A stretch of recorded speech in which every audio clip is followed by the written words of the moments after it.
movement of the people, by the people, and for the people.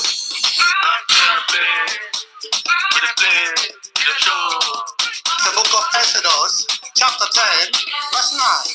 Moses answered, we will go with our young and old, with our sons and our daughters, and our lovely ones across the globe.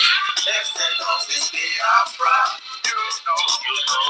Exodus is the movement of the people. Exodus is Biafra, you know.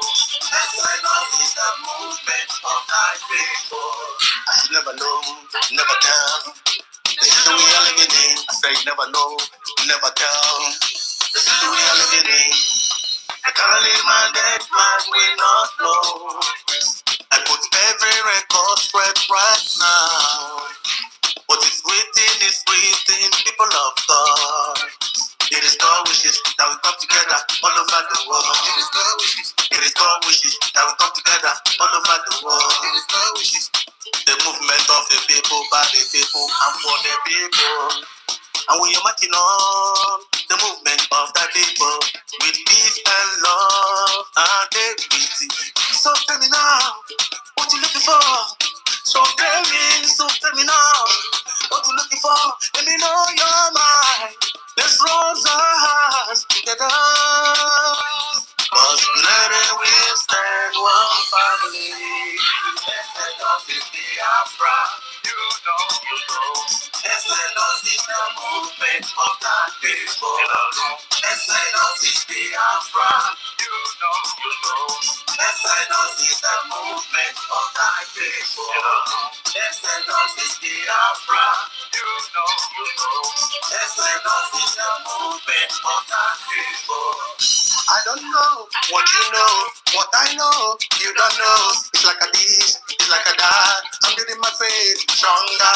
I never give up, no doubting. I see it's coming true. It's no more doubting.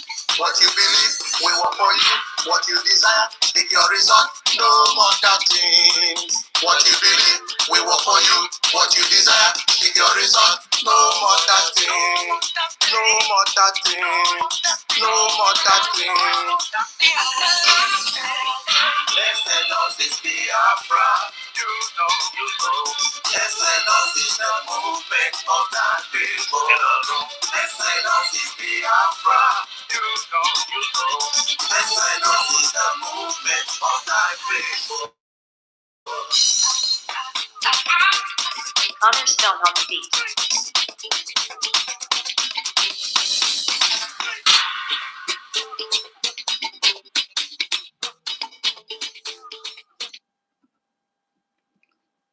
Oh my God, Papa Smith, you really try on this one. I really appreciate. This is Exodus for the movement of our people. Our brother Papa Smith. Oyama gụrụ egwu a with friends ya. Ọ wụ ezigbo egwu. Ọ wụ ezigbo egwu. Exodus for our people. Onye ime n'igwe kekere ụwa, ekele m gị. Anyị abịago ọzọ. Ọ bụ gị mere ọnụ ọchị ju anyị ọnụ. Kedu ka m ga-esi kelee gị n'ịdị ihe ọma ị mere yesterday? The Biafrans still love the love enwere n'ebe our deputy prime minister nọ dị too much. Ọ ya mere every Saturday ha pụta na-eshi oyi ya the love massive love ka a na-eshi oyi ya. At least a na-eshi oyi ya massive love. Ọ na-enwekwa strength na-eme ihe ndị ọzọ ọ na-eme. Ana m ekene gị onye ime eluigwe, onye mere ka ọ dị otu a. Ana m asị gị rụọ ọrụ ọma gị gama. Dr. Ngozi Orabaeze rụọ ọrụ ọma gị gawa. Ka Chukwu na-arụ ọrụ ka ọ na-aga na-arụ n'ime ndụ gị. Ma ewere Nnamdi Kanu, our leader, great leader na-etife n'aka nsọ gị. Ana m asị Chukwu Okike Abiama gbaa ya ume ebe ọ bụla nọ. Gbaa ya ume chebe ya. Our prime minister. ekele m gị ihe ọma ị na-eme chebe ya gbaa ya ume nna n'aha Chukwu Okike Abiama ise happy Sunday to ụmụ Chukwu Okike Abiama. Happy Sunday onye ọbụla.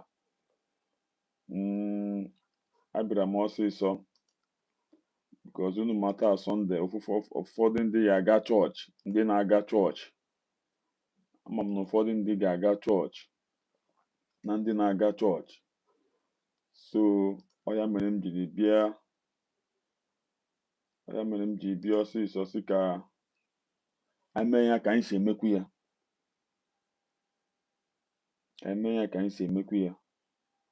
ka anyị gbapụ ọsọ.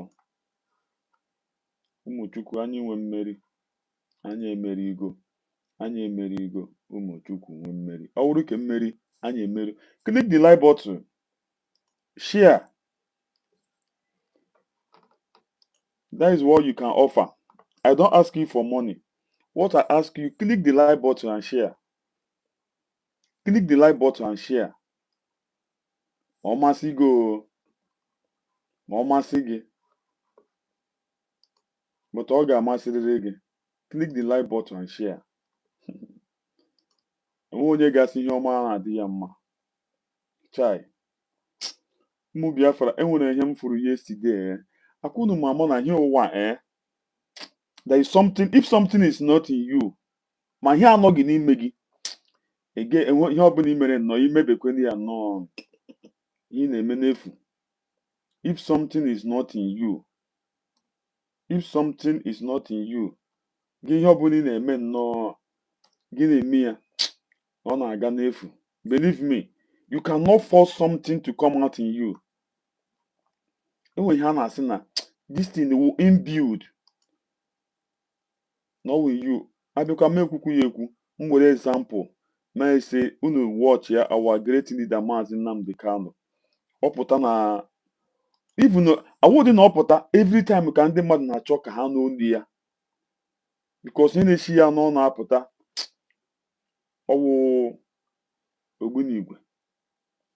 Unu abịakwa bịa watch our prime minister ọbata obie mgbe ọbụla ka a na-achọ ka time oru ha na-asọ ọ na-abịa online okwu ha nọ na-abịa online, ndị mmadụ abịa nọrọkwa nnọọ na-echekwa ka anụ ihe ọ na-ekwu maka ihe ọbụla shi ya n'ọnụ ogbunigwe.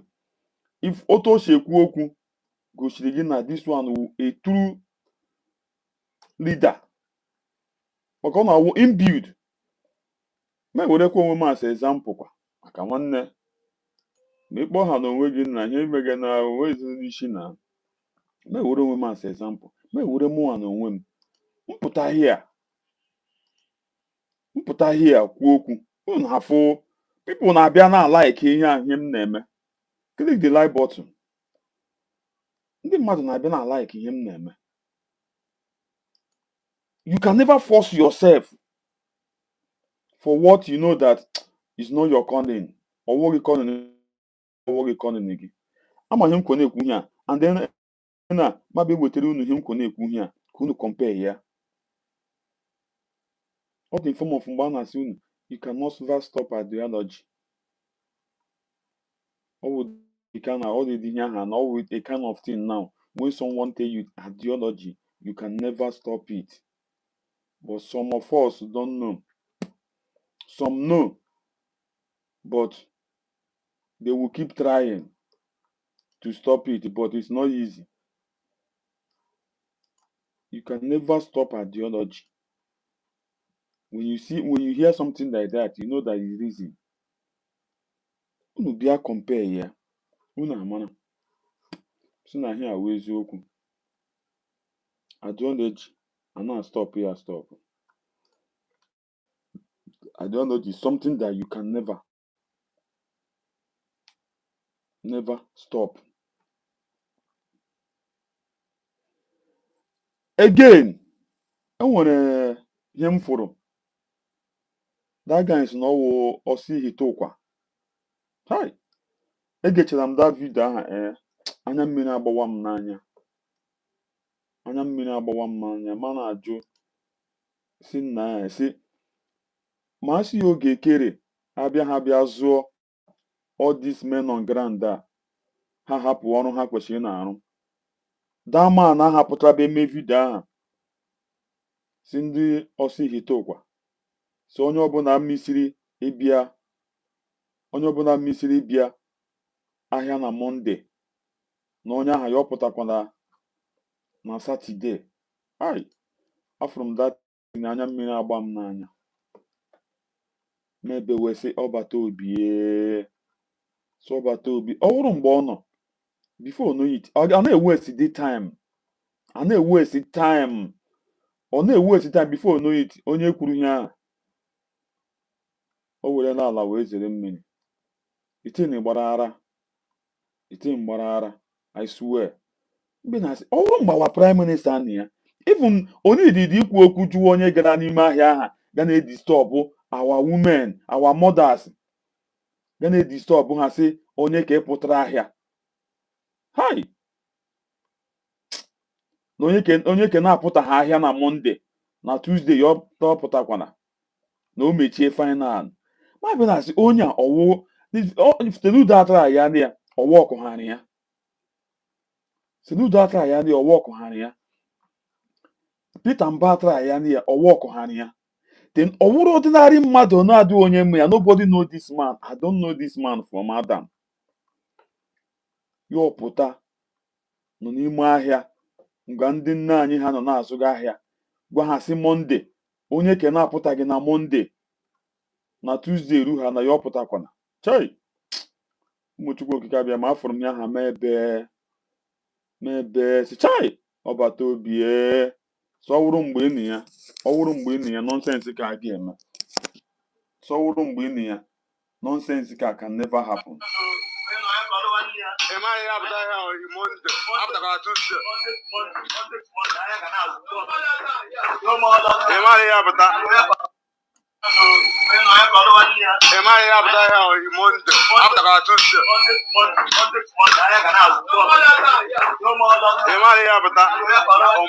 Don't come out on Tuesday. No more lockdown.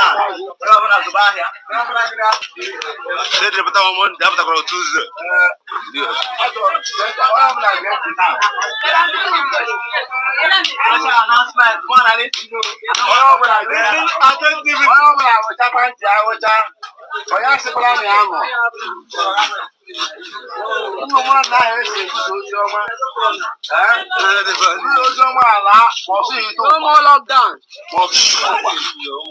I will be in the I'm more hour. What do you want to do? You know, I have one also over do. My own more done. I'm not so good.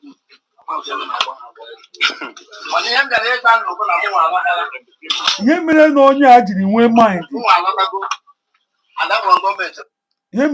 jiri nwee mind mgbe na-eme ihe a all because of Ogekere have buy off the men on ground. Ogekere today stand ewere igwe Zuma Rock ha betray ya because of Osina. He can never follow Ogekere. They betray that guy. Aka akpari ya.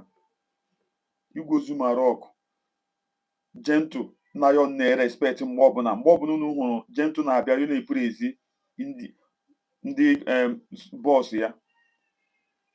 Ọ na-epere ezi that igwe Ogekere ha betray yiri that guy. Ọ wụcha ihe ndị ahụ ihe mere na onye a ji nwee right bịa n'ime ahịa na-ekwu ihe okwu ga a ga-echeta m gị si n'anya mmiri agbawa m but ama m ụmụ Biafra ọwụ ya mepere ha shop ọwụ ya nwa bidere ha ahịa o nweghị right ịbịa ịgwa mmadụ mgbe ọ ga-apụta ahịa mgbe ọ na-aga apụta onye enweghị right ya but ebe na emume onye mbere mụrụ aza ya onye ọgụ ọ ya ka mbere mụrụ ọwụ na hụ n'aka ọrụ ihe ọrụ ga wit ndị zoo onye nwere thank God that we are here and he will never succeed because he will never succeed. Let me say your man think succeed here already ihe anyị ha ga na-apụta be na-emesi ngwado unu si ọ ga-asị unu onye ọbụla nọ n'ụlọ na site atụ ma ememe n'ihe kemgbe nwee ihe afụrụ From this thing ike agwụ and him kwụ na-ekwu ihe awụ tomorrow wu Monday. Ị ga-ekwene this useless person ntị ebe pụtawa onye enwe onye ọwụ o weta atụ ifuru ihu ya eshi oyighị ọfụma. Ọ bụrụ mgbe ọ bata obi enyi onye a no go try this kind of thing. Ami o were na wee zere mmiri nnukwu ifun try am. Ọ bụ iji hụ gị ihe a na were ihe a na mara aka ọrụ oge kere ịrụga. Ọnụ niile ha kwa n'ime ahịa ọ bụ na nwa nwa makwa n'ihe a na-ekwu okwu ịlakwa egwu ya ọnụbụ igwe oji eji eje ibe aja n'ihe ọ bụrụkwa na enwe na o mere ndị dịkwa n'ogbenye gwa ya n'oge maka na ebutekwala m mejekwa ịchọ ha nke ha bisi ihe m kwuru ugbu na m egbewa ha si awụ ide mmiri na gịnị ekwewa m ha bịara sie mmiri ha na-eme mmiri ha na-achọ ọrụ agitator ha na nna azụ ha na-asịkwa ejuru ha ma ọ na ọgbedo enwere nwayọọ jaara ha ya na esi na ọmụ mebiri ihe ọgwụ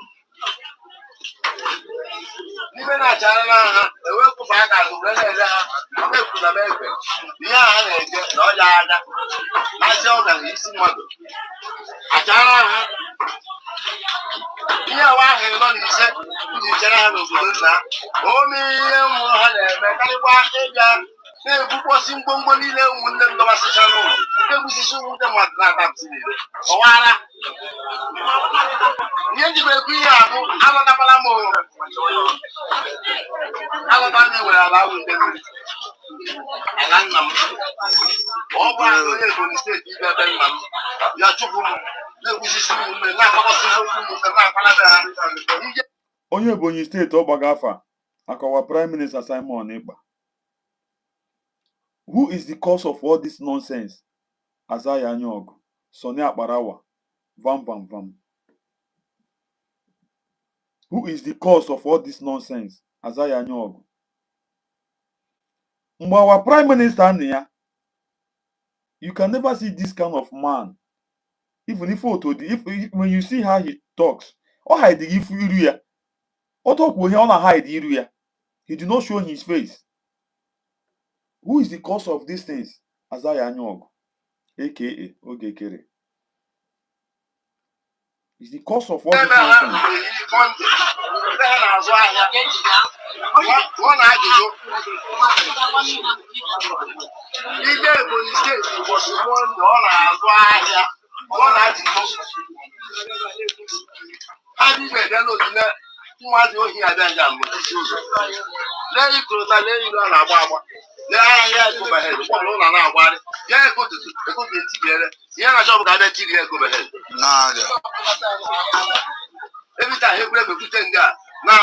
Yam kwana epine this thing tomorrow wu Monday. Kuno happy be isi na enwere anụmanụ si unu pụtawa ahịa na sit at home adịghịzi. Onya ka m kwana epine ihe a. Ọnụnụ ya ọkara ibi ya.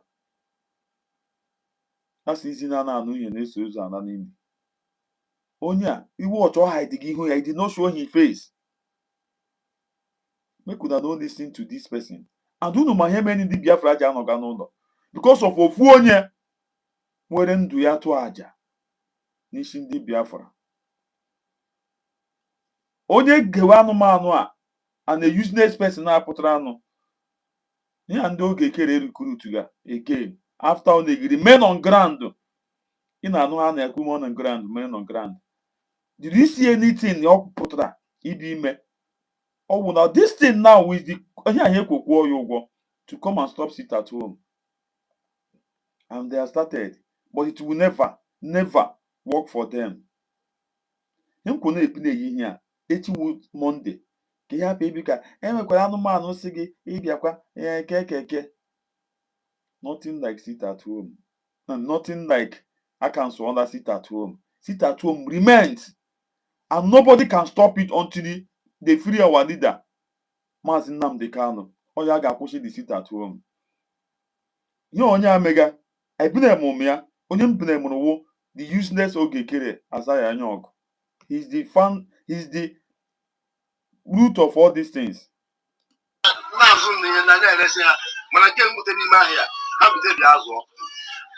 So ihe ndị gbagba nne ya abụ especially ụmụ oke ibiri. Ọ mụrụ ụmụ oke ibiri ọsụ ite ụkwa. Ọ haidịkwara ihu ya haidi o.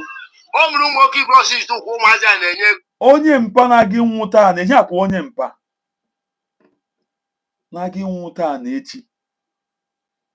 Onye mpa na-aga ịnwụ taa ọ haidịkwara okpukpuchi ihu ya haidi ihu ya haidi ya ihu ya eshi oyige. Jụọnụ m si anụmanụ aha bịa be na-ebega akwa onye nye gị anya ego wu sọses onye na-elekọta anyị ifunu 1 naira Dr. Ngozi Arabaeze enyebere anyị onye aha gịnị ka o mege onye a pụta na-emege ihe a? Ogekere aka ga-ebi gị n'ala. Na-abịara ahịa aghara ha iwu o mere nga ji echebi ihe adị mfụ ga ama m. So onye jigba ekwu ihe a bụ eburugbo oke ibiri nwaanyị na-eji ọsụ ite ugbo abịa azụ tụrụ ụmụazị ahịa ebulere ha sikwa n'ime ya pụta ọbụgbara ijere agwa ha na fon sikwa n'ime ya pụta nnụla nke nnu hụrụ gwanya na o mere nwoke bịara lele n'ihe ọ na-ekwu ana ihe m na-egwa dị siriọs egwewa m ka m kwuru ha jere ibe ọzọ ji ememe ọ bụrụ ijiasị egbe gburu ugboro ha ji eme na awụ ide mmiri agbalịala ọkwa soshal klọb dị ihe akụrịsie ya nwee nke ha ọkụ na-etirisi be anyị na-eme Biafra onye ga na-aghọwu achọkwa m ịnụ agwa okwu Biafra n'ọnụ mmadụ maọbụ ụmụ ọma asịtọ maọbụ onye n'ọmụ ukwuru onye nụrụ ya n'ọnụ ya ọzọ mụ na onye ahụ ga-awụ okporo dịlada and ụbọchị Tuzdee aga m abịa ahịa mụ na adres enyi mmụọ ndị ọbụla unu ga-apụta ahịa hia emechi ahịa n'ahịa azụ ya ka nwa ma ọ bụ ihe nkwuru ga eme ka ọ bụ ihe ndị oyi kwuru ga eme agbachakwara bụ ụlọ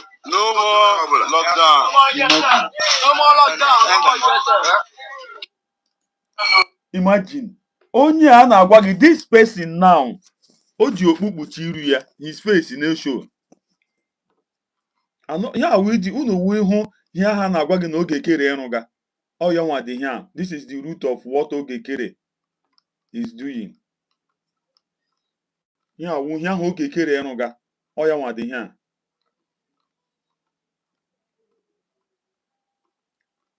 But it will never work for him. Aka ga-ebi ya n'ala. Yesterday, how? Before our mommy na-abịa online.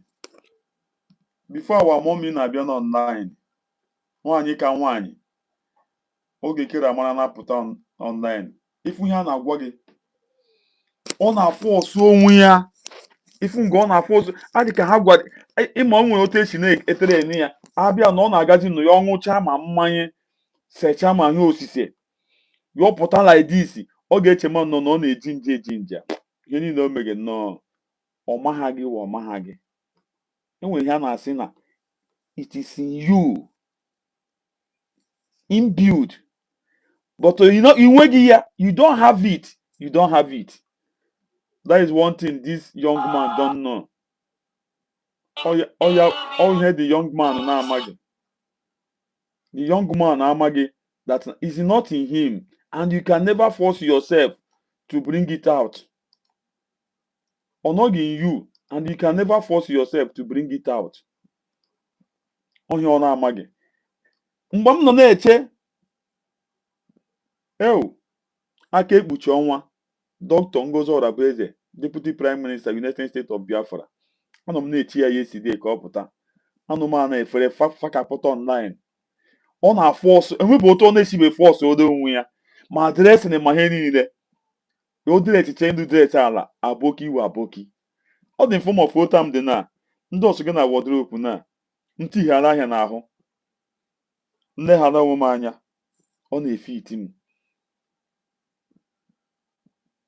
Onye ka nọ enwebụ otu ọ na-esibe nnọọ pakeji onwe ya o megidere nnọọ ha na-eji nji ya si ya enegide m anya yesterday ara agba m ma bịazie mgbe nwaanyị ka nwaanyị na-apụtala ma ga compare ya sị chai mommy ị nwere ya Ogekere enweghị ya. You can never force yourself.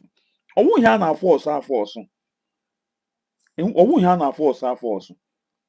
Inweghị ya. You don't have it.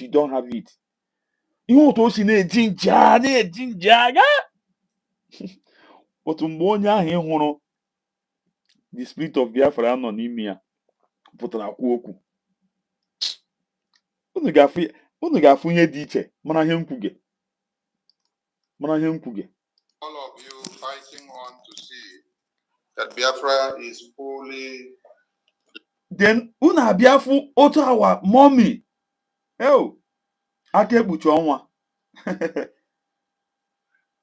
o nwetara ozi maka ọbata obi ya then gị bịa hụ onye a kpọrọ onwe ya prime minister onye si na o kwugere with our prime minister enweghị ihe o kwuru maka ọbata obi ya ara agba m si chai watch listen from the occupational terrorists. We celebrate all of you that are.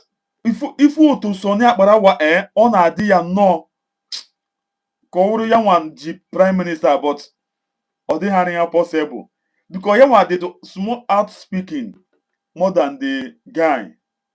Standing by the supreme leader, the prime minister, and the acting APM to see that we keep on standing our ground for full sovereignty of Biafra and the homeland and the recognition and diaspora. Ife otu o si ese etigo onwe ya. I salute all of you and you're all welcome to this media press. Oh, my Chukwu Okike Abiama. Thank you, Biafran people, and thank you, the press. Thank you, those that will be keen in. And thank you, lovers of Biafra and enemies How of you get Biafra. A suit now? How you get without wasting much time. Coat now? How do you get a coat?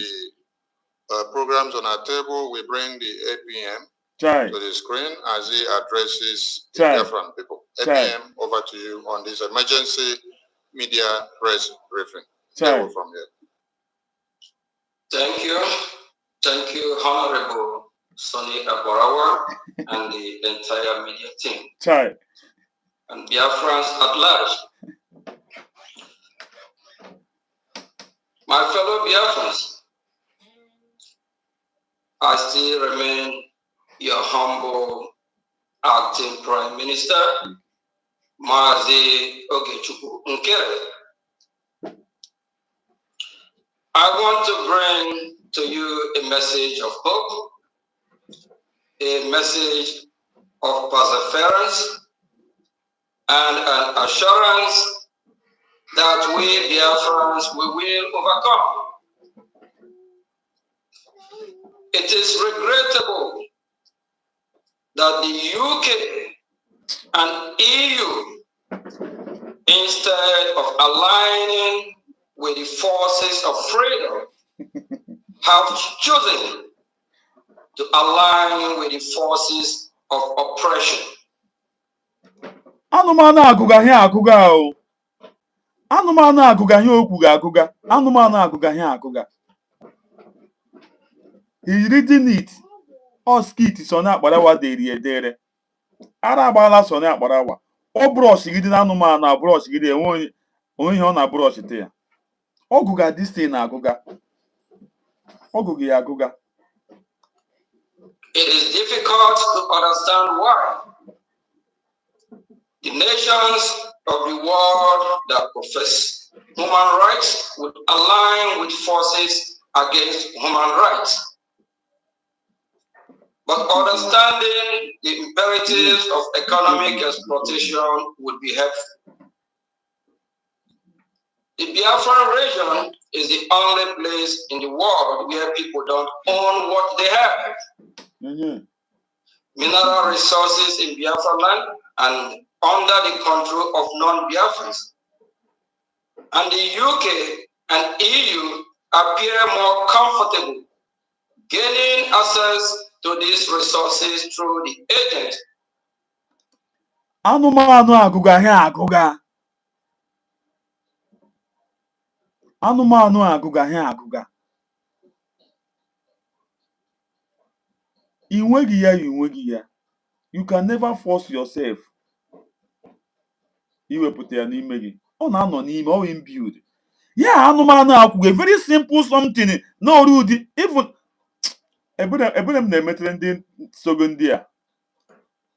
that they don't have the resources but arrogate to themselves ownership of the mineral resources. As a result, UK and EU have no moral issues supporting oppressive regimes in Nigeria that deprive indigenous people of their resources. We implore Finland not to join the forces of oppression against Biafran people by yielding to pressure and denying our Prime Minister, His Excellency Simon Ekpa, his right to self-defense, fighting for the liberation of his people. Finland and Finnish people stood with Biafrans at our time of need during the 1967 to 1970 genocidal war against our people. We have stories about how even Finnish children had to save to help the starving children in Biafra. This special bond between Finland and Biafra was evident when we... Please click the like button. Click the like button. Just click the like button. Click the like button. We visited Helsinki 2023 for our convention, as majority of us reported a fulfilling sense of feeling at home. Anụmanụ agụga ihe agụga. Ọgụga ihe agụga. Ene mgbe ị ga-agụgide ihe a rute. Ene mgbe ị ga-agụgide ihe a rute. Anụmanụ a, this useless person is reading this thing from computer. John, ene mgbe ewu a ga-agụgide ihe a. Before, once our Deputy Prime Minister, Dr. Ngozi Odabueze, nwaanyị ka nwaanyị, aka ekpuchi ọnwa, nweta information, abịa were ya gaga na their cabinet meeting, gaga kwuo ya before ya ọpụta be deliver the ozi na bịa be deliver ndị Biafra ozi. Enwere Sabo Okike Abiama tụrụ n'ime the cabinet. Once the woman bịara bịa zie ozi na the cabinet, bam, onye ahụ ewere ya pịam. Rush aga gwa anụmanụ aga ihu ya o were speed pụta. Ma ọ bụ ya gị watch ozi our mother jiri yesterday concerning our Prime Minister Simon Ekpa. Ma so onye ọ bịara bịa ewere ya tinye na ha na cabinet kpam, ha were ya gagwa ya si nekwe o, se nwere oji Rush ga-ekwuo ya o na ịnụkwara from our Prime Minister. But ihe niile o kwuru here, you no go hear am. But after, nwaanyị ka nwaanyị, unu ga-anụ olu nwaanyị ka nwaanyị n'ihe o kwuru. This feeling was again reported by Biafrans at our 2024 convention at Lati, even though the convention was held with our Prime Minister in detention. For all the sacrifices of Finnish people, how long ka Sonny ga-edegide anụmanụ ahịa arụ? How long ka Sonny ga-edegide ewu ahịa? Onye unu ga-eche, how long ka a ga-edegide onye ahịa ọgụgide ihe a gụgidere unu ihe a? Jeni Biafrans ahapụla ha. Yesterday, anọ na fundraising, gaa ha ka m matara. Our own fundraising. Hapụ che ka m just kwu, che ka m hapụ ya ya mecha. Biafrans are extremely eternally grateful, and this special Finnish Biafran bond must be protected at all costs. There is nothing Finland can gain from a dubious bilateral interest with Nigeria that it would not gain in multiple folds from a sincere bilateral relationship with the United States of Biafra. Nigeria is a mass crime scene where thousands of indigenous people are slaughtered every day. Finland must resist every attempt to force it to join the axis of evil supporting and supervising the genocide killing of Biafrans and other indigenous people, regardless of whether the pressure is coming from Nigeria, the UK, or the EU. Finland, you have done well. Finland to high esteem. We believe they will do the right thing. We believe the EU will do the right thing. There is no reason for Finland to support a terrorist country. There is no reason for EU at large to support a terrorist country called Nigeria. If Finland aligned themselves with a terrorist country called Nigeria, that means they are terrorists as well, because birds of the same feather flies together. Finland fought to free themselves from Russia. That is the same thing the Biafran people are doing. We are not terrorists. We are not jihadists. We are Biafrans. We are free people.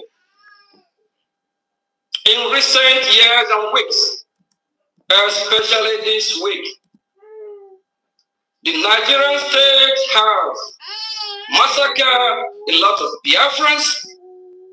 Even recently, yesterday, in Ekar state of Biafra, there is killing all over Biafra land. And this killing is masterminded by the Nigerian state, by the terrorists of Nigeria. If the EU will align themselves because of what they will gain from Nigeria, that means they are terrorists as well. And we remind them these mineral resources that they want to exploit from the so-called Nigeria is not in Nigerian territory. It's in Biafra land. If that's what they need, why not they work with the Biafran people? The killing in Biafra must stop. Enough is enough. Let's practice what we preach. I believe over 60–70% of the Finnish people are Christians. They are not jihadists. They don't believe in terrorists. They don't believe in terrorizing others. Why then we don't want to work with a terrorist state? I don't think that is the right decision for the Finnish people. We hold them high esteem. We believe that we do the right thing. We believe within what the Finnish people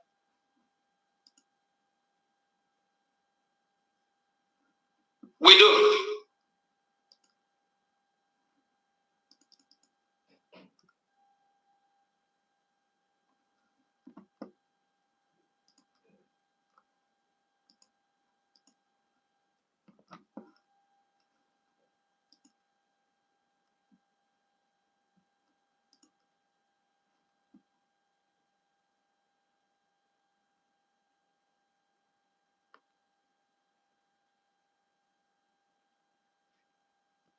Anụmanụ akụgaghị akụga, ihe niile ịhụ na ọ kọgaghị ya, edere ya ha edere.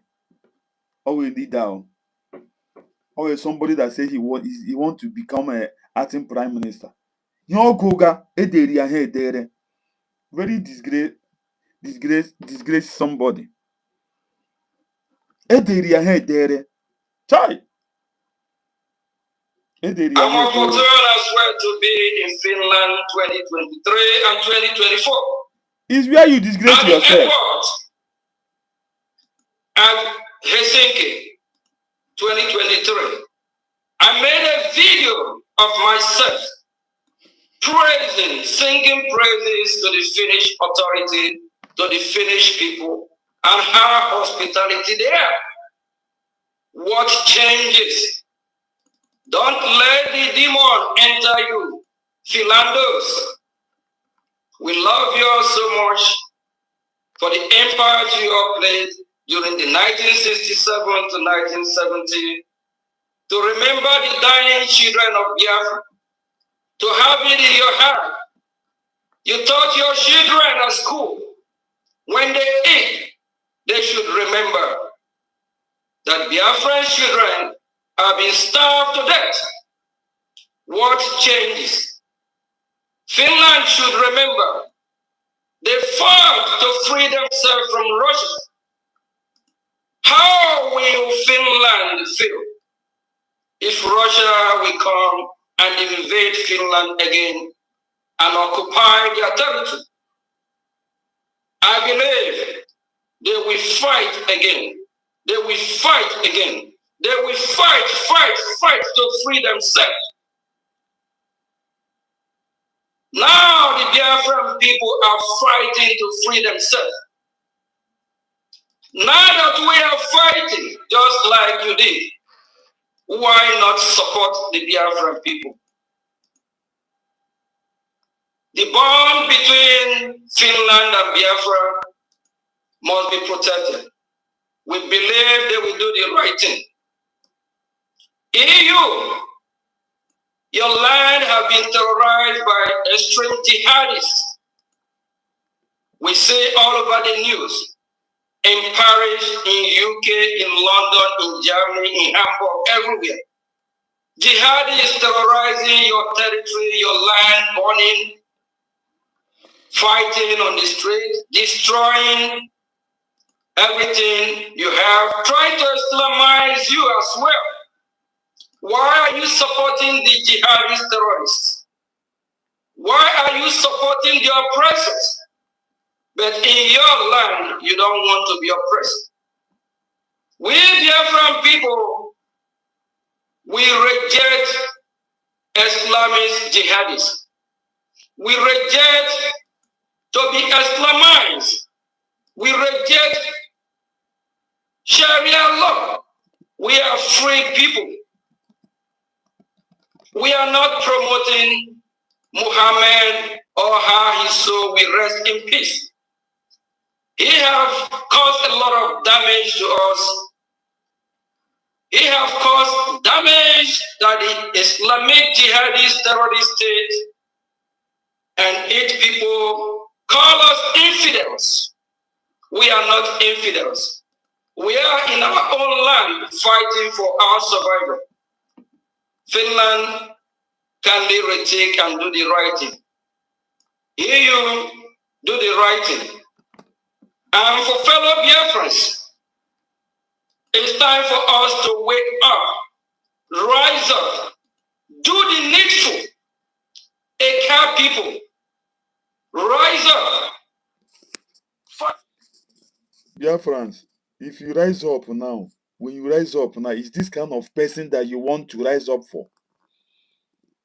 Is it this kind of person? You see how all the whole thing he's saying here, this guy is reading it from his system. Nobody no na-ekwu here, ọgụgụ ya from na system ya. Onye deri ya, Sonny Akparawa. If auto say ọ na force onwe ya ka ọ na-eme ọga ya, otherwise no way. Onwegi ya onwegi ya. You don't have it. If something is not in you, believe me, you are going nowhere. You don't have it, you don't have it. You no need of forcing yourself. Ruechi. Fight your enemies. Him who come to fight you. Him who come in the morning, in the night, in the daylight to fight you. Fight back. Protect yourself. Protect your women. Protect your children. Till how long will you keep quiet? Till how long will you keep mute? isn't until they kill us all. No. Fight, fight, fight for your freedom. Enough is enough. And for the Nigerian terrorist state, a terrorist will always remain a terrorist until that terrorist repent. We Biafrans, we can never be Islamized. We can never be part of the terrorist country, just like what happened in the... This one now, he's speaking it with himself. Other ones, he was reading it. Can on ekwuzi kan as okwugezi kan onwe yazi. But ndị ke mbụ aha ọgụgụ ya agụga. Where the Nigerian state and its actors will be beheading people, killing innocent civilians, and the EU keep mute. And they prophesy about human rights. Why are they not speaking? Why are they supporting the same thing they prophesy against? Are they living a double standard? And for Biafran people, if they don't come to support your cause, what will you do? Fight back. It's your land. It's your territory. It's your resources. You have the right. Nobody has the right to take your life away from you. Nobody has the right to take what belongs to you. Nobody has the right to invade you, to terrorize you. Nobody has the right. Stand up. Stop complaining. Fight, fight, fight for what you belong, what you believe in. Fight for your right. Our leader, Mazi Nnamdi Kanu, have done that, and he's still doing it. Our leader, our Prime Minister, Mazi Simon Ekpa, they the same. Our leader, Chukwu and Philip Efiong, they fight for the people of Biafra. They fight for what they believe.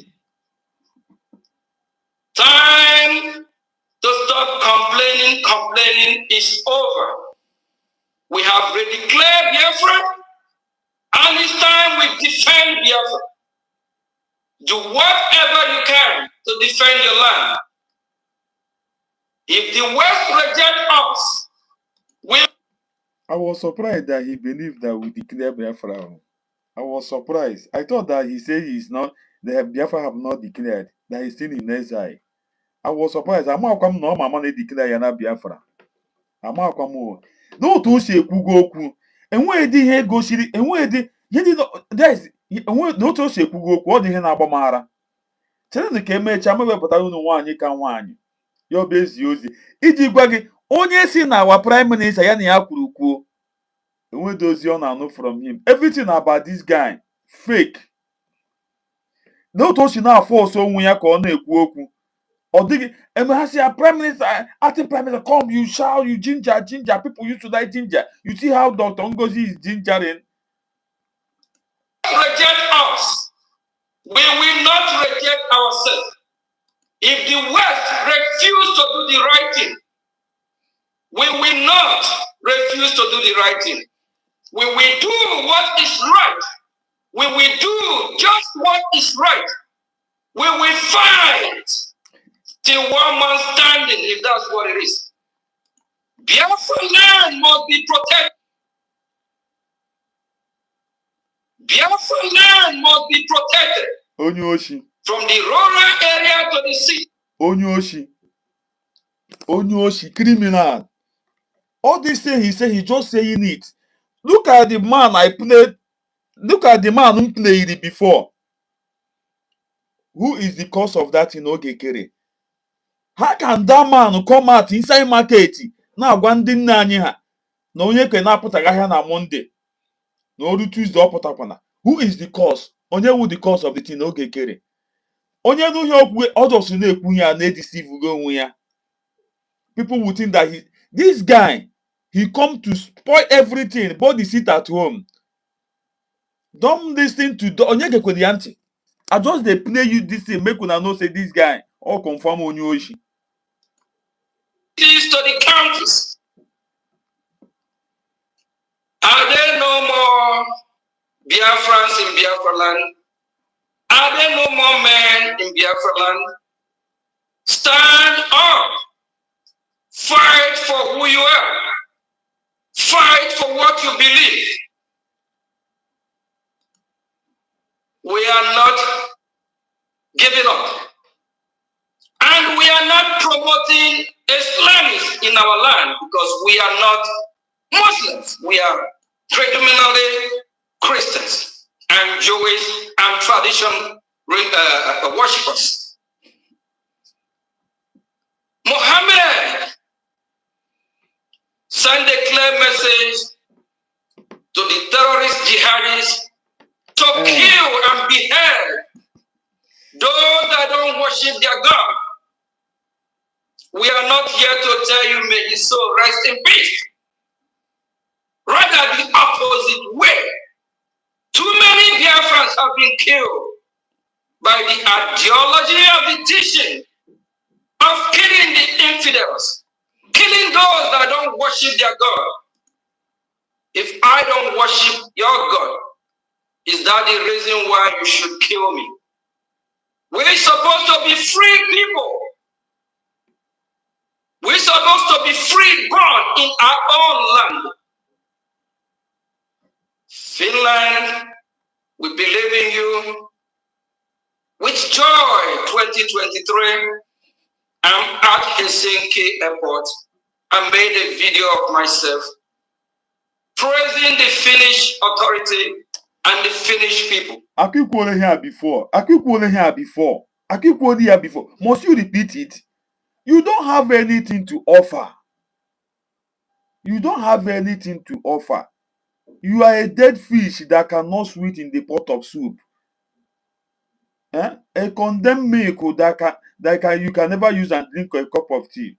Only a dead fish.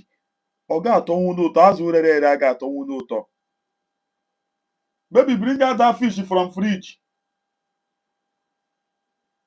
A dead fish that cannot swim in a pot of soup.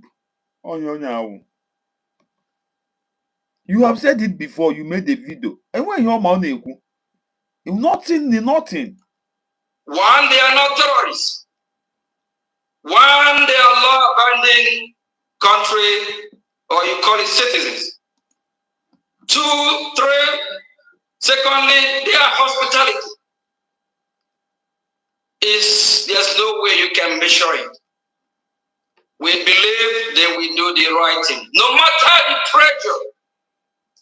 And for my fellow Biafran people, don't be deceived. When Biafra is fully restored and defended, after our restoration, we have to fully restore and defend it. And when we gain our full sovereignty, we can now operate as a full nation. And by then, a lot of well-meaningful countries in the world will have recognized us. And then we will print our money all over Biafra. Every Biafran, we have the Ejema, that is our money, our currency. And we'll be able to trade with our money, the Ejema, with the rest of the world. But now that we are still fighting to chase our enemy out of our land, even if you have the Ejema, which bank will you deposit it? You hear him? You hear him? You hear him? You hear him? But what you don't know is bigger than you. Ara ya agboya. Ye Dr. Ngozi megiya na Ye nwanyị ọ bụ deputy prime minister megiya. Ara na agboya. Ara na agboya. Ngwere before that good news Dr. Ngozi Oraveze wetere yesterday. ọ gara ikwu ya na cabinet but ọ bịa hụ na n'ime the cabinet this guy mountụrụ Sabotage n'enyi ya ọ mountụrụ informant di ya ọ mountụrụ informant. Dr. Ngozi abịazie si I will never say anything that come from our prime minister in the cabinet again. I will come out and say it in public so that this guy will not be getting information and be coming to face it and say it, because he's not getting anything from our prime minister. My prime minister know that this guy is a betrayer. For the starting, you people see it. They say they are not farming kabab. They say they are not farming, but after what happened, imagine. Whoa, which country will you trade with? Imagine. Fellow Biafrans, align with the true government of Biafra, the Biafra Republic government in exile, and follow. And he got one exile, me take the time. He got one exile, a useless man. Exile. Why did Dr. Ngozi have gone back home, telling Biafra, telling the Nigerian zoo that they should vacate? Dr. Ngozi Orabeze have gone back home as a real Biafra. Dr. Ngozi Orabeze have gone back home and tell the zoo to vacate all their military, their offices, everything secretariat in the Biafra, that they should vacate because Biafra have declared. But this person now still in exile. How can you be listening to this person? How can you be following this person? He's still drawing you back. When you went through Biafra, we are still moving forward. Acharugo nwanyị ka nwanyị. Nne ọma m ji eme ọnụ. Nne ọma m ji eje mba. Ana m ekele gị. Bụrụ ọnụ ọma gị gawa. Anụmanụ a ka nọ exile. Oya mere o ji na-akọga. Gị wetekwe na-eje mmọnwụ. Where can you keep it? Which bank can you keep it? Why did Dr. Ngozi have won the zoo government to vacate in a 60 days? 60 days to vacate. Biafra have declared. So you have to. We are not a country. But then you walk on exile. How can you be following this person that's still drawing you back? You are trying to move forward. This person is drawing you back. It don't make sense now. I don't know what I will come and tell. I'm him ga one day after going. I'm him ga one day after going. It's so going there blindly.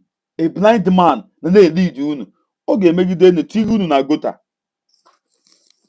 Ma kunu ga mani here. Ndị mmụgo nsọ ndị mmụgo ndị sogi ya na ọsọ ndị mmụgo na ndị sogi ya. A true Biafra can never follow these people. On ndị mmụgo. Everything we do step by step. The Nigerian state should desist from killing the innocent Biafrans. And the worst. Do you hear him say the Nigerian state should vacate from Biafran land?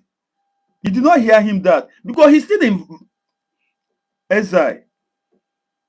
Why did Dr. Ngozi Orabeze have achieved whatever she's looking for and now give the zoo government ultimate 60 days to vacate? But this Mumumana cannot exile. How can you be following these people? Think before you do whatever you are doing. How can you be following these people? Media, CNN, Arise, Channel News, I don't know why they don't cover what happened in Biafran territory. Because all these media outlets have decided to align themselves with the terrorist jihadist country. If you're a media team preaching the gospel of Biafra, don't let them buy you. Don't let them buy your trust. Stand. The media team, what are they? It's only Dr. Ngozi. And also have that border man, all the form of God bless me, God bless me. Chineke goziem, Chineke goziem, Chineke goziem, Chineke goziem, ngozi. And the other hand that for 1 year. After 1 year. Now walk with the woman. You open at the woman name Ngozi. Nwanyị ka nwanyị. Nwanyị ka ibi ya. If you tell no man as a kugoku, children the mecha na kpọrọ unu nwaanyị. Hey. Ama ngwa unu si enwe nwaanyị ke ya. Ọgwụ na so nneke m. Sending message all over the world. Let them know what is going on in Biafra land. Biafran people have been massacred. Biafrans have been killed every day. Just like what happened in the car yesterday. Just like what happened in El Somo only this week. All over Biafra land is bleeding. Even while our Prime Minister is in the hand of the Finnish authority answering questions, the Nigerian state still continue to kill our people. You see him? After he had buy the men off, the men they stop their work. Akwa no man kpọrọ onwe ya general. Enwebe kemgbe eshiri kpọ our Prime Minister Simon Ekpa for questioning. Enwebe na onye nyere anyị ngozi enyebe na anyị 1 naira. A general of a state. A general of a state. They disgrace onwe ya. A general. Who stopped them? This guy. And why this guy paid them off? So that the Finnish government will say that all those things happening in the Biafra land is Simon that doing it. Up now with Peter Mba. They pay all those men out. Then the guy, Igwe Zuma Rock, Commander Gentune praise him Bobuna. He did not agree to follow them. How so that guy, he may put that guy in Purena. Unu mara the damages ogekere kosụla. Ndị na-amene ka unu ekwesịrị ịchọwa ogekere ebe ọ nọ. Gidi ya. Isi ndị ya ekwe azụ. Jụọ m sị, why this guy that crying for money? Onye nyega ha ego ọwụ success na ogekere. Aza ya anyaogu aka. Na ngozi enyebere ha 1 naira. Unu ajụ sị, why? And imagine somebody gara n'ime ahịa disturb our mothers. Then you have warning if they come out from on Monday. Now happen on Monday. Who is the cause of everything? This guy. That is the plan. You know with the Peter Mba. The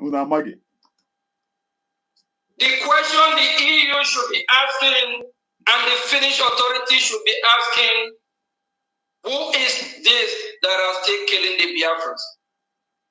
They should not align themselves with a terrorist state. Bird of the same feather flies together. If they do, they automatically label themselves a terrorist. And if you wish someone well, good will follow you. If you wish someone evil, evil will follow you. If they decide to align themselves with a terrorist state, a terrorist country, keep deceiving yourself. Say you are deceiving Biafrans. E deceive you go where. Chema wo anya won ko na deceive. Aka ekpuchi onwa. You are deceiving yourself.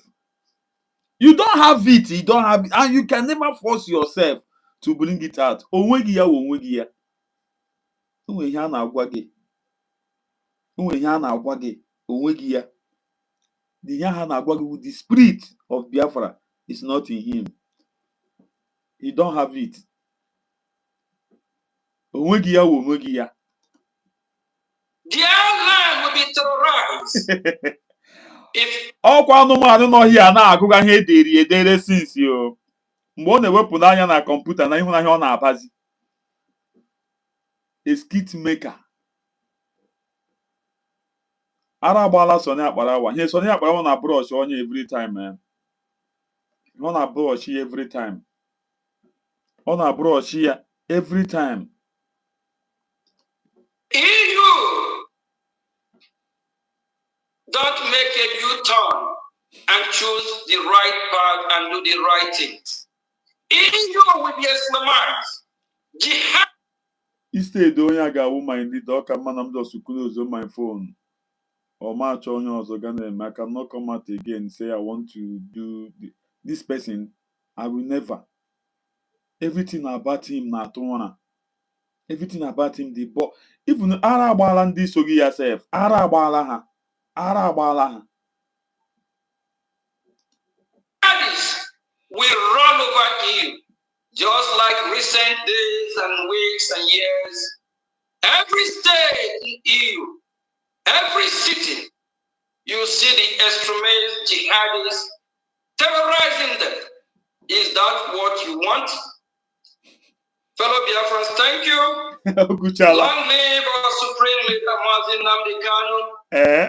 Long live our Prime Minister, His Excellency Simon Ekpa. Long live Biafra Defense Forces. We mourn the loss of our compatriots who have become victims this guy was very wicked of Nigerian government extreme act of cruelty towards our people. Your death will never be forgotten.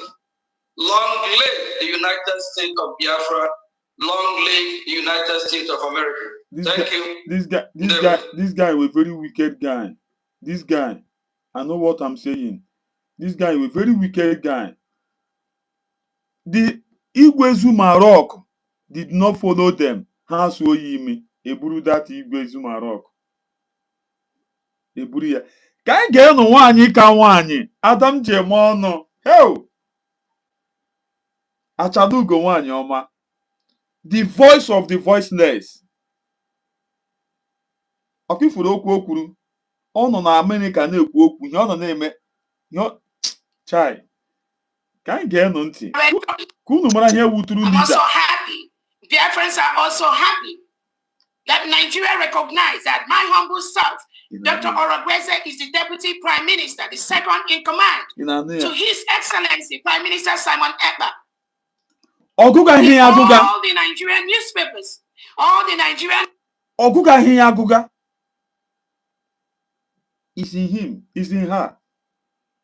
The thing nonimia, ononimia, the spirit of Biafra. Nonimia.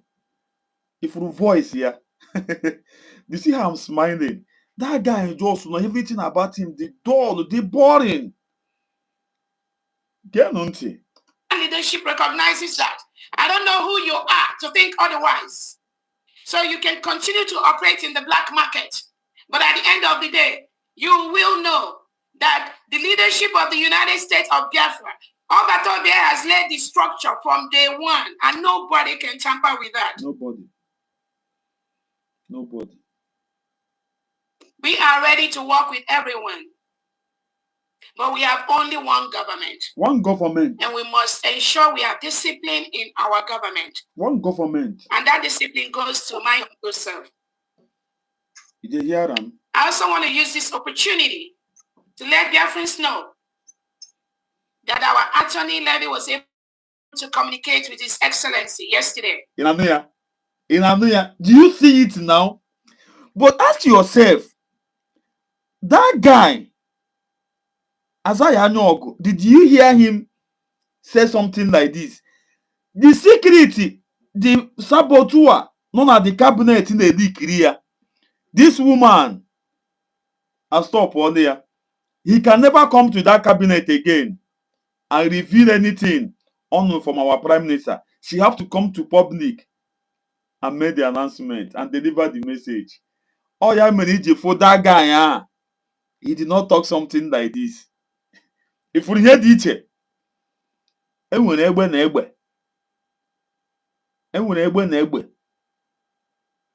you know when you egbe bere ugo bere ka esi ibi ya ma mgbe nkwụkwa ya oge kere isi na ige ya bow down, but you must bow. Masị nwaanyị a bịara sị ka ọ ga kwuru odoze ndị kabinet ya ha ka e pụrụ ụzọ gwa ha ihe ofu onye ahụ eze kere matụrụ n'ime the cabinet informant ya ga-abịa gwu ya oge kere ga-abịa kwuo ihe a before this woman ọ bịazie dizie ka our prime minister ọ na-ezi onye a nwaanyị a akọdụ uche hai amamihe nwaanyị a dị egwu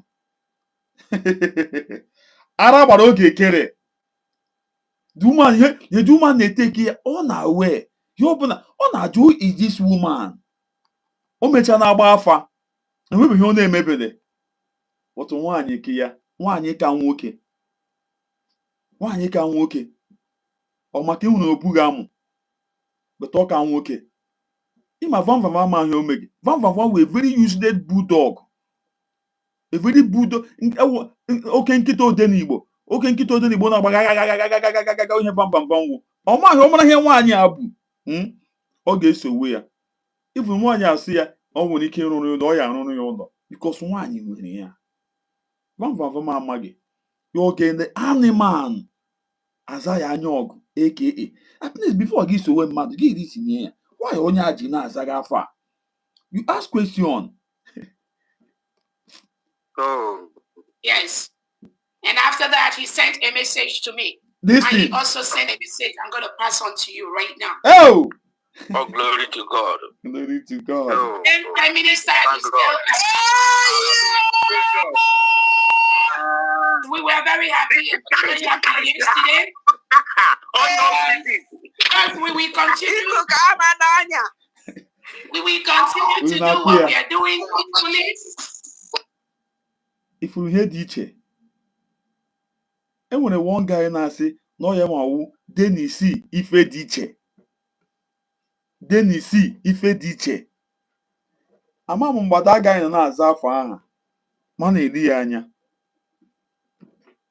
denisi ife dị iche onye mmadụ na-aza mgbada agaghị zara afọ aha masị why this guy ji na-aza gị afọ a but now ka m matara the meaning of denisi ife dị iche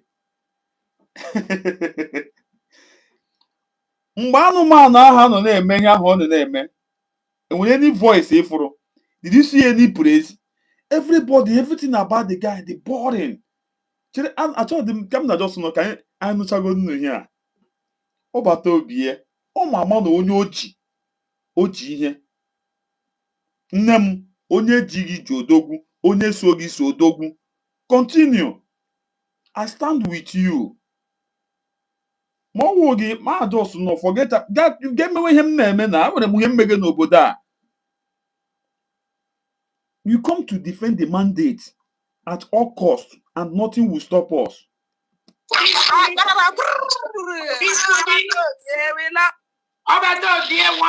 Sorry. Mama furu yesterday. That guy aha ogekere na-akwụ ụgwọ aha ebe na atinye ahụ ọ na ati na mgbe ọbụla anọ na Zoom meeting. Akwụnụ furu ihe dị iche. Ihu otu ọgụ ugo 247 si bịa kpachie enwe any nonsense ebe ada yesterday. What you don't know is bigger than you. Ogekere. Iwe ya. Ara gbara ya yesterday. And enwe otu ọ ga-esi ga contact nwunye this lawyer. Ka ọ na-enyetụ ya something. Ọ ga-abịa na-edeliver. Gị watch ihe o kwuru yesterday. You don't even make anything ịpụta na akpa ndị mmadụ. Agara m na fundraising ha. Chai. Ọ bụrụ sọ vam nọ na-akọ gha. Why did this our own fundraising? Enweghị onye nwere time for ashịrị. Ya nọ na-eme. Ya ndị ọbụla dị busy na-donate. But their own, they have time because nobody come to donate. Ha nwezi time iji na-akọ nshi. Today say the Sonny agba ya sị let's continue to our fundraising. A na-achọ m enwe onye ga-ewedi aka elu. Enwe onye kwere wedi aka elu. Anọ m na nwata si 1,000 people na watch ha 1,000 something na watch ha. But na ke ugo 3,000 3k something na watch. Ifuru ihe dị iche. Ifuru ife dị iche. Ara agba ya. Onwe otu ọ ga-echige meet nwune nwoke a ka ọ na-enyetu ya something. And again, you no go bring that woman again. Ọ ga-akpọ onye nwaanyị aha ma ama na ogekere arọbisheni ya. And Dr. Ngozi Orabeze agwana lawyer si ọgwa Simon so ọgwa our prime minister. That woman aha look at what he's doing. Ịmanya our prime minister awụ agwandi ya maka ihe nwaanyị afọpịashiga with ogekere ha. Onye the woman ezigbo warning. The woman can never come out again. Ibi ịmụ ya aka na ahịa anya shie n'ime ka ọ mana ka o shie eshi ọ ga-emezi ya again with them. Dr. Ngozi Orabueze isogeghị ya gị na-akọji ya ọ kara gị mma na ị gara gị mma na ị were aka gị gwu ili dakpuo n'ime ili ahụ ọ kara gị mma isogeghị nwaanyị a. Us to again, I know the message is not to us. He talked about the social media chaos that you know.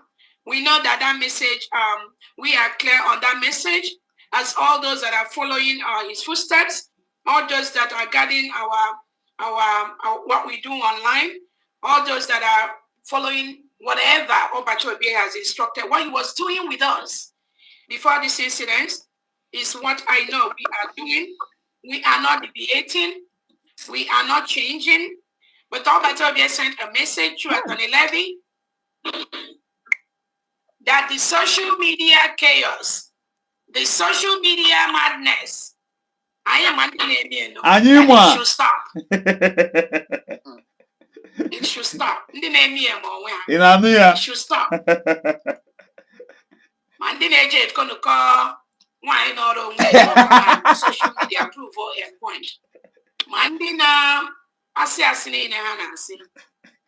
Obachobi has sent a message that should stop. 1 year. Overall. 1 year. And we are very, very happy.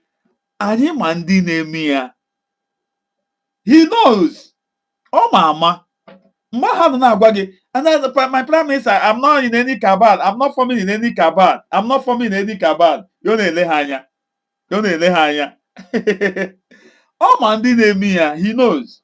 Ịdị ka ọ gwara ha ya. They should stop. They should stop. Get no time here. After listening to this thing, you keep following Okeke, a man that don't have something to offer, a man that's still in exile. Guineasuya. Oka man is just no. Where akage. Worry your onwe to your own test. Dabanimia, then was the mother. See her bochigide gacha. Anyị ma ndị na-eme ya akwụna ihe ọ gwara gị ifuruke moshi bịa here everywhere na-eji nje but anụmanụ na-ekwu okwu everywhere dị dull because of onwe gị ya he don't have it. A man enwere ihe wụ side ya wụ were nke a rie m ego were nke a rie m ego iweta ka gị were ka rie m ego onye wụ perfect and ọnụ onye ọ ya anụta nwunye n'otu o si kuchi akaụntụ ahụ okweghị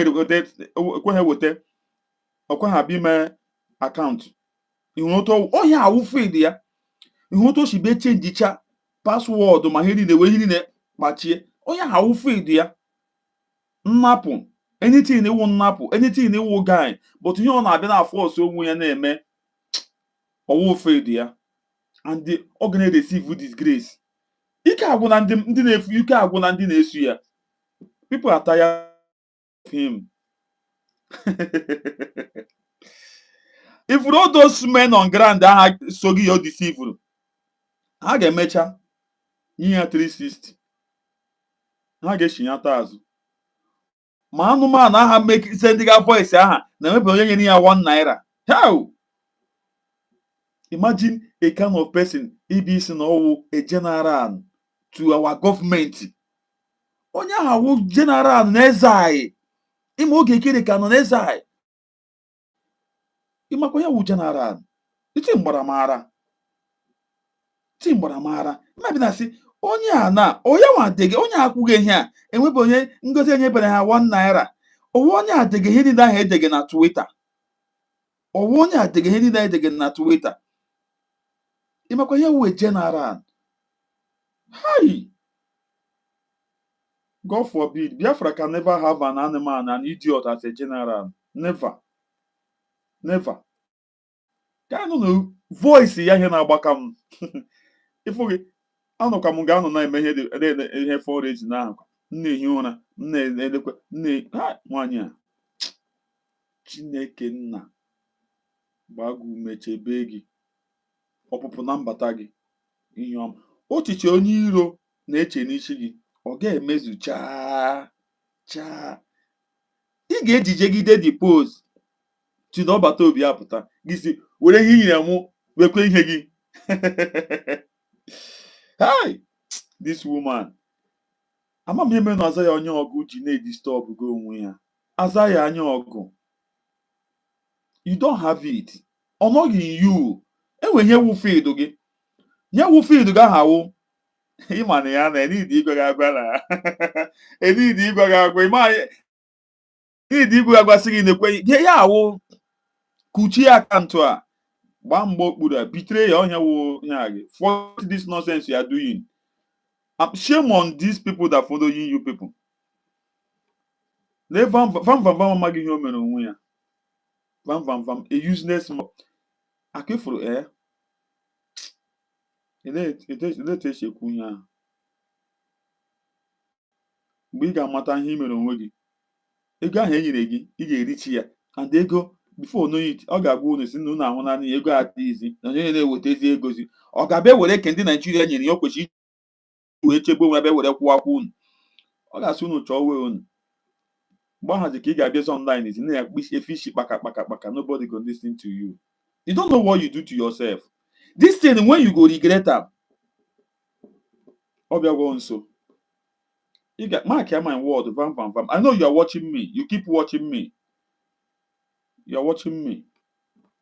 I was very, very happy. Very happy. And probably we have to, like I said, we must continue what we are doing. He was limited to what he can say again because of the restrictions which we know. Even though Abatobi has been allowed to, there is a relaxation in the communication, but there is also some. Hell, bikonu. Finland hapụrụ na anyị ya o hapụrụ na anyị ọwụrụ mmanụ bebe gwuruwenu ọwụrụ mmanụ bebe gwuruwenu anyị nwere mmanụ enweghị ihe bịa gwuruwenu mmanụ Finland hapụrụ na anyị ya bịa gwuruwenu mmanụ anyị nwere gọọmenti anyị na ha warning na asị ha hapụrụ anyị ala Biafra and at all costs they will leave. Otu agwara ha ai Ogekere ọ ga-adịrị gị na mma.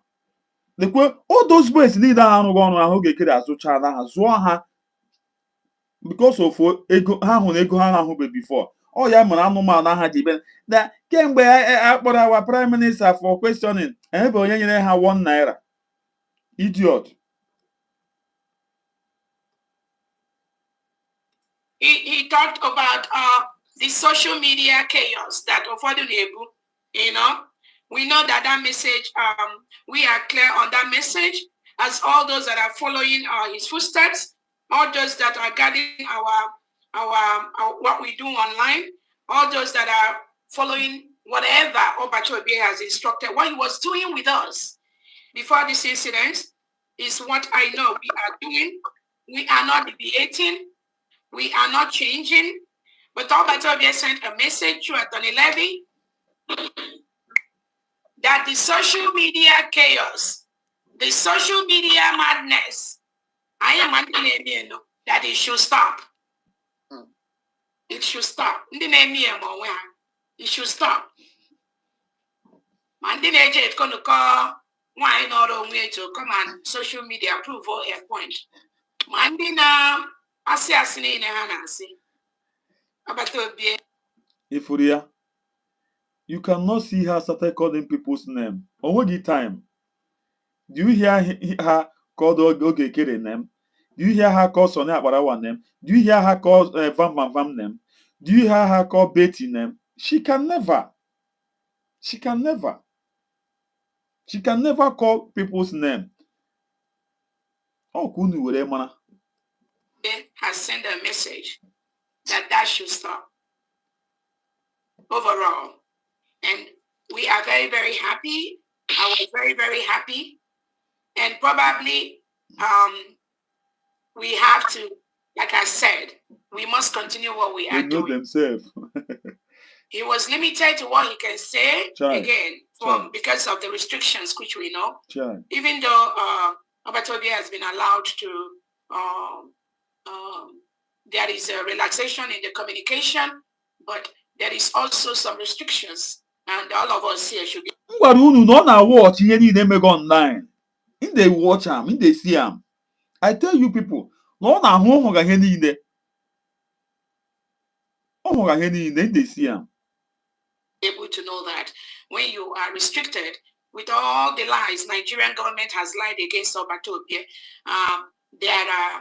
there might be restrictions to things he can say and things he cannot say, and I totally understand that, and I believe all of you here understand that. We understand. Just like when our own Oyendu, as he is being restricted, there are things that they don't want him to say. There are things they don't want him to do. Yes. Because the criminals are going to capitalize on that. Yes. So when they restrict some of the things he said, all of us here should be able to understand that that is per se protocol, and imago, somebody that is being restricted, yes, there is a limit to what that person can say or yes, do. It's true. That is a very common everybody knows. Everybody that all of us have to do. So even our attorney is just kind of limited to imago question, things that Obatobe can say and all that. Right. Which he understood, I totally understood, and I believe all Biafrans will be able to understand that. Right. Just like when we were in Finland, I keep giving that example when there was an instruction from Obatobe that can cancel the redeclaration of Biafra, that we should cancel that. So all of us here that have been following Obatobe, we know that now, even under gunpoint, such words. Yes. But him saying that should be able to let us all know the restrictions that Finland is applying. So we will allow the process to play out, just like we've said before.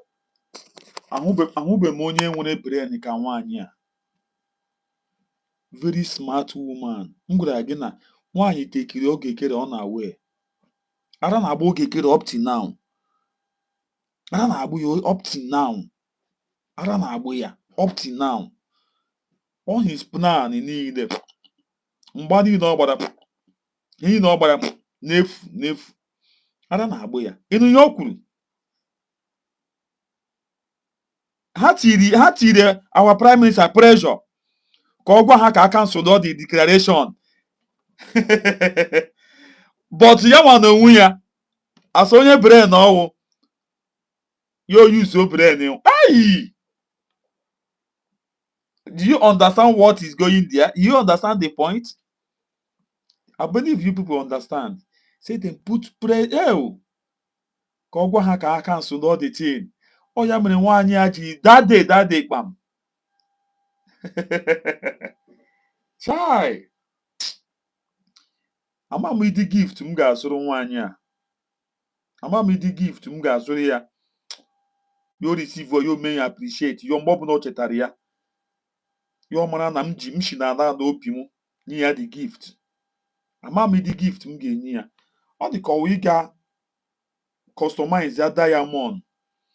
Then na dependent me were picture ya tige na dependent. Tiri ya ha. I will try and give her a surprise gift. You receive your man from me. Then she will know that I regard her, I respect her, I cherish her, I value her. Oh, him game. From now to December, I will make sure Mgraga no diamond.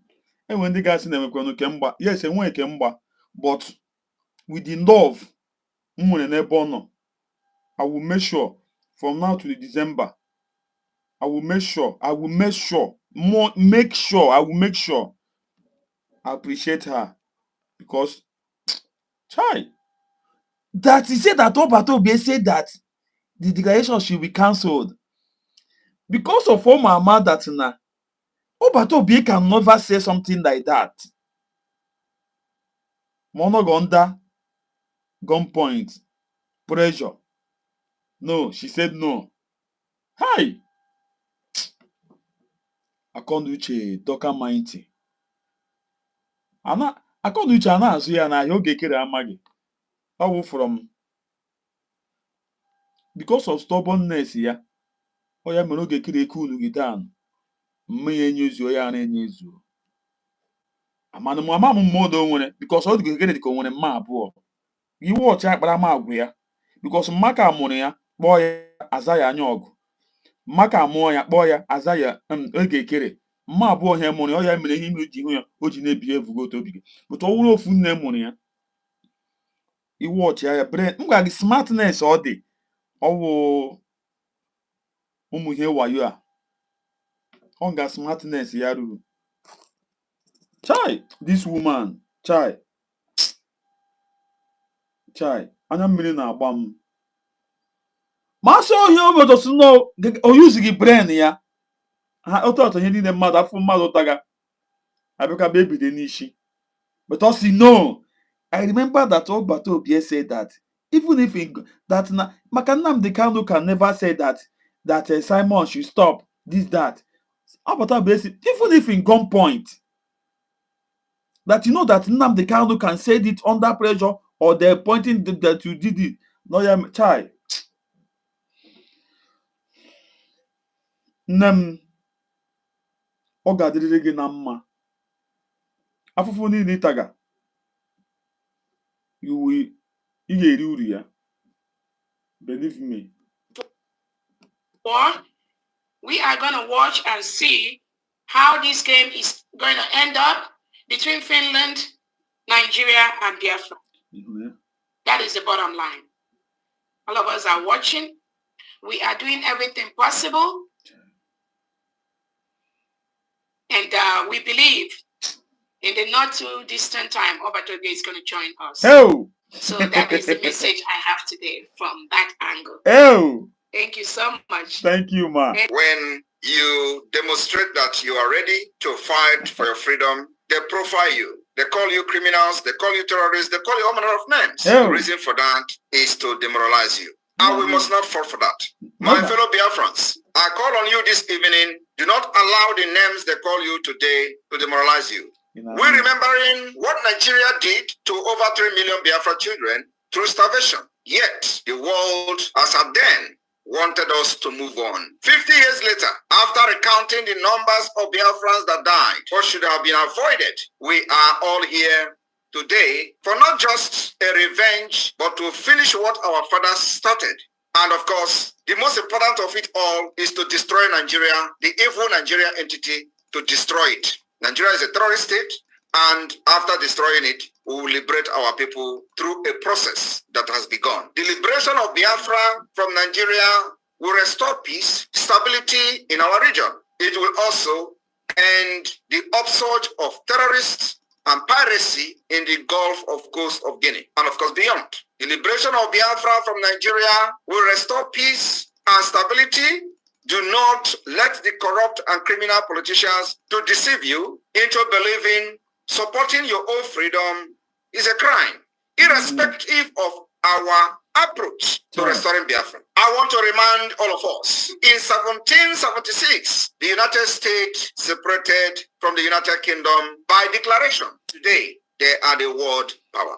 In 1830, Belgium separated from Netherlands. Today, they are one of the most powerful countries in Europe, both of the countries. In 1965, Singapore separated from Malaysia. Today, they have transformed into global financial hub as a result of the separation. Why is it that when we call for separation, Nigeria and their criminals will be calling us terrorists? Don't fall for it.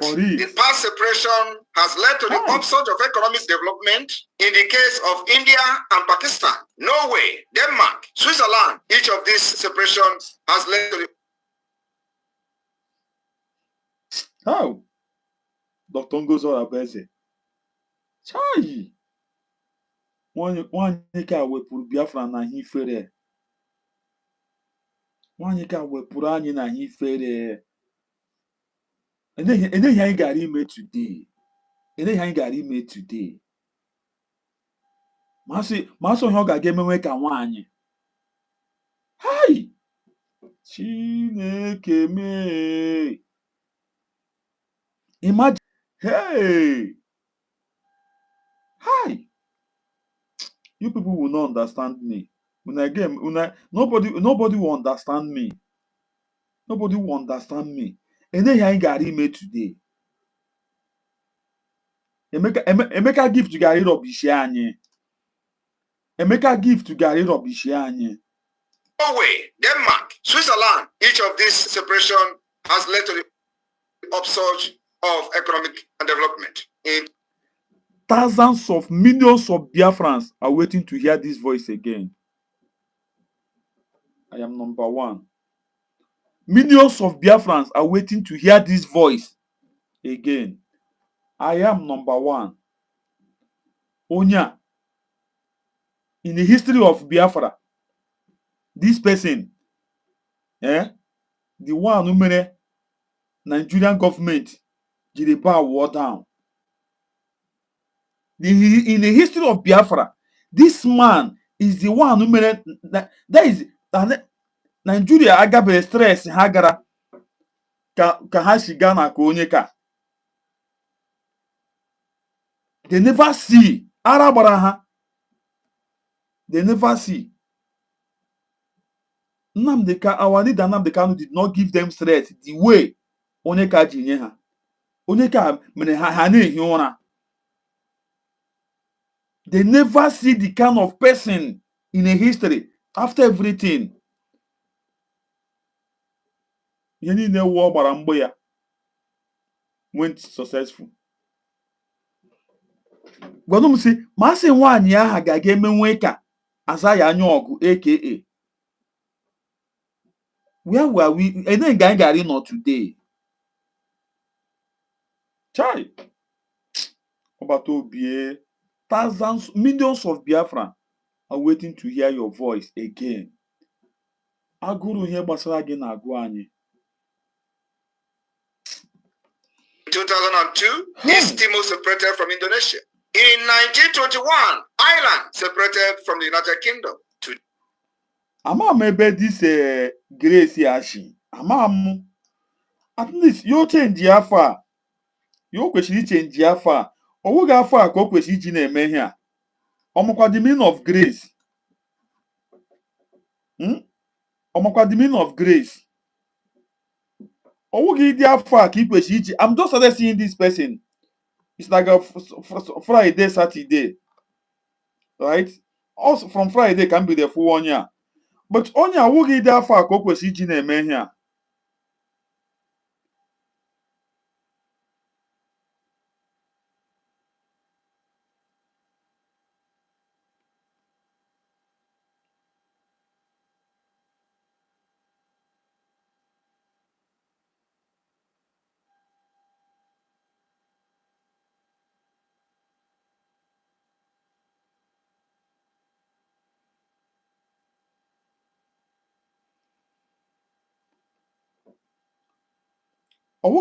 At least this person now question you will grace here and far. Believe me, the problem Ogekere wanted today because of there's no grace in him. Ogekere, the problem because he don't have the grace. Dr. Ngozo Rabeze have the grace. This person now, I don't know where you are using this name. If you know the meaning of what you are, if you know what you are doing, you remove that grace, add another thing. Remove the grace. Believe me. I did not stop you not to write, but when you remove the grace, then it will match with what you are writing. But this grace now you put in this name is not good. Ogekere, now why Ogekere doing all this mistake is doing falling like Amamoto Mgechi Odagaka Egondizu. Never know Ogekere Jadagaka Naira. All because of there is no grace in him. I don't see the reason why you have this name and be writing this kind of thing. What is there? Edit the name. It's very easy to edit it. Add another thing. Huh? You can't tell me grace. Grace. Do you know the grace Dr. Ngozo Rabeze carry? Because of the grace, it's not in Ogekere. That's why you see Ogekere doing all this mistake he's doing. Please, if you're a man or woman, change this grace. Add another thing. You can add a nkere or you put Azaya.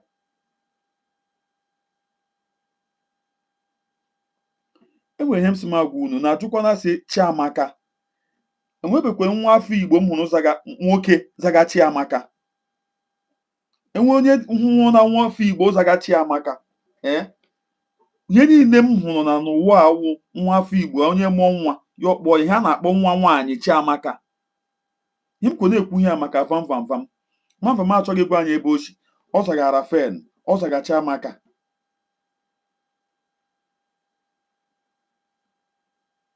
Enwebere nwa afọ Igbo, enwe onye nwa afọ Igbo amụrụ. Papa Smith. Happy Sunday. Ụtụtụ ọma nwa Chineke. Enwebere nwa afọ Igbo. Enwebere nwa afọ Igbo amụrụ nwa nwoke akpọga Chiamaka. I never see am. Ọgwụ na-asụ ụmụ nwaanyị. Vam awụghị nwa afọ Igbo. Vam onye etiti ụzọ. Respect. Vam awụghị nwa afọ Igbo. Hapụ ajere aha otu ire. But Chiamaka gaa na, I swear I know what I'm saying, I'm not lying. Enwebere nwoke zaga Chiamaka. Ọgwụrụ ụmụ nwaanyị. Onye si na ọ fụrụ na nwoke zaga Chiamaka. Ha na wow. Ọkwa mụ nwa afọ Igbo na. Abeg, wepụ afọ aga. Make the name edit. As I do not stop you not to write. But remove this grace. Do you know the meaning of grace?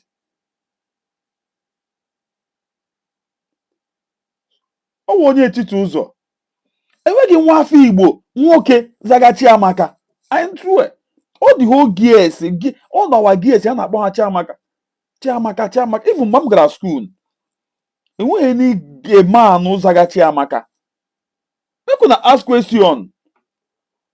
That guy aha wụ onye Bini.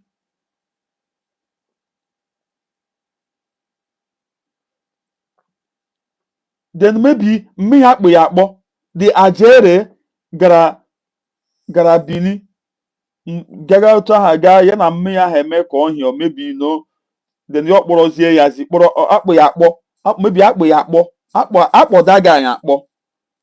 Lọta. Akpụ ya akpọ lọta na Amụrị. Adịka that guy mpe ya wụ onye Amụrị. Akpọ that guy akpọ lọta n'ụlọ ha. Because ejiri bịa gụọ ya afọ aha. Mme ya just gụọ ya afọ. Mme ya wụ onye Bini. Then amụọ ya n'ụlọ ha. Then the ajere abịa mee ka onye with mme ya. Like izie mme ya zi. Ihe mme ya na-amasị ya. Otu o siri akpọrọzie ajere akpọrọzie mma Rafael lọtawazie n'Imo steeti. Then mme ya so onye Bini ọwụzi ya ọchọzi afọ Igbo ọ ga-agọzi Rafael. Otu o si kpọzie ya Chiamaka aha. Ọ maghị asụ onye Bini ọwụ. Ọ maa na ụmụ nwoke a na-aza Chiamaka. Afọ vam na Bini. Mgbe mme ya mụrụ ya na Bini. Afọ ya ihe ji na-akpụ ya na Bini wụ dedi ihe a na-akpụ ya na Bini. Sakpando. Something like Sakpando. Abi.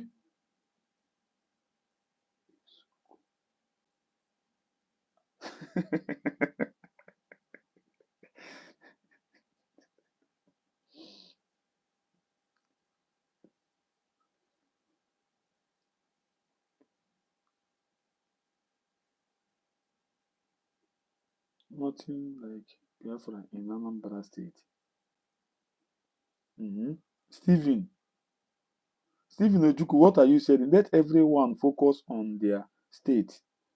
I am from Anambra State. Nothing like Biafra in Anambra State. Who is this person? Is he Guinea? Nothing like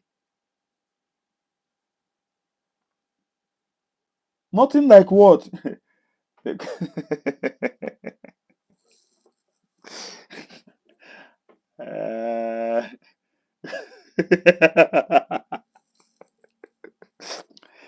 Onye maghị m kwachiga. Hey!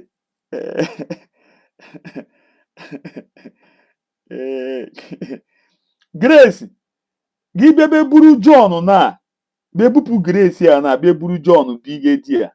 Afaga machi ya. Chukwu the sea boy, I greet you. I greet you. Ben Chi, I greet you. Biafra or nothing. This person now, this Stanley Ojukwu, itara akwụ ọkọ eze gị dị ka ọwa akwụ ka ịtara.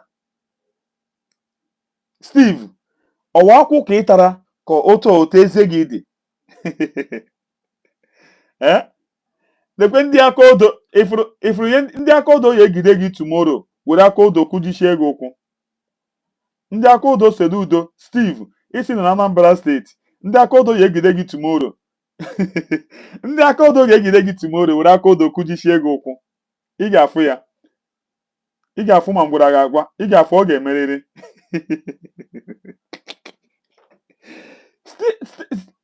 Imekọ ha bebe na-azaga chai. Abụna m ụmụ unu. Well, Chris nwa Biafra, I greet you.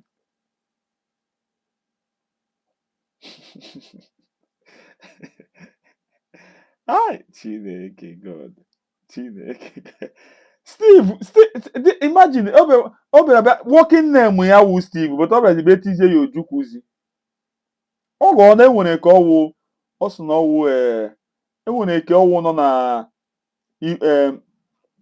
enwere ka nọ ọkaigwe a na-akpọ ka ha Okwute Biafra. Ifukwa ihe ka ha zuzuga ya. Grace, buru John were John tige na ha. Wepụ Grace tige ya John. Avro.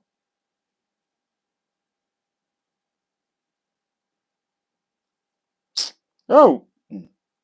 Ụmụ Biafra. Anyị nwe mmeri. Cheki enu. Masị Dr. Ngozi Orabueze bịa ga jụwa mụ oyi. Nga nọ today nga ara enu ya. Hey! Emu na-echeki oge kere. Edishon ọ na-etukwu anyụma mmiri. Dr. Ngozi Orabueze na-eguzo na anyụma mmiri. Unu need to watch that thing. Because you can't tell me. Cha, ya nwaanyị akwuru ihe anya mmiri agba m n'anya. I cry. Anya mmiri agba m. Onye ya the thing metụrụ m. The thing touch me. The thing touch me. Can finish your voice. I miss this voice.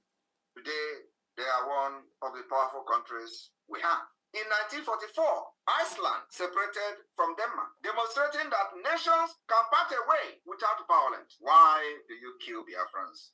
Whatever we say, If you are waiting to hear this voice, raise your hand up. If you are waiting, I want to see thousands of Biafra that are waiting to hear this voice again. Raise your hand up. Raise your hand up. If you are waiting to hear this voice again, Nigeria, where you have dangerous diversity, in Nigeria, where you have the northern part of Nigeria practicing Islamic State. Itiri ha gogo. Itiri ha like this. Ara agbala ha. Ọ ya mere ha ji gaga were oge kere anụmanụ na-adịghị capable, a useless man. Ifu ka o si ekwu okwu so na akparawa na-ederi ya ihe ọ na-ekwu. Hai! Oge kere ihe niile na-eme na so oyi. Oge kere iwa hai! Practicing Islamic Sharia law, and they have different culture, different laws, different rules, different everything. And with that kind of mentality and setup, we can never develop as a nation. That is the reason we call for the separate state, and of course for independent state for Biafra. Apart from the killings, genocide against our people, and jihad. In 1905, Norway and Sweden separated and goes their separate ways. Today, they are one of the most powerful countries in Europe because of the separation. In 1947, India and Pakistan separated. The list can go on and on and on.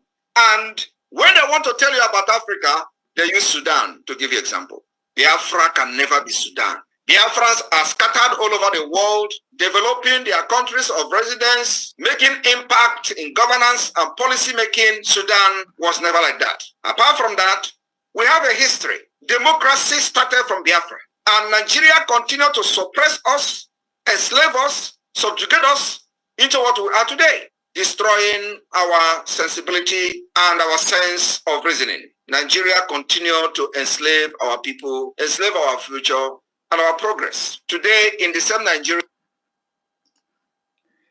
Grace, let me tell you, I'm a woman. Mom, I have to reply this guy or this girl or mom because someone Grace. I believe one has that Grace. Ọ bịa ka m shigbu unu na unu ga-watch Adachi Amaka aha. Unu ga-watch Adachi Amaka ha nwaanyị na-aza Chiamaka. Ihe gbasara vam aha ga-watch ya unu ga amụrụ Chiamaka n'ụlọ na Bini then Ajere gara ọrụ na Bini. Ajere wee mesin. Ọ na-arụ mesin. Ajere gara ọrụ mesin na Bini. Ajere owoto shiri nga ọ na ọ gara ọrụ mesin then mma Chiamaka na-ere mama put. Then yo ima ana mesin like this ana mesin in eruhana break time mma Chiamaka wo onye na-eresi ha nni mama put na Bini ngaji ere gara ọrụ mesin owoto shi from iri nni aha yo buba mma ajere mgbe buba mma Chiamaka ajere buba mma Chiamaka ihe mma Chiamaka amasị ya the mma Chiamaka gwa na o nwere nwa ọ mụrụ n'ụlọ which is ka a na-akpọ vam owoto Ajere si no problem aga m akpọrọ gị kpọrọ nwa gị owoto den ka ọ na-anụ ọnụ ya zi ya kpọrọ ya gawazie Imo steeti mma Chiamaka mma Rafael mgbe ahụ a na-akpọ ya ihe a na-akpọ this guy ha gọrọ ya n'afọ Bini ya wụ afọ ihe akpọghị ya na Bini sakpọdọ wa ihe a ji mara ya na Bini sakpọdọ ihe a na-akpọ ya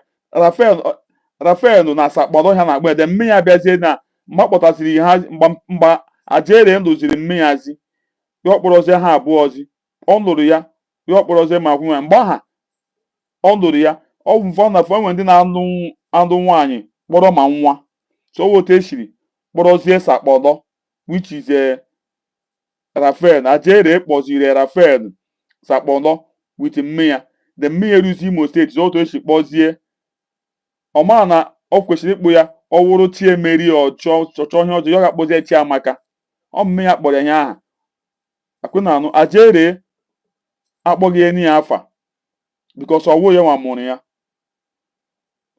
mụrụ ya gaa na history ana m agwa gị according to history of vam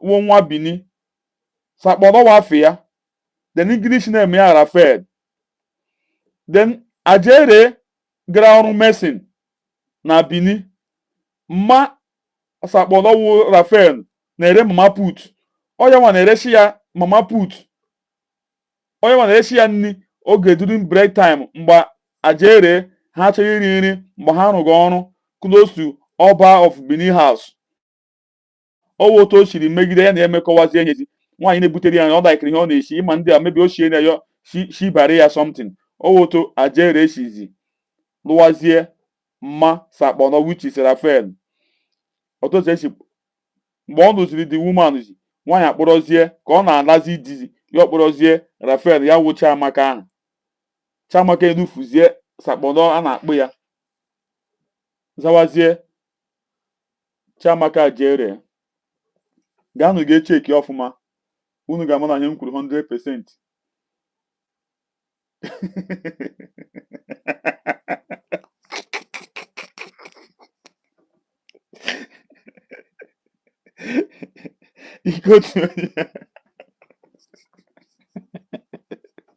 Believe me ya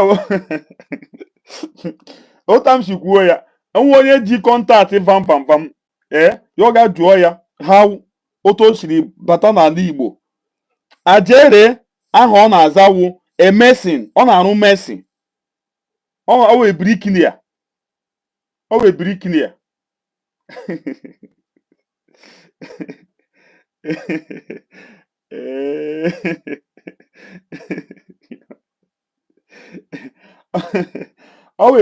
Ajere wee briklia onye dị close to vam ga ha m na-ekwu I believe that he will tell you the truth that this guy a boss on there. Okay, kuna oga man am boss on there. I mean, I greet you watching it. Thousands of Biafra miss his voice here. Can you not Chukwu here? When the Biafra people try to rise through their business enterprises, Nigeria system will destroy it. They destroy it in Lagos, they destroy it in Kano, they destroy it in Kaduna, they destroy it in different parts of Nigeria. And in a system like that, you will all be diminishing until they wipe us in the surface of the earth. The only way to preserve our culture, value system, and save our life from extinction is a complete separate state. Exit from Nigeria, which the process has begun. My fellow Biafrans, today we have given a very serious warning to those threatening Biafrans about the Nigeria protest. We have absolutely nothing to do with the Nigeria protest. We are Biafrans, we don't validate Nigeria. But if any Biafran is victimized for Nigeria protesting, we have assured them we will weaponize every person who cares to carry arms for self-defense. The weaponization of these protesters, any Biafran has been killed, will start from Lagos and Abuja. We will weaponize every protesters that cares to carry arms for self-defense. I rest my case. This is a warning to those threatening Biafrans as Nigeria are planning to protest. We have nothing to do with it. But once a Biafran is killed in the name of Nigeria protesting and target people to be into this protest, we will do wonders.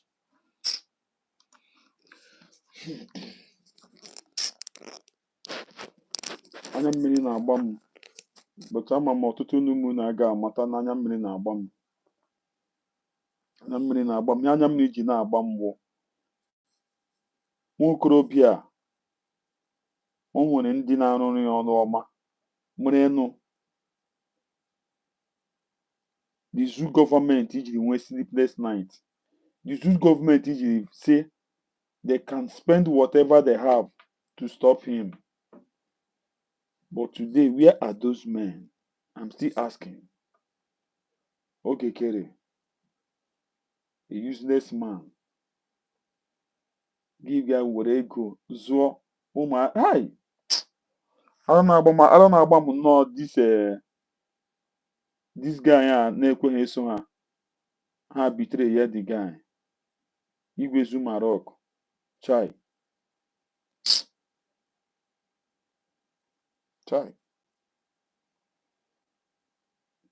Unu aga ama na enwere ndị this spirit of Biafra nọ n'ime na ya maka ego ha changewa.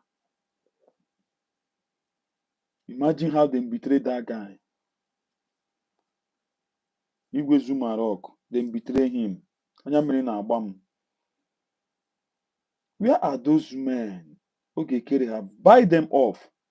Tell them to stop whatever they are doing. Just to punish our prime minister. But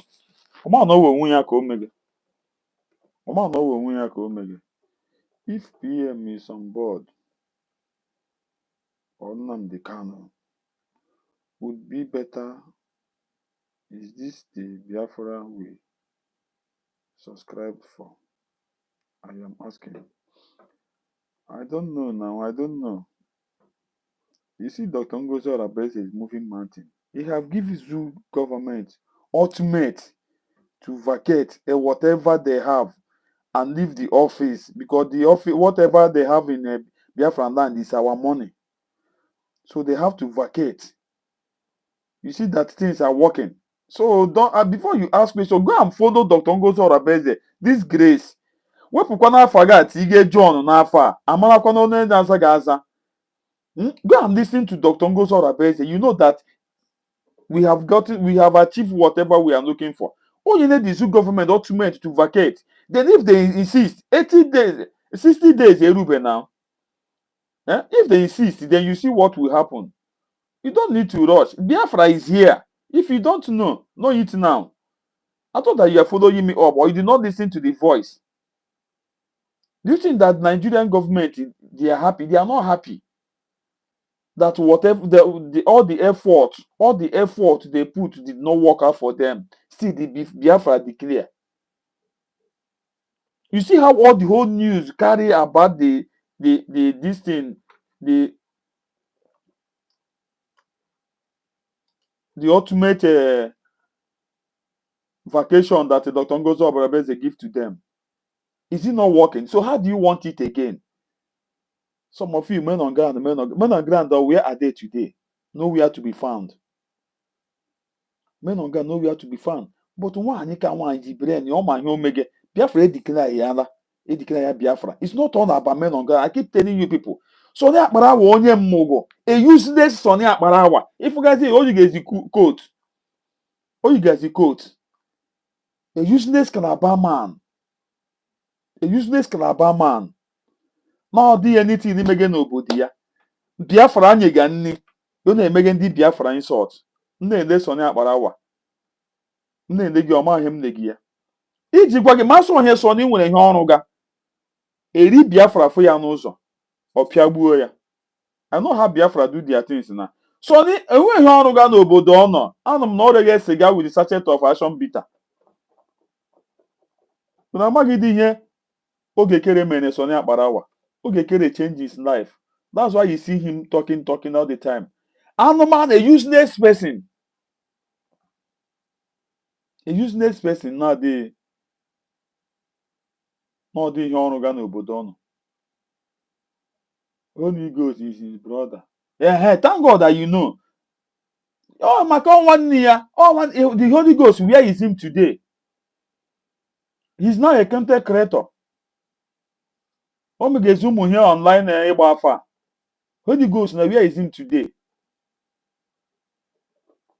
Without Biafra, Sonny can never feed. Without Biafra, Sonny can never feed. Don't mind, no, because of ego Ebire, Okekere, then Okekere be change their life here. Without Biafra, Sonny can never feed.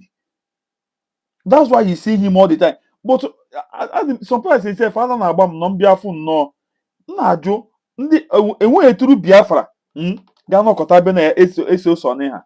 Because ị ga-atụ onwe gị mbọ na why must this guy insulting our people? And you know that without our people, this guy cannot feed. How can you people continue listening to this kind of person? And a Biafran man who has dignity. A Biafran man who has respect. The bad guy Sonny with the propaganda. If we hear Dr. Ngozi Obarabeze ha, Arabala ha. All before this news about our prime minister, Dr. Ngozi Obarabeze will come on their cabinet. Baby Kuya. Piam!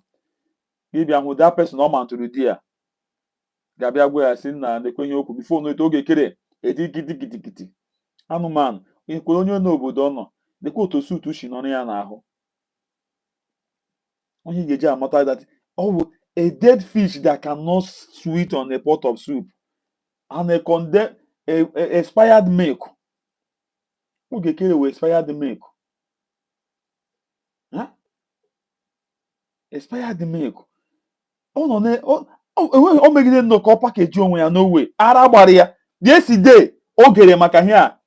This message our prime minister sendere. Ara gbara ya. Oga say, this why this woman? Who is this woman? Who is this woman? Why this woman? Jine megi ya here. Ara gbara na no believe am. The woman emeni ya 30.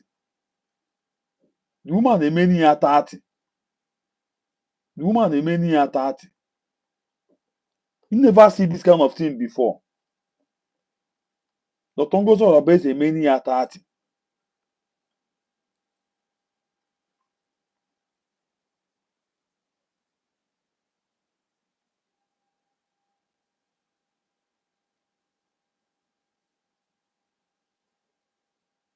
Emeni ya 30.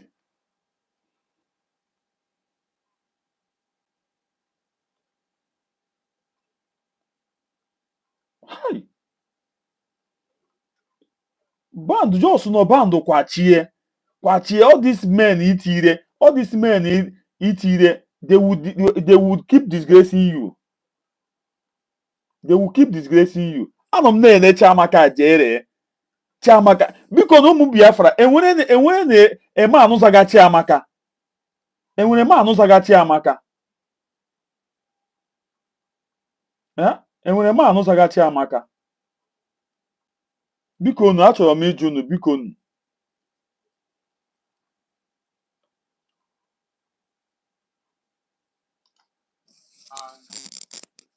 National health system were also introduced. The ID card directly. Minister Jerry, I beg, make you cool down now. Make you never release this fire yet. Anyway. Detail camp, 40 years, with 20 years. Thank you. Thank you. Over Quattro, over to you. Good evening, my Honorable Minister. All the echelons. All the Ejema from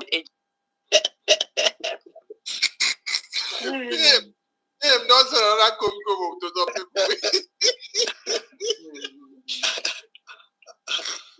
Hey, we have said that to some people, and now this time they sending it through the person that Mr. Ajay just said. Now the person that is close to her. let me break another soup now. Let me break another big one. Do you know that today Adam Toto started insulting Butuzo again today? She told Butuzo that the message Butuzo sent was a nonsense message. And in that same message, she was saying, Butuzo, when are you going to come out and really speak to us? When you speak, I will know. That first message is a nonsense voice. She's on drug. madness.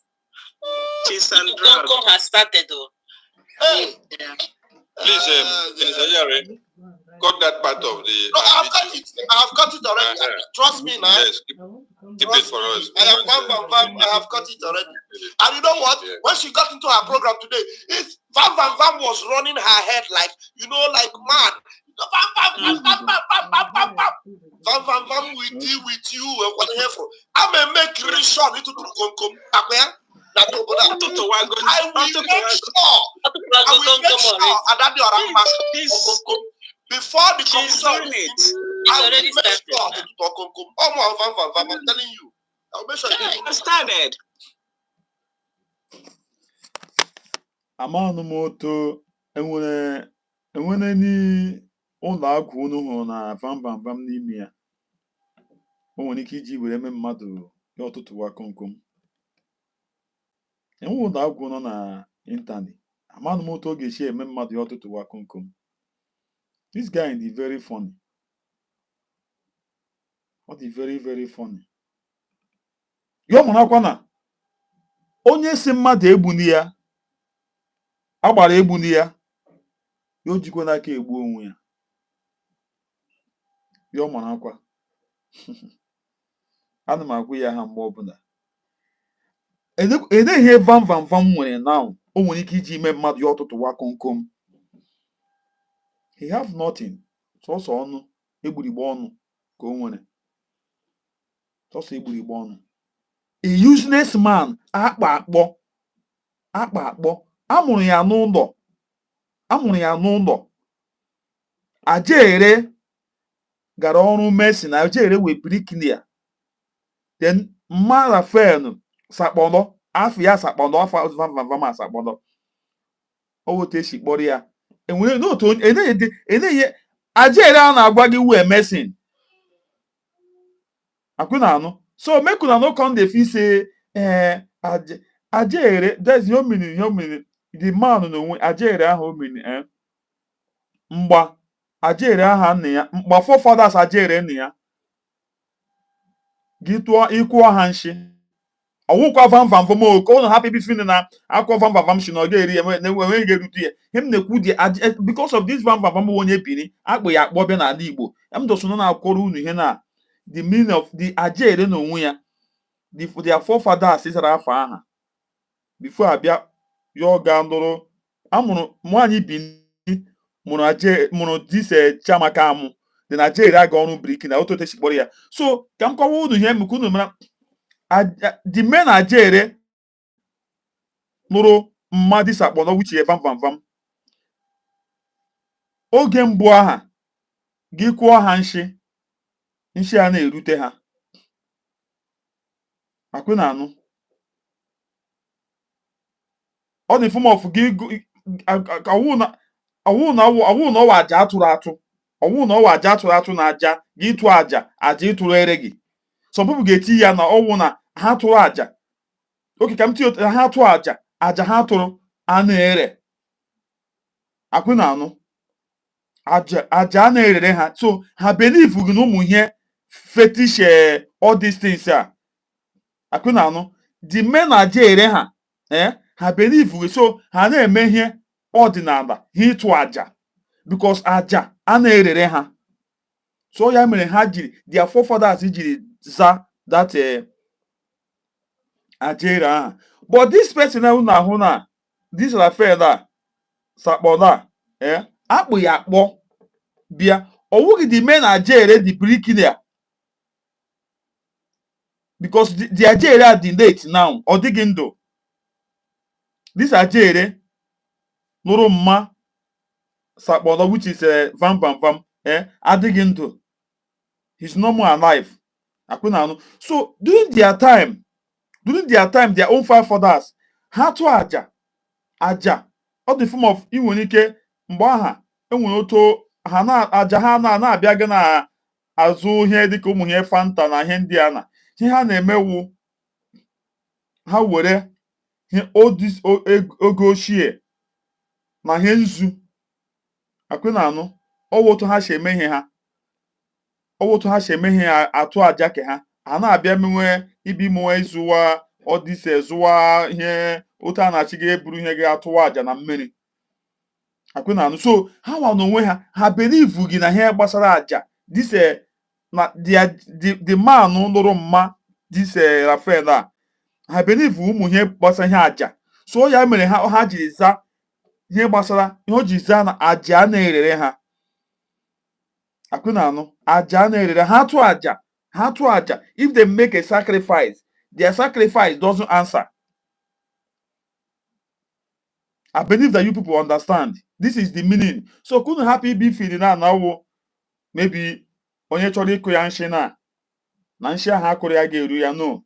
Ihe ọ bụla chọrọ isendere na ọ ya aghọrọ ya with hugging ka ọ ya hug the thing. So make unu ha bebe sị na ihe o mere na ha tụ aja na-erere ha. So ha believe gị na ihe gbasara ịtụ aja. I believe I'm making sense. So ya with the thing. So onye nụ ka ọ nọ na-akọ ihe ọkụga na ọ ga-emekwe ka enweghị ihe ọwụ. Anything o mere need the work. Believe me, I know what I'm saying. Ya hụ unu ha o mere na mmiri aha ya ha sokwere ya nnọọ nawa. Anything na aja need the surprise ọza ga afa adamanụ kpọrọ ya mgbe mme ya mụrụ ya. Surprise ọza ga dị afa o mere dị afa in brace. But masọ ihe o kwere gwa mme ya si ya ọ chọwarị ya onye tụrụ ya ime mme ya mụọ ya n'ụlọ before the aja ere the bricklayer abịa binibi ịrụ ọrụ mme ya nere mma putu ya na aja ere na ọwa na-esiri ha nni. The woman from there amanụ mma o were ihe tiri ya narị nwaanyị nwoke rie ya bido fon was in love ọ dabazie ka ọ lụrụzi ya ọgwụ ya na o nwekwara nwa ahụ.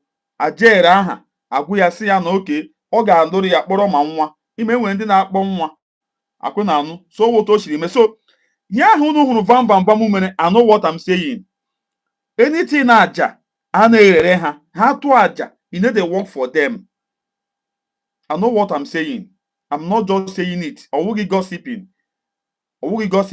So don't mind this thing ọ dị na aja a na-erere ha.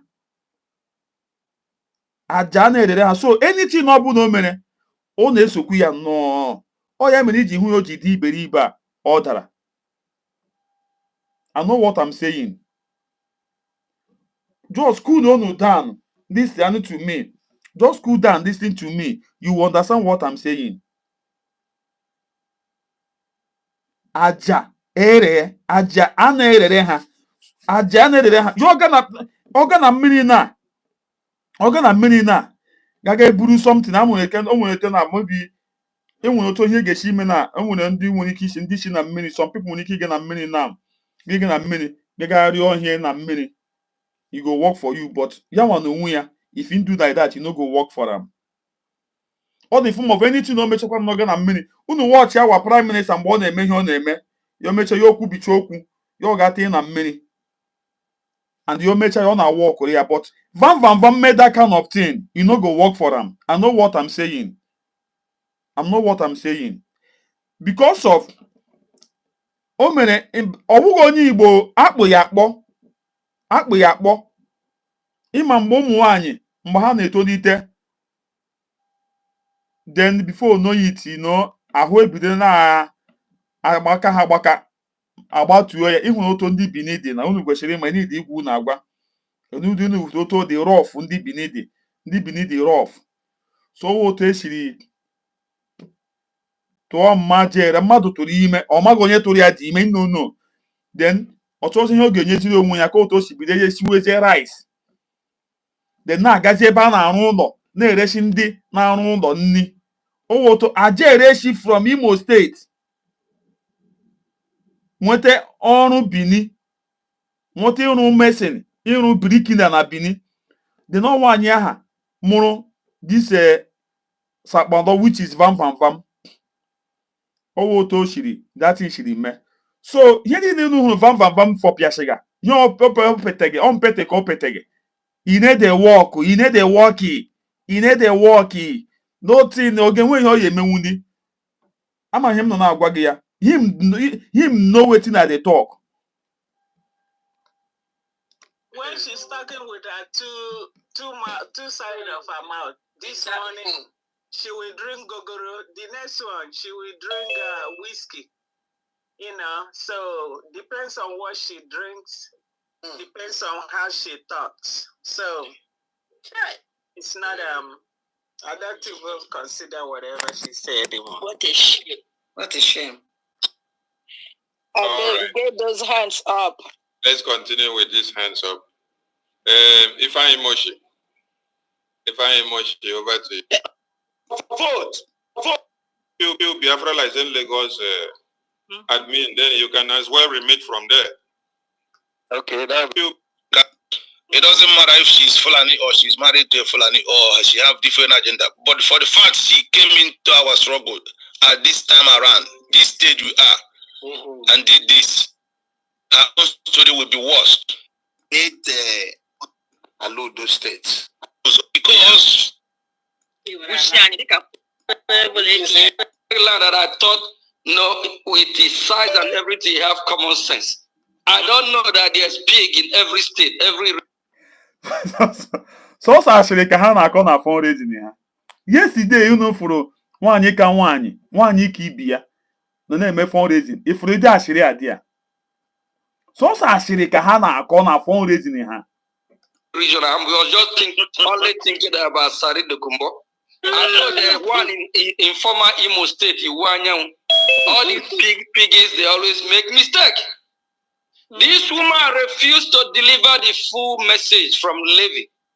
Levy warned her, stop using Biafra Republic government in Eza. Stop using our Prime Minister image.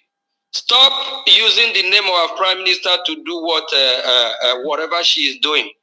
But she refused to tell the gullible ones exactly the message Levy. I got the message yesterday. I got the message that she was delivering today. I got it yesterday. Yeah. Levy relief. You get the message, but you did not deliver it. Very useless person. And in this Ogi, very useless people. In Yokuri. Now see how our Prime Minister, our Deputy Prime Minister deliver that she got it. But you got it, but you come out and say something. Why you did not say it? Everything about this guy, lie from the pit of hell. If no one to the diosi, if Odeko only had been with Oziaha, bam, open ụzọ bie ekwu okwu, for him play. Okay, when that thing you happy you queer. E deceive go onwe ya, ma ndị sogi ya. I got it. A Levy actually able to talk to our Prime Minister but it's not 100% confirmed. But based on the words, it's actually a warning to Ngozi Orabeze to mind what she's doing, be careful what she's doing. If she already the time that do you see that woman call this useless man name? The woman don't have their time. My people, reason. That woman did not mention these people name, but you see, he be making mistake upon mistake. already form her parallel government, let her, since she don't want to come and do the right thing, let her maintain her lane and stop using anything that associates with Biafra Republic government in Ezra, with the Prime Minister. Picture before he was called for questioning, is the Prime Minister of Biafra Republic government in Ezra. And to desist from her activities on social media, which Mariam have won and sent the same message. Why you did not bring out the Mariam again to come and still send another message? Why would I not go ask and say, why the Mariam no come again? Why the Mariam or where no come again? Very fakish somebody. Now for somewhere in leadership. A useless man. Couple weeks, days ago as well. And today she confirmed she was saying it today, based on the message she got yesterday, she confirmed that our Prime Minister Biafra, unu ka anụmanụ a ga-enweta ozi ahụ. M gwara unu na ara gbara ya. I said it here. Agwagwa unu si ara gbara ya na ozi ya bịara. And the nwaanyị ka nwaanyị m ji eme ọnụ. Abịa ha bịa sizie ka ọ bịa na cabinet bịa gwa ha dị ozi because of the sabo nọ na the thing. O nwere onye ọma ntụrụ di ya informant. The woman, they don't reason as so if I get message come tell and I can't go and go give Ogekere, I no go do am again. I go come publicly. Master on here okuru here na cabinet. Ogekere gari puzo be kuo ya. But now you see you see how you disgracing yourself. So that barawa. See the person you are coaching. Keep fooding you. How can you coach a useless man? A duplex bulldog? A nonsense man? If Omumuya forcing guy. If you forcing guy. Now force one him something that you know you are not capable. I said it here. That I wish that woman the baby this guy Diana. They're gonna cabinet. Give ya Arab, they no believe him. I got the message.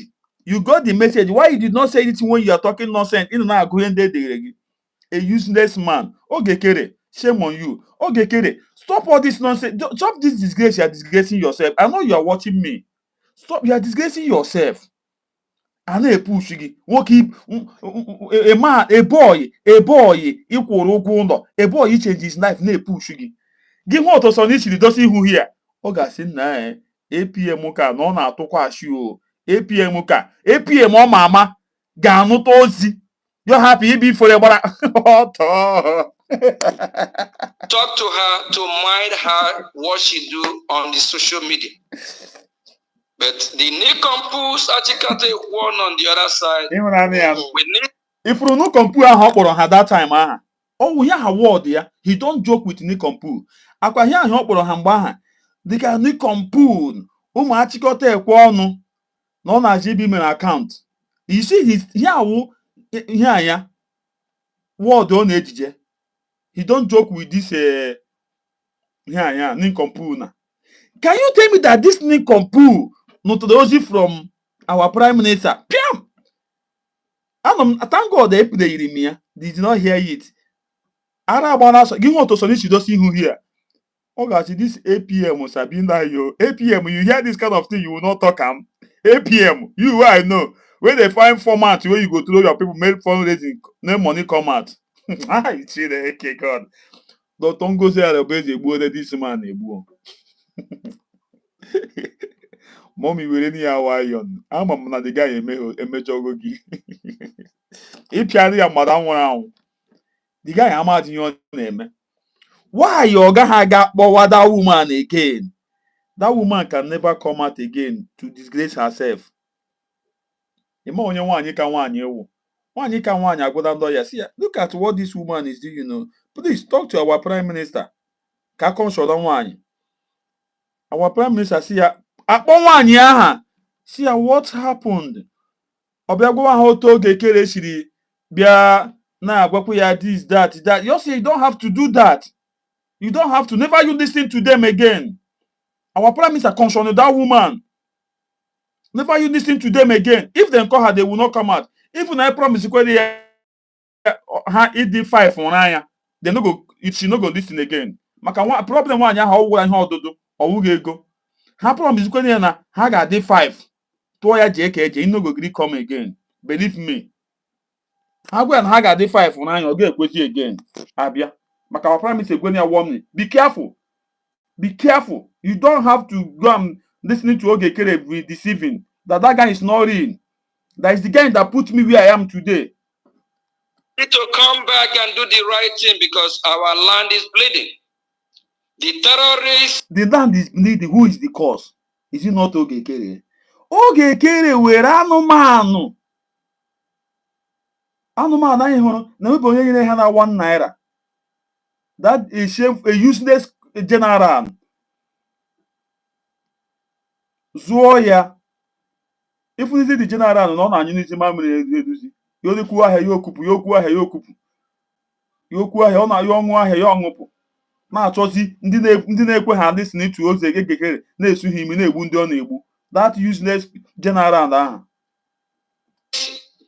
They are not smiling at us. They are out to destroy us, to make sure they succeed this time. When our leader Mazi Nnamdi Kanu was kidnapped from Kenya, they thought it's over. You see that the grace is not in him. This person answering grace. Did this person look like this person now? Did Okike look like somebody that have grace?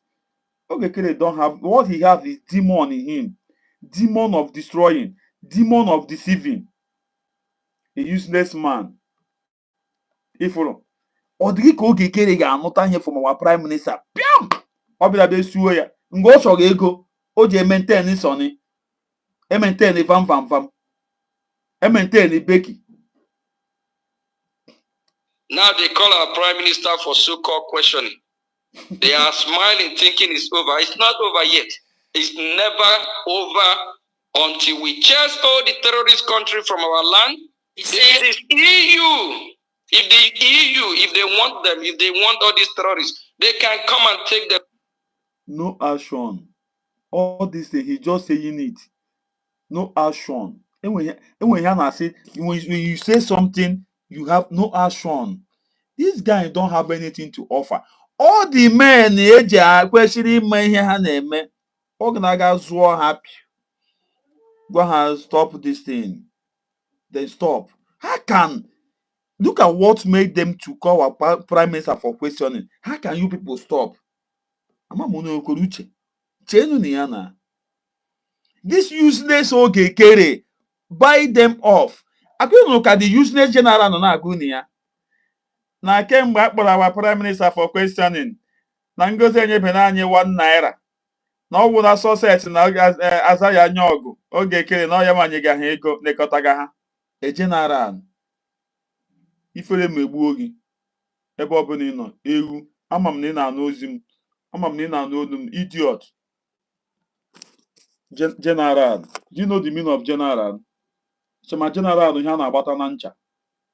Them to EU. EU already having problem from city to city. All these jihadist terrorists. If what you so need here, so na sin na hapụkwa ihe ikwu ge. Enwe ezigbo onye ikwu ka ha na ndị ego a.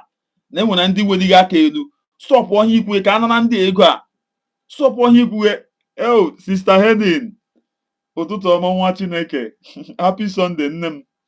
Ụtụtụ ọma. Ife otu ihu so need here. So ị na-asịkwa apụ ihe ikwu ma ihe na-akọ onye ala. Ihu so na ekoto jidoro m. Because ike agwụla Sonny. Also ihe ọkọ ga nọ no EU all the time EU ga-egbu gị. Finland as well want to deal with the terrorists. They can relocate Nigeria to Finland. Let them go deal with themselves. They better choose what is right. Yes. Those on the other side, you better leave Ngozi Orabeze with her drama, false hope. Hi. You want to print a gem that. You see it? This is the reason why he's telling you people that if you get the Gemma, which bank are you going to put it? If for you? You see the sabotaging? You see him? Enemy of progress. Enemy of progress. You see what happened now? You see the reason why he talked about that first time I played his voice. That I know we have Biafra, this, that. They are still in exile. He did not believe that thing that Dr. Ngozi Orabeze said, that it will work. Omana na declare Yana Biafra. We are now a country. So what Nigeria have to do now to vacate from our land? This useless man don't know it. If you could hear about Ejemma before, Mgunia, if the thing, he's in pain and agony. One is in Obeni, Yara, no one you. Oh, Hinabuyara. Hinabuyara is all one, make your head in that. It's in Bagayara, you no believe him.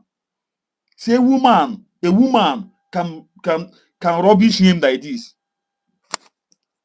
The no ya budoji weze ashere ka ha na-akọ. Dekwe wuru ụmụ nwaanyị kwajuo here.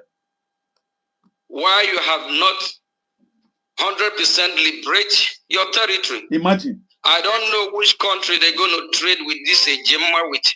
Is it Cameroon? Is it? O kwuru here before. O bekwara nga ha megekwe ihe gossip in here so fundraising. Kwukwa the same thing. A weak man. An evil man.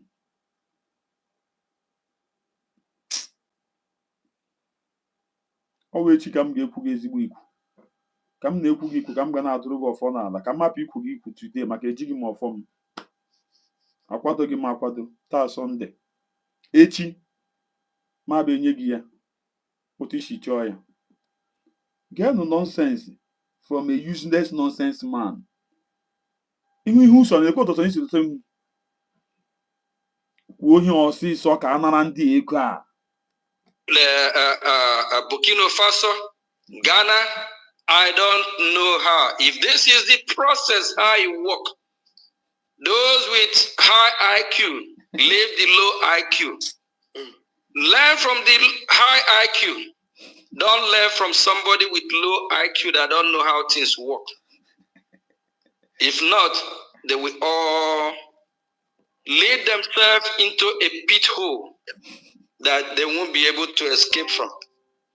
Honorable Sonny, you say you want to play it, right? So that the Biafrans can hear how she addressed her people, and you see them jumping like frog. Is it jealousy?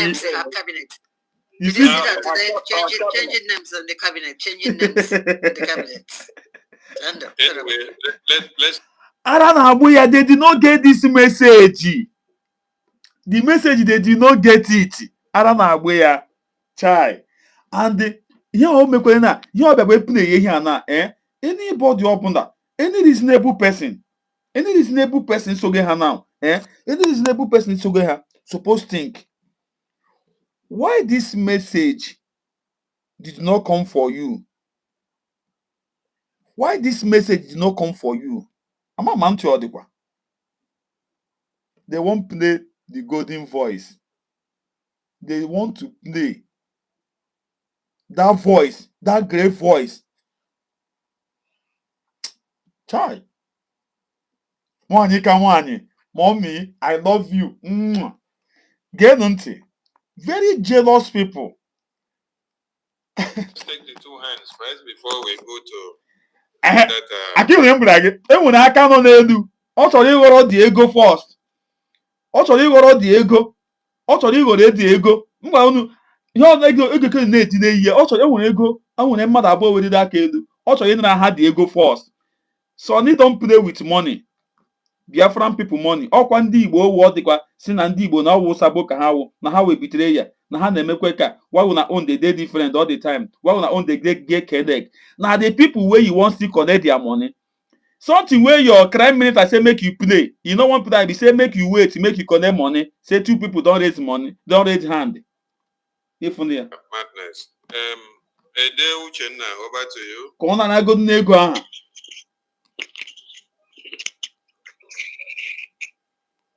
It's a call for questions. Thank you. Okay, yeah. Rastaman. Thank you. Jihadist declaration in the name of government. A vacuum to commit a lot of massacre of our people. We need to do something. We really need to make an international noise. A lot of things is happening in different parts of the world right now that is going to take Donald Trump attention, take the attention of different parts of different leaders. We need to make a noise that will gather the attention to us. A heavy noise. I've been saying this. One more thing I want to say, please. Everybody have their own opinion. I know from time to time, it's unfortunately, from time to time, we're going to talk about this inconsequential being. But please, this goddamn obsession must stop. Yesterday, I was listening to YouTube on a space that was happening yesterday. Somebody pick up a phone, a microphone on space to talk. That guy called the name of this woman for almost 30 times in a period of 5 minutes or so. What is this goddamn obsession? We need to make these people inconsequential and move forward. There is more important thing that is facing us. You see, I'm telling you, I have not mentioned her name. I have not. This is Vision 555. He know the truth, oh. He know the truth, oh. But because of that money, you see what is happening. Is Vision 555 saying this thing now? All the time, ngozi.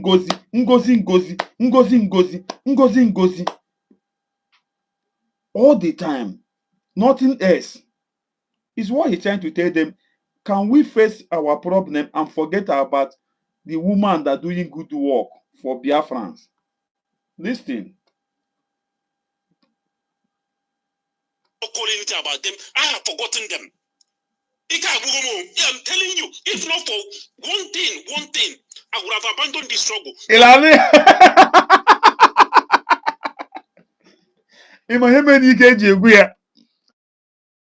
Because Okike don't have anything to offer. Okike don't have anything to offer. Chai. I'm not blaming. Also, Okike because of Amagi here. Also, Okike because of Amagi. Yeah, Vision 555. Also, Okike, a man that cannot defend himself. You see how you are speaking for yourself. But Okike cannot speak like that. Only gossiping. People are tired of them. No reasonable person again. And we're going to need reasonable person again. Vision 555. But now, everything about him, Vision 0. Do better things with my life. Because we don't have the knowledge, we are not the mindset of people who are facing extinction. Chai. Ambazonia will not face extinction. Chai. But they know how to deal with their sabo. They are not facing extinction as we are. Yeah. Ambazonia, they are facing threats. We are facing extinction. We have lost over 5 million people.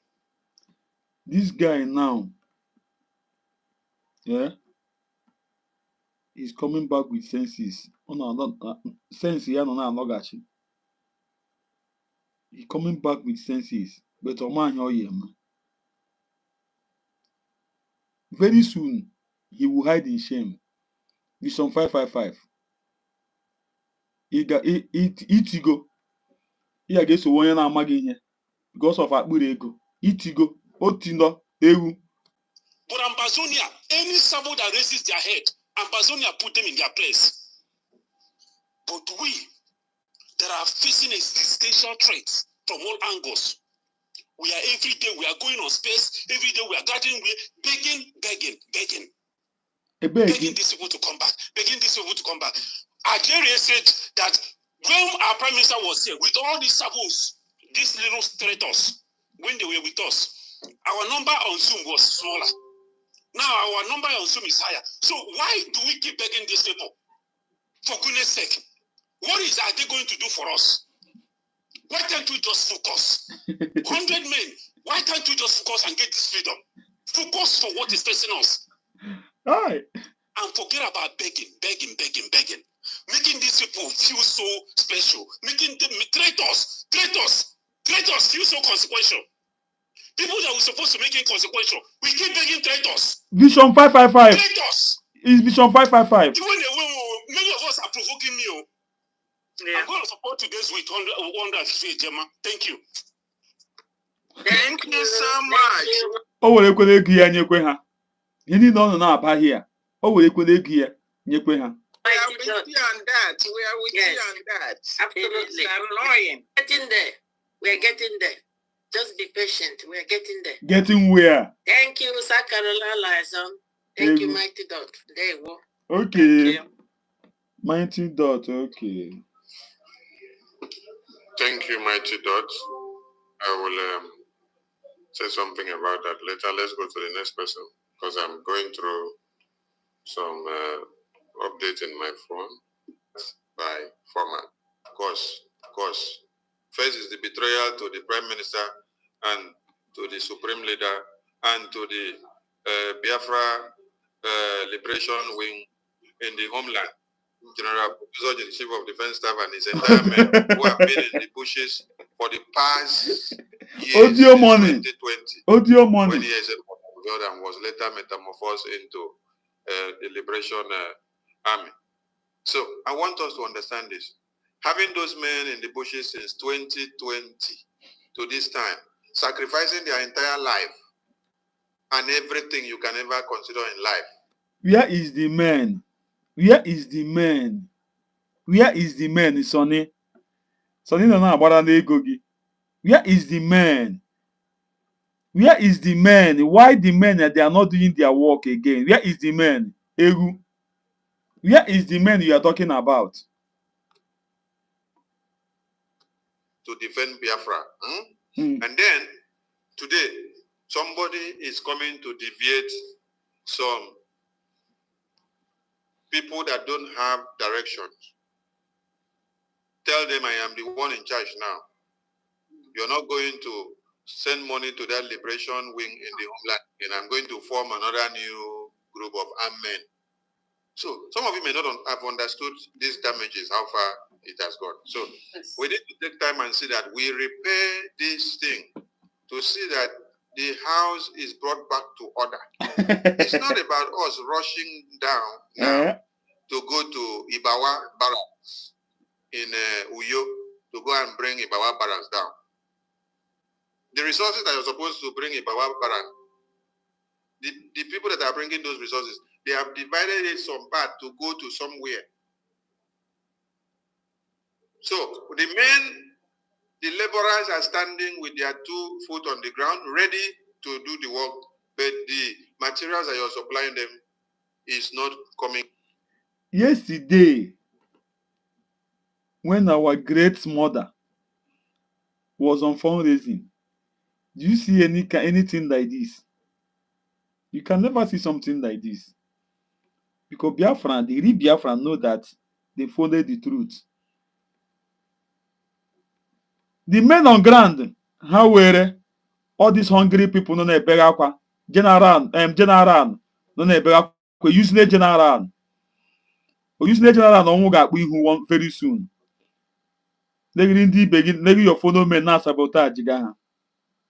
A using general on ga ihu very soon. In a sabotage your phone people because they do not agree to bow down for a useless okekere. Shame on you people. Is used to come for them to mount the forces as before. So, taking time to correct these things, to see that we put things in order first before they will now go to Ibawa barracks all the way in Uyo to go and do what they're supposed to do. So if I am considering the barracks of Uyo in Ibawa barracks in Uyo, how much more the one in Enugu? How much more the one in Imo?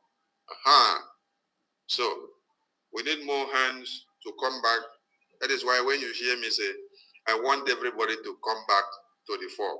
I'm not stupid. You are very stupid. You are very stupid. Sonny, you are very stupid. Very useless idiot. Fall back for who Okekere, a man that cannot defend himself. It is very stupid. No.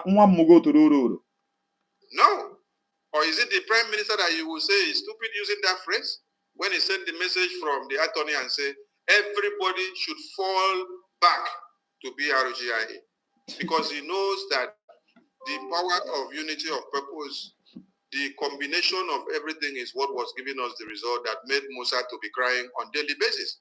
And when Musa came out and said, then the men now that are making Musa to cry, where are they? Where are those men?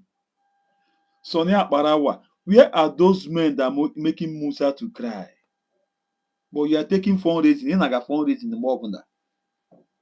All these people that are following these people, why can't you ask a question? Sonia na shine with Egun. Chiamaka, nwoke na-aza afa nwaanyị. Enwere unu nwoke unu hụrụ zaga Chiamaka n'ala Igbo. Denu see yes, unu afuna. Denu see yes. Enwere, if you have seen any man answering Chiamaka, right, that you say yes. Every morning. It is sorry to be stupid because lying commander is, who is the commander? The war is your this Sabo. Say, when we attack their finance, we will decentralize everything that they are having and they will not have that formidability again. I want all of you to understand the importance of that message.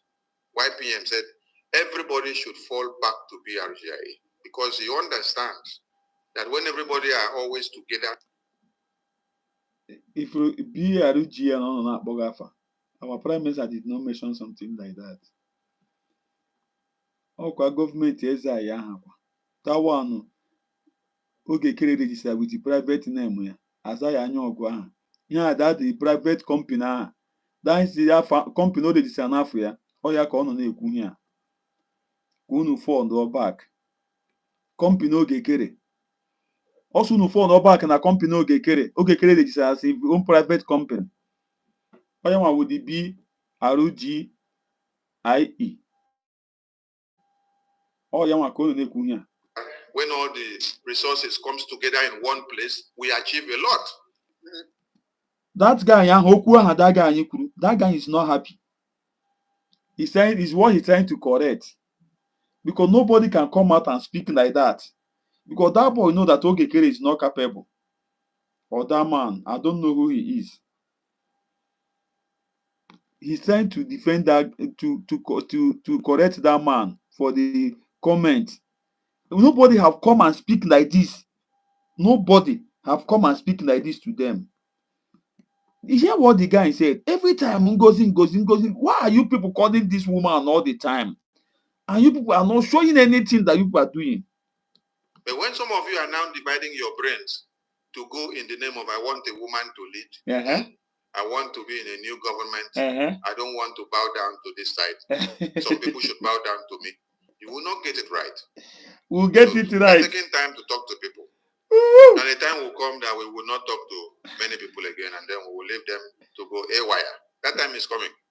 So now that we are acting like fools. The time on the Kunya, very soon they are going to hide in shame. Oh. It's the time now he's telling you people. That time is coming, they will hide in shame. That time is coming. These people will go and hide in shame. Oh, yeah, fools talking to everybody, kneeling down and begging people and calling on them. Let them enjoy this our humility and take it to be our stupidness for now. Until when this our stupidness expires in our handbook, that is when we will show what is called brutality. In here, this is stupidness will expire very soon. Once our prime minister put an ad, this their stupidness they are doing all the time will expire. You see, very soon, all this stupidity will expire. For now, let us continue. I thank you all. Honorable Okechukwu, over to you, sir. Man, son, I would like to make a little bit of conclusion there after Okechukwu finish. Good evening, Honorable Vice. So now that we are acting like fools, and see how I can make do with that 5 minutes. Man, see, Mighty Dog, I really appreciate you and I thank you for your, very that thing, they don't like hearing that thing that Mighty Dog talk. They don't like it. It's not what they hear for. That's why they see what's on his head. And this one now, want to come again. Because the guy hit them hard. The guy hit them hard. How can you come out all the time calling one person? Ngozi, Ngozi, Ngozi, Ngozi, Ngozi. Is it only Ngozi you see? The guy said he's tired. That's what you see what Sonny said. You see how Sonny bring out himself to talk. Arabado Gekere. Arabado Gekere. Sonny have talked na this one binia akpakpo. Amụrụ n'ụlọ nwa bi na-akpọ amụrụ n'ụlọ akpakpo lọta n'ala Igbo. Ọ chọrọ ikwu ka ya. Very dogged approach and very, what will I give you? You are indeed a man of steel, but try to understand something. I don't want to overflog it, but understand that we are talking about a woman that was very close to our prime minister. The woman Agbalahara. The woman Agbalahara. The woman Agbalahara. Van cannot come out a day. All the best waiting again. How can they open space if there is not about Ngozi? Any day they stop talking to Ngozi, what they are doing, they have gone. It's sure that happen and one year put a hat Ngozi Alpha. Both Dr. Ngozi or Abez Alpha, Deputy Prime Minister Alpha. They are gone. Mark my word. You see how they come to defend us. That guy hit them hard. Because the guy have seen what Dr. Ngozi or Abez said. And Anthony give a message. If you look at the woman did not call their name. He said, those of you. But see what is happening here. We're talking about people that we have been working together in the same place. We're talking about somebody that was with us on the same podium in Finland. And Biafra was redeclared. And the PM was not there while all these things were going on. If the PM was there, then it will be easy for you to say, let's leave them and let's move on. This guy now, why he did not put effort to declare Biafra? He's not a man. This shameless man. Imagine somebody that worshiping Ogekere. You see how he speak now. Ogekere cannot speak like this. At least he think it. How can I be worshiping a kind of a useless man? Why can't you think it twice? As onye binewo. As onye binewo.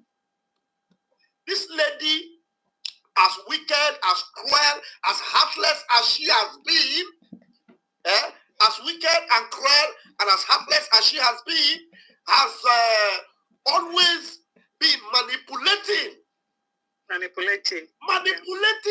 And look, because she is very systematic, you can. Arabalaha. Nwanyi ka nwanyi na-apịa ha ụyaka. Nwanyi ka nwanyi na-apịa ha ụtarị mmụọ. Mgbada ka ọ wụrụ before. The woman ga-efi na ya na ndị mmadụ nọ. Ọma na-enwe ndị ha na ya nọ. Ogekere nwere onye ọkwụ ụgwọ na the cabinet na-enye ya update. If not, this message here, one deliver yesterday night. Okay, Kele Gari pulls up, baby, the woman being old news. So this guy here, Hannah Chona, he correct now, maka anger. Oh, yeah, he need that. If you have found an phone, the woman cannot condemn them. The woman, don't you mean everything the woman do make on get successful. Seriously, whatever. Cannot say, let's move on. No matter how you try to move on, you will always come back there. The PM, you can always remember, there was never a time he stopped talking about these TOS people. Mm-hmm. He will tell us, let's move on. But when it matters, he will. You see, there is time our Prime Minister stop talking to them. Vam. Our Prime Minister stopped talking to them. He stopped.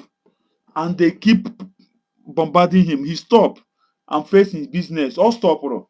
If una this guy ashi, this Bini boy ashi, oh a liar, oh a criminal. Our Prime Minister stopped talking about DOS because you know that also I will be your end. And once what end he stopped talking to them. Is it truth? Am I lying? He stopped talking about them. What he used to do, if they make video about him, he now posts them. If they make video about him, he now posts them. This is how he responding to them. He said, Biafrans, see. He stopped talking. He cannot come and started talking about them. You lie. You see that this guy is focusing on our Prime Minister with Obia. We hit on them. But that case is not even the same with our own. Those people were lying. Actually at the top level of leadership, and the PM was not even with them at that point. And some of us, some people that even joined during the time of PM. So the approach, the PM even gave to them, you can see how it is. But we are people that were around this woman, we were all together. We were in the same cabinet. We were all together. And this thing happened like this. And she's doing all these things. And then with all this manipulative thing. Therefore, when you ask him now, what is the woman doing now? He cannot give you any good answer about what the woman is doing. Vam cannot give you good answer about what this woman is doing. When you ask him now, okay, Vam, just tell me what this woman is doing. If you tell me, then I will stop supporting this woman and started supporting you. Tell me what is the woman doing? Nothing. He cannot tell you what the woman is doing. It's my brother. And then the PM is even sending a message and saying, everybody fall back in. And she's misconstruing it and misinterpreting it. Try to understand. We are doing very well. As far as I'm concerned. Believe you me, we are doing very well. As much. The reason why he said they are doing very well because people still giving them money. Because they still see him money connect. That's why you see him opening mouth say that they are still doing well. Info no talk. You are still doing well. How many views you were on YouTube? Only a reason 12. Vam monyo. Vam batazi online na YouTube na. Ị ga-ajụkwa ma onye ọkwa vam. Ebere ime anyị iji aka gị akpara nke ahụ ndị ọ gara isu gị ahụ. Ewu. As we can still maintain this structure and the defense have understood what we are doing and stand with us. Mm-hmm. The lobbyists understand what we are doing and stand with us. Beloved. Defense is stand with you and the useless guy come out to cry that Tongo's other base is not giving them any 1 naira. The anụmanụ general na-achọ ị na-erizi aka abụọ ọzi. O richaa ya ọgbagburu nwụ. A useless person na-amago ihu ya. He's like a general. If you know the meaning of general, you will not send that kind of voice message you send it. Ha na-deceive gị maka ego. Enye gị 1 naira sị gị mee voice send ya.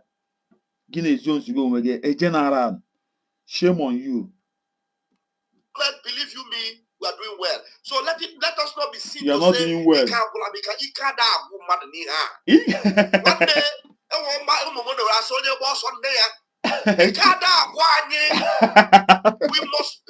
We must be tough, mentally tough. Believe you me.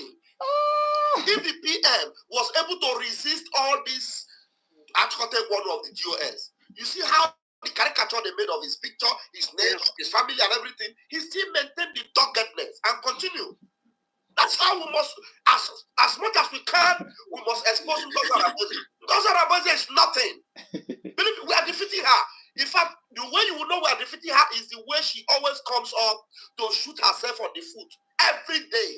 So that's how far we are defeating her. How? If you say you are going to keep quiet and allow her, I am telling you, you are going to be doing yourself a lot of disservice. And you are going to be doing, Biafrans are like babies, most of them.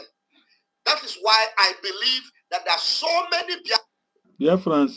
As you know, that's, you see it. You see what he said. And he said that you people are babies. He said Biafrans, we are not babies. God forbid. It's the useless people that follow you people that is babies. He said Biafrans, they are babies. Imagine insult from a Benin man. Imagine insult. Biafrans will still face the consequences of all the things they are doing. So many. A lot of Biafrans will still perish. A lot. A lot will still perish. Just like in the days of Israel. Many of them, with Moses by their side, with all the waters that came from the rock, with all the meats that they were fed with, they were still cursing and insulting Moses. To the extent God called them a stiff-necked people. Those are the kind of people we are dealing with. Did Moses stop talking about their misdeed and all those things? No, he continued to talk about it. At the point, God will say, leave me, let me destroy them and raise up your nation. But Moses said, no, please. People will see you as a... Exactly what Dr. Ngozi is doing to them. Exactly what Dr. Ngozi is doing to them is what he's saying. Exactly what Dr. Ngozi is doing to them. This guy, on a kid all the sharp. Nga sharpness ya do you na ruru aka ị na-achọ nwaanyị ọ na-edina. Nga sharpness bam. Failure haven't brought them this far. That's exactly the kind of fight we are fighting now. Because to some of us, God has inspired us and said, let us allow them to perish. Sometimes Ross will write on his page and say, in fact, I am answering off for now. I will allow this and this to happen to you, Biafrans, and all that. But he will, after saying it the next day, he will come back and say, if this one is making 2 people now, even 3 people, 1 woman, UK, something like that, and the Onyisi, and this one now. People every time they are coming back with their senses. Then when there is some people that don't come out to speak, people that once they watch what they are doing, they just abandon them, not to listening to them. But all this one that you see that speaking out, it's in a so that's why they speak out. And when there's people, thousands that following them, that watch them, that they cannot afford anything, they left them away. Ndị ka apụta one day onye onye anọ na-ezuzu ọ wụrụ ka ọkụ ha anyụgo. Only that message yesterday, they did not get it in time. Nwaanyị ajụọla gịnị na-eme. We are in a cabinet. I tell you people something that our family said before we know it, you go and tell Okeke will be the one to come and deliver it to Biafrans. What happened? I will not do that again. Any message, I will come and make it publicly before Okeke will come and say it. That message, I got it. How can Okeke got message? You will not come and deliver it. Why didn't I tell you get jam up on the mother ego? Okeke, mama, you sure the quagima. Onye ka ị na-agụ enwe otu ị ga-esi nagide nwaanyị enweghị ihe ị na-enye ya, nwaanyị ahụ abịa chenjire gị ya si ede ka ị ga na-arị ya ahịa enweghị ihe ị na-enye ya. Okeke ama mmekwa ihe na wa for you. It's not for Mazi Nnamdi Kanu, if not for Simon Ekpa, because he knows that these people are like the Israelites that were through the wilderness. They are the people we are facing. Ngozi is a born devil. Ngozi is already condemned, just like the devil. The Bible said that the devil knows that his time is short. He knows that there is no hope for him. As far as this thing is. Tell me now, you see all the effort this woman is putting, then you come here and be listening to this thing from all these animals. Then how can you believe that these people are telling you truth? Why these people, they don't have anything they are putting the effort on them Nothing they have said that okay, that's something that maybe how can I believe making sense.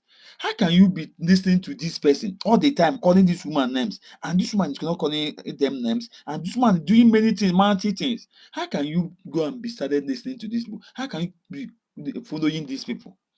This is in any year now. That woman, one will do something. Oh yeah, many and dear, only he show why in show ara they no believe him.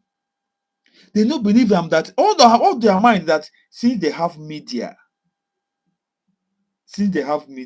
but it's not all about media. It's all about the truth. It's all about what can you offer. Do you have the spirit in you? If the spirit is not in you, the spirit of Biafra is not in you, you are moving nowhere. That's why in the AG expired milk. If you know milk or expire, you still want to go and drink it. Then you see a dead fish that's smelling, you still want to go and use it and cook. It will not sweet in the pot of soup. These people don't have anything to offer. It's concerned. You see him, Ngozi? You see Adadi Orama? You see these people, they know that they are already condemned. Condemned. There's no hope for them. So we are not going to allow them that have been determined condemned to make other Biafrans that are gullible to be. Biko Adadi Orama condemn Bekwene, Ogunwa condemn. My nwanyi ka ibi ya. I condemn Ogunwa condemn. You are condemned. Useless guy. This Bini boy, yeah. Condemn with them. So because of that, we must continue as much as we fight the enemy, we will also fight and expose their nonsense. So please bear with us. As much as you are not happy about it, let me tell you, if you fold your hand and say, let us fight on, you are the one that will come back tomorrow and say, Mama, please come and debunk this video. Please debunk it. I'm telling you, Mighty Dot, you will call us and say, please, you need to debunk these things. So that's why as much as we can, with this software we do sometimes, and I respect my Minister of Information, he does a lot of fantastic job. Oh, Dr. Damage. Your Minister of Information with Dr. Damage, also second Dr. Damage for gossiping propaganda. But he will expire soon. He will expire. If they name her, our Prime Minister, Simon Ekpa Odogunwoke, he know it that these people have formed cabal. That's why he take one. Akebuchi Onwa. Protect the mandate. Protect the mandate at all costs. And when boss say, okay, Kere, never. He cannot make that kind of mistake. One. Oh, yeah, man, I don't know about her. How much and I got but on one. Imagine mmadụ negiri nwaanyị divorce ya. Ijukwa ihe ma divorce onya unu ga-aga akpọrọ. Our prime minister nyere nwaanyị aha warning. See, this is the reason why I divorce you and you keep provoking me. Better respect yourself. I don't want you to involve in anything concerning Biafran agitation. How can you be moving with those people? All those people, do you know what they did? All those people, they are bad. They are the ones keeping me here. That woman can never come out again. Her promise because ya na ha ga-adị 5 pịa ya straight hand but nwa onye ga-anyụ nụ she no go gree again. I dey tear everything. Even sometimes I make mistakes tear people best when they near me. But you see him, his approach, he just takes his calm, he approaches it, and I love it. So please bear with us. With your own toughness, Mighty Dot, and then I think you need to open another. Mighty Dot, asa na-eji ehihie achụwo ewu ojii ma ọ na-erubere n'anyasị. Mighty Dot gbawa gị na ndị a ga-arọbishi gwa gị. These people ha arọbishiele ga arọbishi ka ha hapụ ịrọbishi gị more and more. Mighty Dot, I'm begging you, leave these people. They don't have anything to offer. They're only good in gossiping and propaganda. I know what I'm saying. Mighty Dot, you're a man. You see how you said something maturedly here that you are not happy about what? How can you come out all the time calling Ngozi? Hell, Why did he question that? Chukwu gozie m? The woman can never. I couldn't. You see, when I play about the woman, they did not mention their name. She can never. One that front from your own side, and that doggedness, we need it. You need to apply her in your own way. Open on this zoo. In a yeah. And we will continue like that. On a piazza, not do that. Thank you very much. I am Bam Bam Bam. Yeah, an idiot. Yes, our Bam Bam. Hello, Sonny. We must expose the snake. Yes. Because the snake that swallows fellow snakes. Your fellow woman, look at what she's doing. Thank you, Minister Jara. Thank you to everyone. Please, let's go back to our fundraising.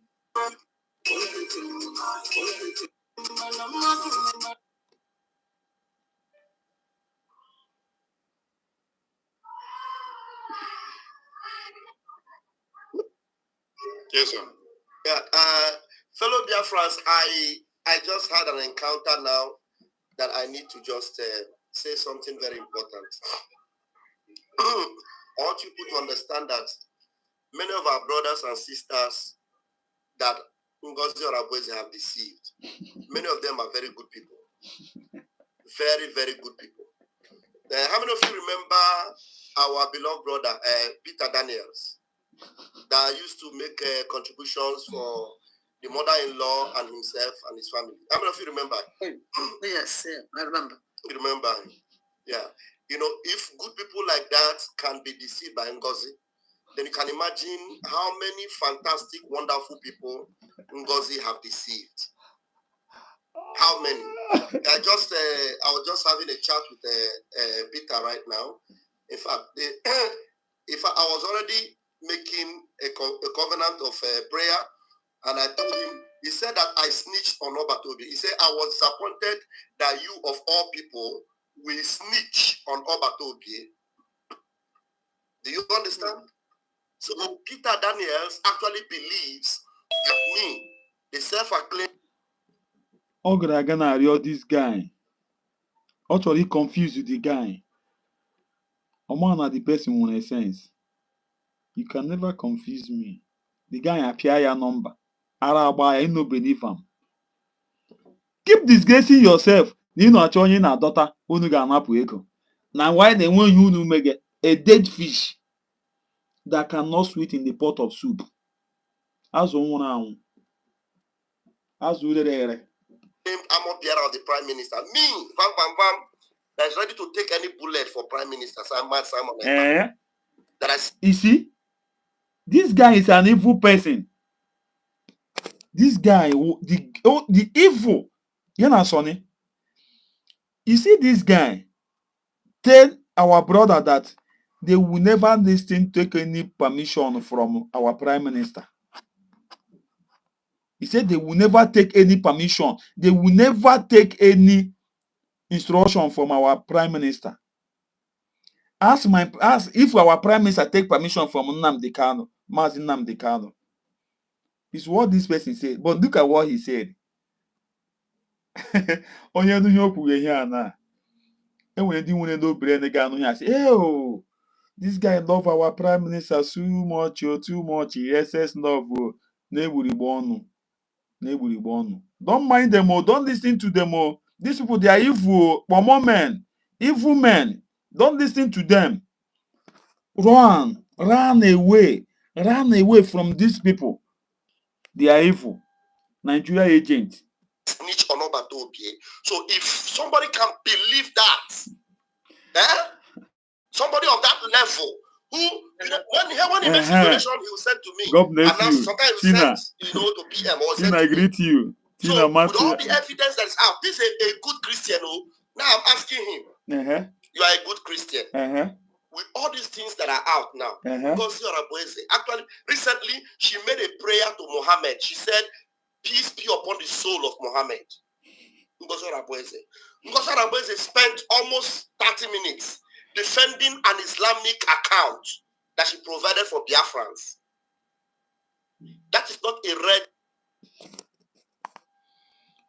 Biafrans, if these people, They are evil, the worst evil people that somebody can do something with. This account, our prime minister will put that woman did not just come out and bring that account. All these people, they know those things. They just feel that they will use that thing to rubbish this woman. I swear to God, my sister. They just feel like maybe when people hear it now, when people hear about this account now, people will start running. Our prime minister knows about it. Unu what ya? Enwere mgbe ha wepụta one voice na our prime minister zụga groundnut na ọka from ndị Aboki. Our prime minister si ihe ha zụga ha wụ ọka na groundnut. Enweghị o ji ha eme. And this person na onye a na ha use account ya na-ewekwe percentage o. Ọkwa as a man o. Ọkwa as a man. Onye use account ya or for business. He opened the account for business and he take percentage. These people, they just use their evil heart to rubbish whatever our prime minister.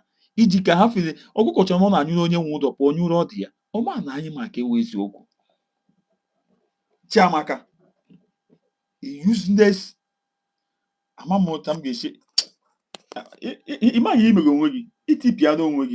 Flag for Mazi Peter. Ngozi Oramboeze was calling the numbers of people on ground. The member of the same group was trying to stop her. I said, no. We can open our faces now. So that's not a red flag. Ngozi Oramboeze admitted that she is calling a senior political personnel in Nigeria, Obaseki's family in PDP. I said they talk regularly. It was not a red flag. Ngozi Oramboeze actually said that Mazi Nnamdi Kanu coming to Finland to declare declaration would be a problem. That Mazi Nnamdi Kanu were trying to use Mazi Nnamdi Kanu to stop the declaration. It was not a red flag to Mazi Peter. So you understand, if it is a spell, whatever, I think we should spend some time to actually pray for some people. I made a promise to him. Dear friends, enemies are very wicked. The household enemies are very evil. The household enemy, they are very deadly. If you are doing something, beware of household enemy. They are evil. Enemy within can do undo to bring you down. You need to be careful. Mind the kind of friend you are keeping. Have a limit in whatever you are doing. This vam, a very poisonous weapon. I told him, Peter, do you know that where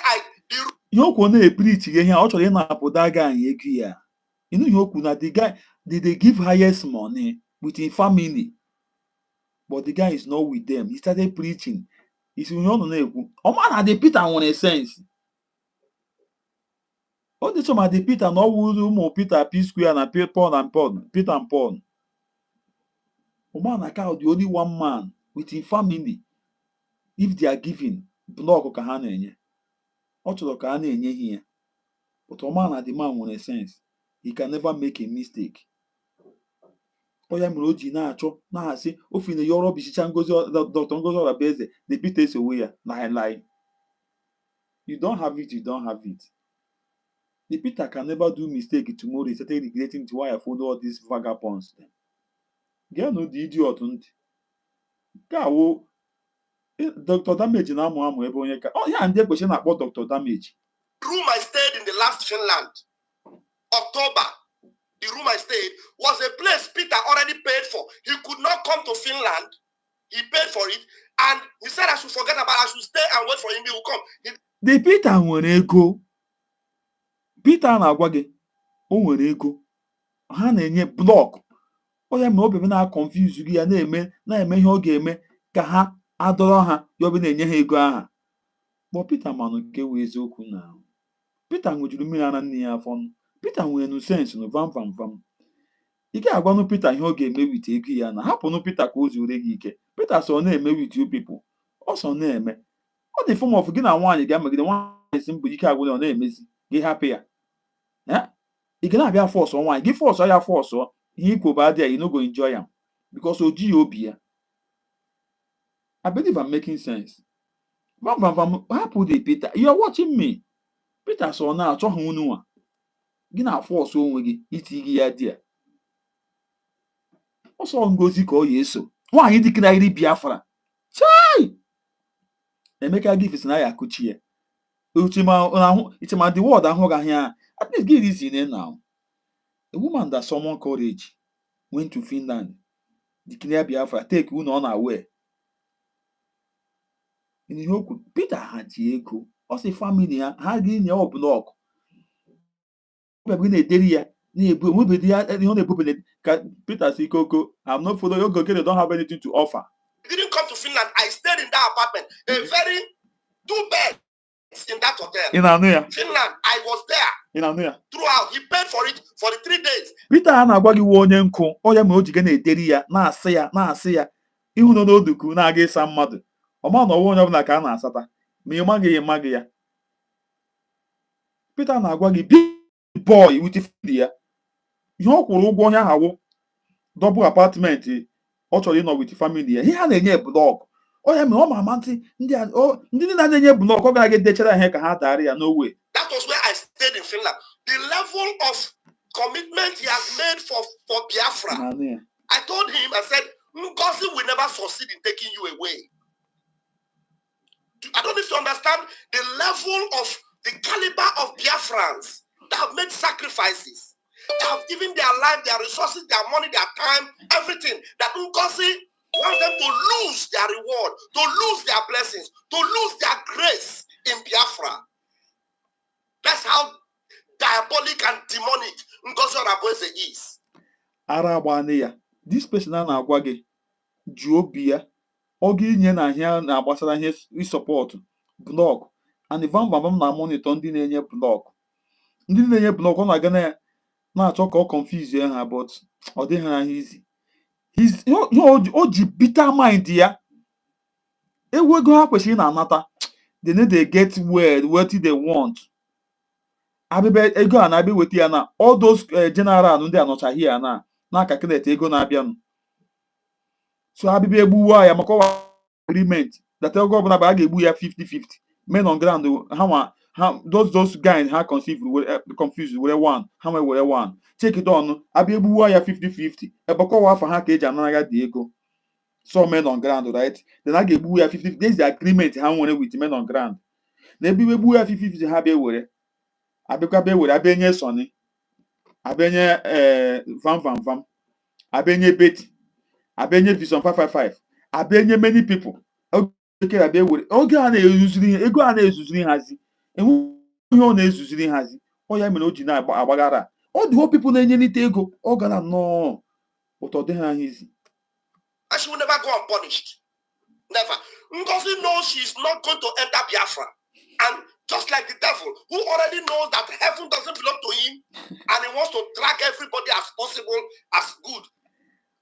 Gwanumu onye nwere akọ na uche ga-anụcha nonsense from anụmanụ. Then you want to come and carry your money and give this person. Or you man ọwụ onye oge gị ka onye a chọrọ.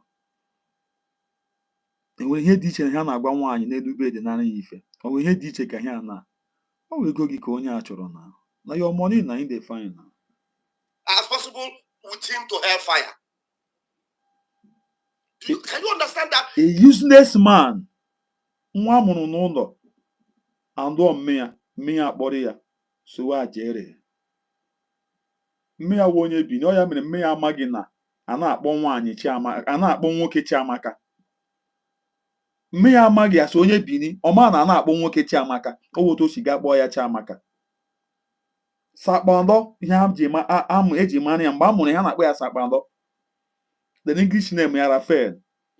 Then Ajere abịa ndụ mmịa ka ọ nụrụ ya kpọrọ mmịa kpọrọ ya. Mmịa eruzi ala Igbo si n'uzi ka a na-akpọzi ndị mmadụ ya ochu uzuzie Chiamaka ma ọ wee enwere onye n'ime anọ ọbụla ịhụ nzaga Chiamaka n'ọwụ nwaanyị na-aza Chiamaka. The people that are actually fighting this thing are people that will. Even Oga this surprise otumshi mana na amụrụ ya n'ụlọ. Oga this surprise. Ka a ga-agbụ ya, ọ ga-asị this guy na-achụ ya n'ime mmụọ. Omana what you don't know is bigger than you. Sabondo. Consider that they are committed. That's how bad, how gullible some people have become. So tell me why we should allow these people to lose.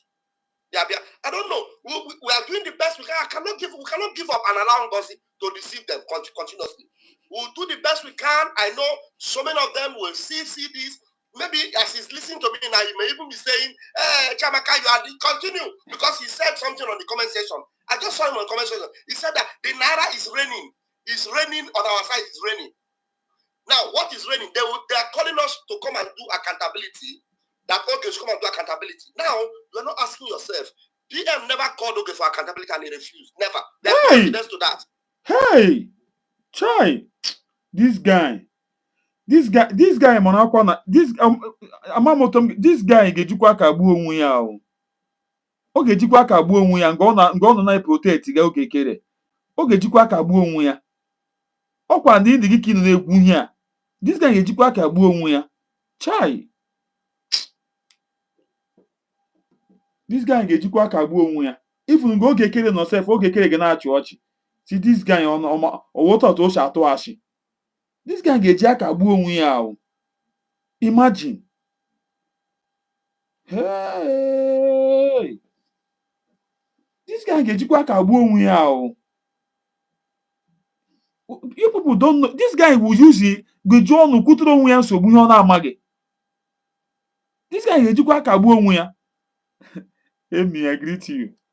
But this same woman that is instigating you to ask us for accountability, all this while that PM has not been around, evidence is out that she has not spent one kobo on the BLA, one kobo on BDF.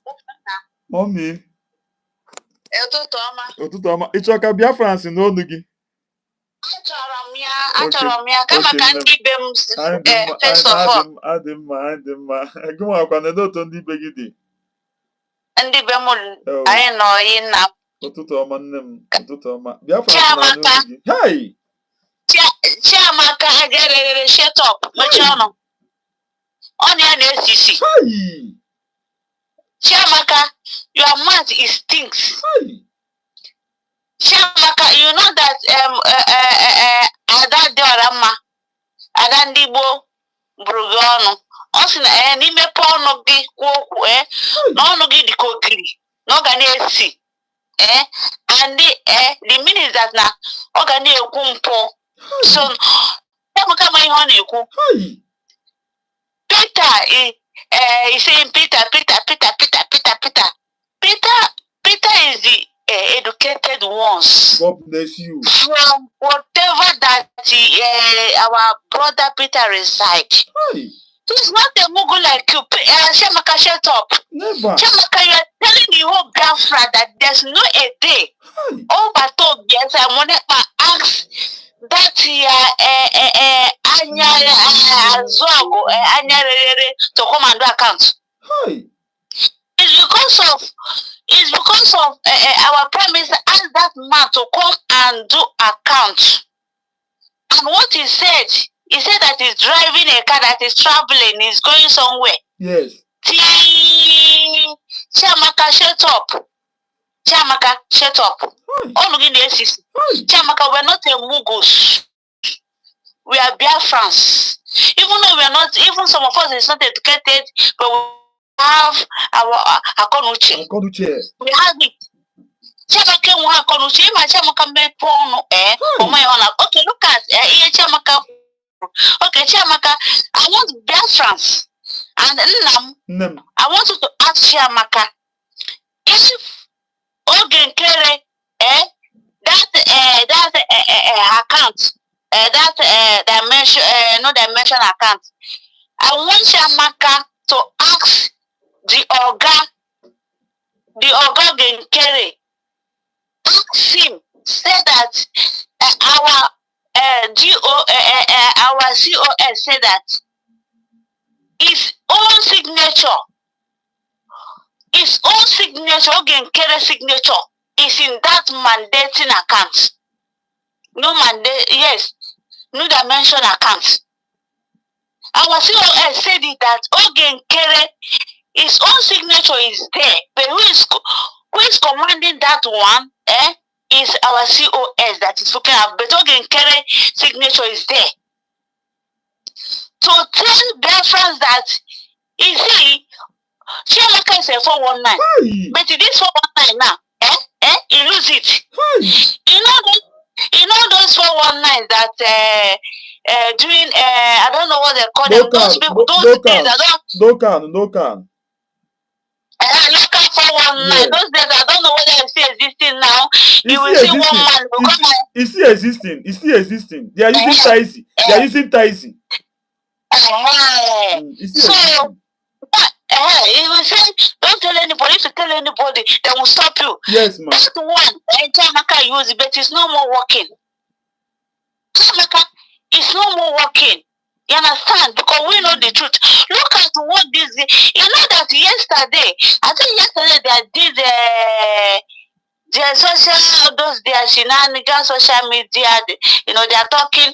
You know, Sani Aparawa can't leave Chiamaka microphone. So they're saying about Chiamaka was saying about security. What Chiamaka said there, that if Ngozi Arabeze, if they organize their own army, say they will go and kill them. Yes, now they are doing it. They are doing it already now.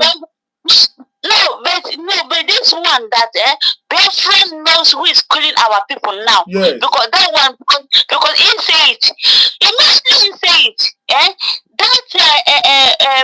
That small boy, that nkere number 2. So now when I was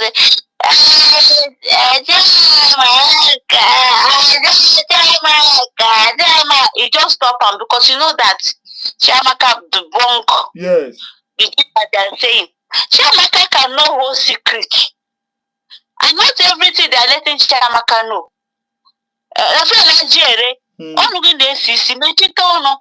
And another thing, Biafrans. Okay. Biafrans, this man is not the man Biafrans can follow. Biafrans knows this. But I want you to ask Chiamaka. Ask Chiamaka said our COS said that your organ signature is in this new mandate account.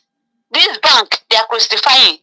Ask Chiamaka if the organ signature is not there, you should come and debunk it. Hi. You should not be saying all those rubbish that Chiamaka is saying. You understand? Chiamaka, we know everything. You understand? We know everything. Chiamaka just crying and crying and preaching. You know, it's a fake pastor. Yes. You know those fake pastors. So that will preach you that they are preaching to agree what they are, you know, what they are saying. But this time it's not working for Biafrans. What's working for Biafrans is where there's light. Imagine if Imagine ono na agwaga mmadụ ya obi esoro ha onye agwa ya so chọgị or continue or na perform all kinds of lies. Maka ọ mama na Peter aha n'oge inye ego ọ na-enye ego gbara ọkpụrụkpụrụ. Ya ka ọ na-ekwuru na o ji wekwu ụgwọ họteelụ na ọbịa ha o ji wekwu ya n'ọdụ there. So all those things, let me tell you, Chiamaka, I want you or your guy to come and debunk. If it's not the one, if it's not the one that sold our Batobia, and up till now, this man is still giving these people fake. They are now working forging documents and be still sending to them.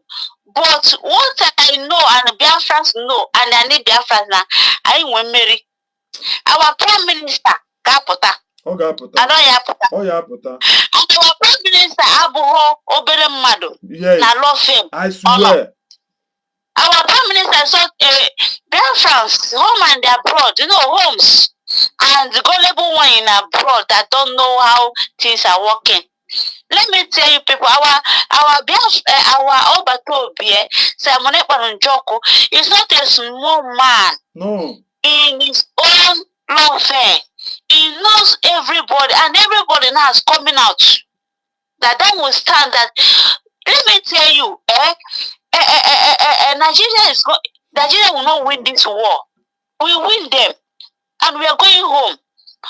Let me give this useless man message. Akbarawa. How many this year will call you? You know why? They are France, Umibo. We are backing them a little bit. Where you dey? Why is that? That's your brother that make a call in Adada Rama yesterday. He used una language talk to you people. Abarawa, please, because we don't want to go personal. If we go personal, people will say, Calabar people or Akwa Ibom people will say, why are we causing it? Why are we saying this thing? We are Biafrans, we are this thing. But Akbarawa is doing his own now. Nobody. Calabar people, Akwa Ibom people, make an advice on our brother. We cannot keep quiet for Akbarawa to rubbish Igbo people anymore. I swear, never. We are giving him money. We are the one feeding him. Because in Sima, we keep quiet for Sima. We know the reason why we keep quiet for Sima. Because we are focusing what we are doing. Mommy. Because in Sima, Mommy, you know, later one boy now come out that please, so Igbo people that in Sima is not a Kanabama, no, that in Sima is from Cameroon. That's why we now forget everything about Nsima. One guy come and say that we should not get angry with them. That Nsima is not from Kanaba. That Nsima is from Cameroon. Whether Nsima is from Cameroon, is where Nsima open his mouth and say that it's come from. We know. You understand? Make Nsima come the book and that it's not Calabar or Akwa Ibom. You understand? If you say that it's a Cameroon, that one is for them. But we know the reason why we keep quiet. This one, if how many times I said, let me tell you, Sonny Barawa, you know we're Igbo, we are good, we are good in accommodating, we are good in giving, but we are not good in insulting. If you insult us, we are going to insult you very, very well. And you will die, and your generation will die. Let me tell you, stop cursing Igbo people. Stop cursing Igbo people. Igbo people have sense. Stop copying. And your brother, after saying everything, he will see the agony, he will see the pain when this man called Adadorama program that yesterday. The man is very bitter. The man is, after the man summarized, he said that there are people are doing house girl and drivers. And it's true. Is it not because of our Igbo people? If it's not because of our Madike and the Kano, who say that we are brothers and sisters, let us come together. Igbo people, we Calabar people. They reach us. For where? Is that we are using to cook Kalako? Is that we are using the house girl and drivers? Let us not go there. No, let us not go there. If you go there, it will be bad for you and your generation. My brother Ikenna TV, he have called you. He have warned you yesterday. He said, Abarawa, don't let us go personal. Yes, Kenena TV. Kenena TV. Yes. If you go personal, it will be hard for you and your family. Don't let us go there. Stop. You people should stop cooking all the whole cooking that you people are sending to these people, Finland. Abarawa, stop. Because our prime minister is coming back. Stop. I said stop. We know everything. You people should stop. People should give away. We don't care what I call ngozi. The day we start calling your mother, the day we stop calling your mother, whether your mother died or is alive, is coming. If you don't stop this, ngozi as a bear. Ngozi is not your mate. That day, and no Biafra will tell me I should stop. If any Biafra tell me I should stop, I will cause that person and cause the generation, because now you are calling Ngozi. Ngozi is a marriage woman. Ngozi have a family. No, even this one, if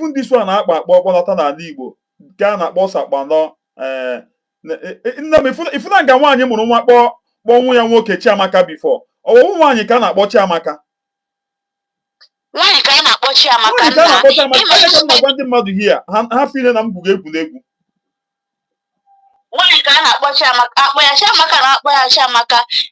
Ihe ọbụla ha akpọ ya, ya respect onwe ya, because you see, they will never see Biafra. These people, they will never see Biafra land.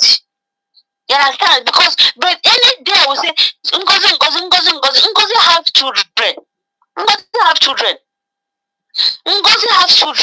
Ngozi is not ordinary woman. Ngozi have a family.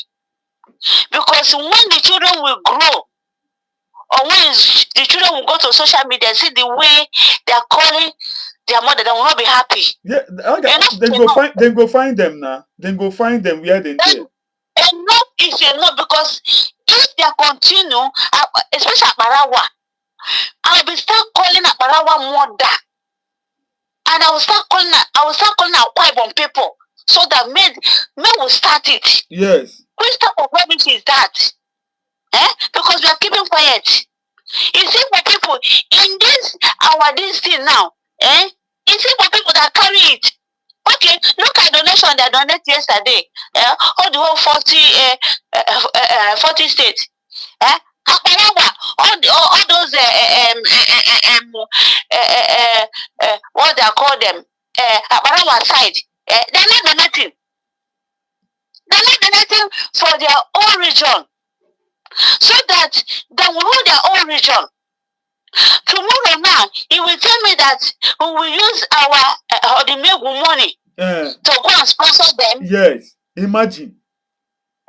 He will tell me that we will use our money to go and sponsor them. After you have insulted them. Yeah, because this thing, we are just like we are pushing them to come. We are not pushing them. You say Hamadike, You see how many people who say that no, we cannot leave our people. I swear. And if you look at it, it's true we cannot leave our people. But these are our people that is not cause to remember the past. But maso onye were ndị ke 5 states here, then ndị agha gara ịchọwa ụzọ bịawa. Then for come hafụ ha n'ihe, ha ga-abịa ma n'ihe na ọchịchị enweghị mmekọ, ha ga-adịbiwa n'ihe. Nothing. All contributing. Can you imagine that? This I thought that is very intelligent. That yes, I'm in social media, I'm in the media, we do this thing. I did not welcome our prime minister fresh. What about what you used to welcome our prime minister? All the whole program, because that time is their own program. You just organize it and play. He said that you welcome our prime minister. We know everything, no. Who knows everything. No. Your people is not dying. Your people is not sitting at home. But you are using our money. You are our money that we are donating. You are not getting nkere. Isaiah Nogo. You are eating it as you people like. Other than that, you are calling Igbo people. You are calling Igbo people. Oh, how dare you? Mommy, this Isaiah Nogo, how they call 2 more than money?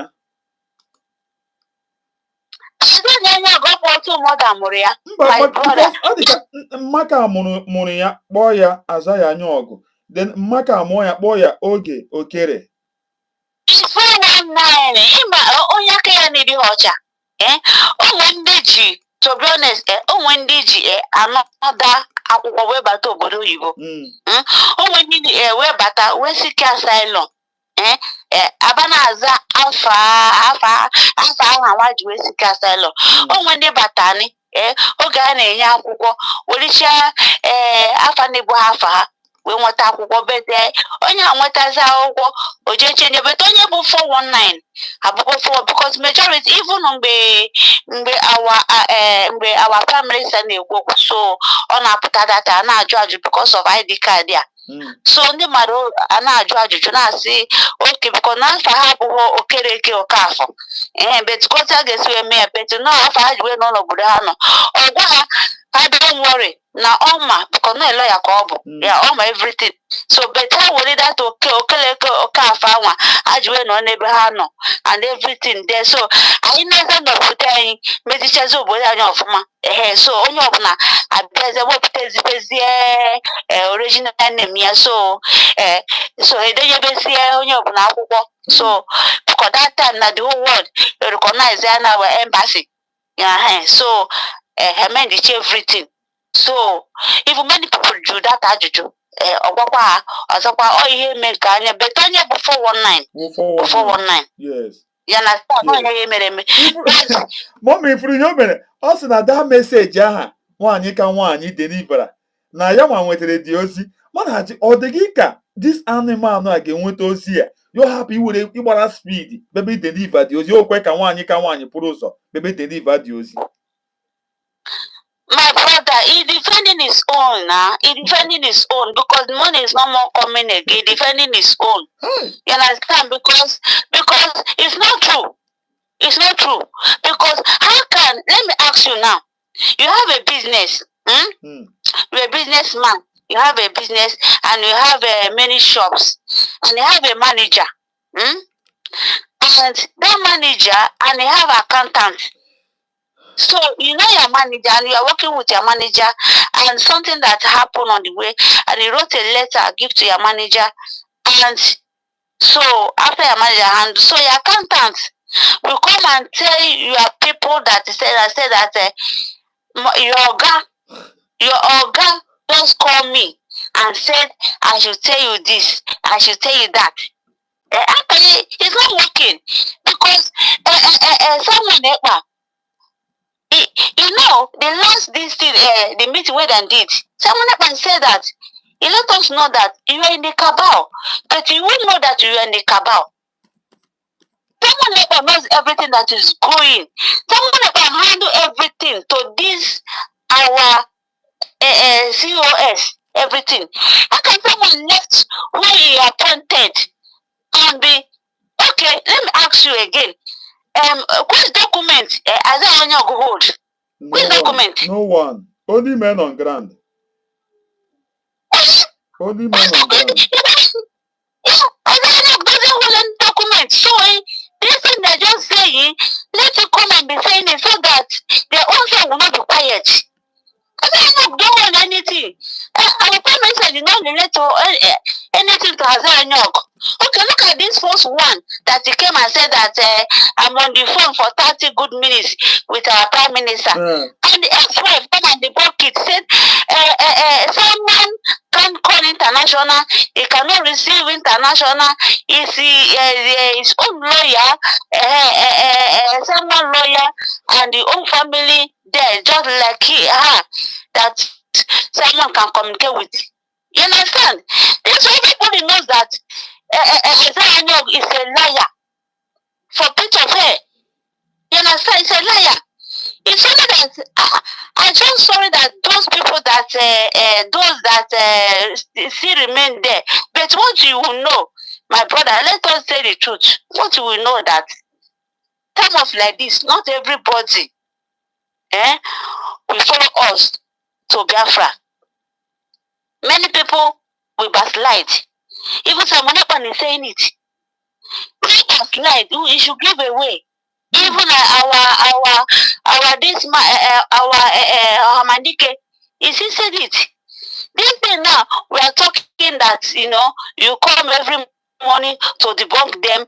We are just sanitizing our Biafran people. Let us be talking so that who will hear, will hear. As I don't have any document. Even that man you are calling general, don't call that man any general. Because that man is not a general. Do you know why? They are called somebody. That person, you know, you can call anybody and say, come, I want you to do something for me. You can pay that person maybe 10,000 or 5,000. The person will do it and put in social media. That person is not even one of the security. You understand? It's not. Stop calling that man because you are. If you are calling that man, what's they call? You are calling the man that is saying something that Ngozi is not giving the money. He said this and this. Is that one that is rubbish? All this thing that they are cooking in my brother is rubbish. I don't even go hold any paper. I don't know. Okay. Can't you see? He said, oh, Garachi, come on. Oh, Garachi, come on. Even people that don't know the meaning of Ogechi, they are following to sing, but he cannot. I don't hold any paper. Their friends at home, you people should not be afraid. You people should not say that, what are we doing? We are doing something. Isaiah don't hold any paper. Nothing. Only what Isaiah hold is that account that he hijacked. Yes. And that office. Many people that live in Maryland have told Biafran people how that office, just like Ajagule place. Yes. And we are leaving that office for him. All this is that they're saying, they're crying. Okay, office very soon all your gbapụkwa na the office.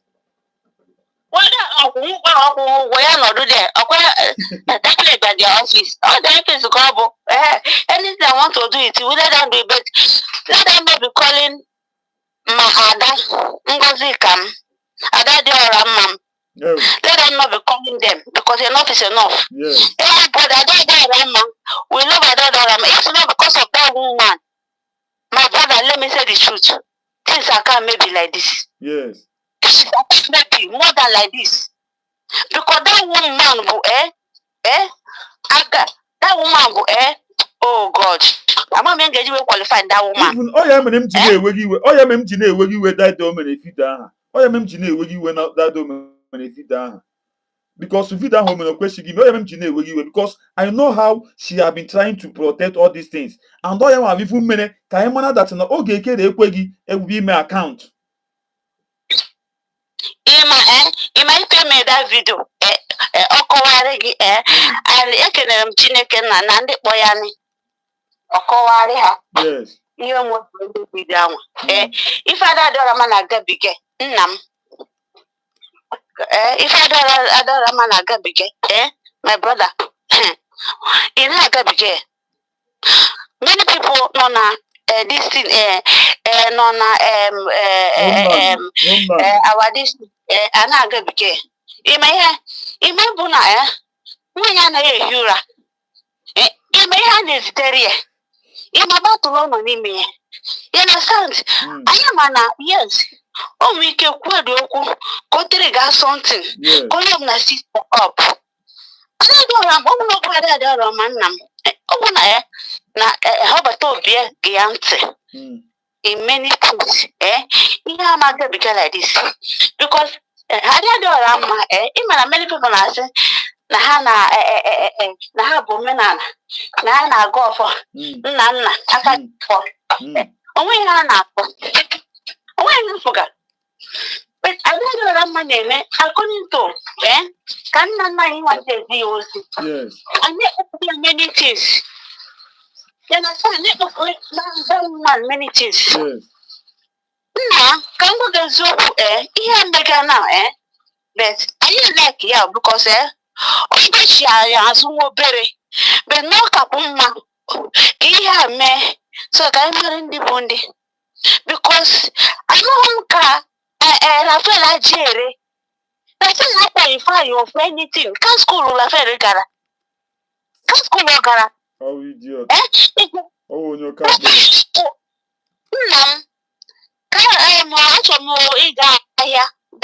okay.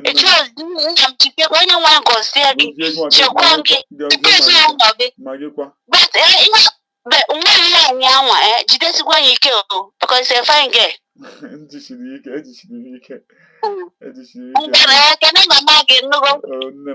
you.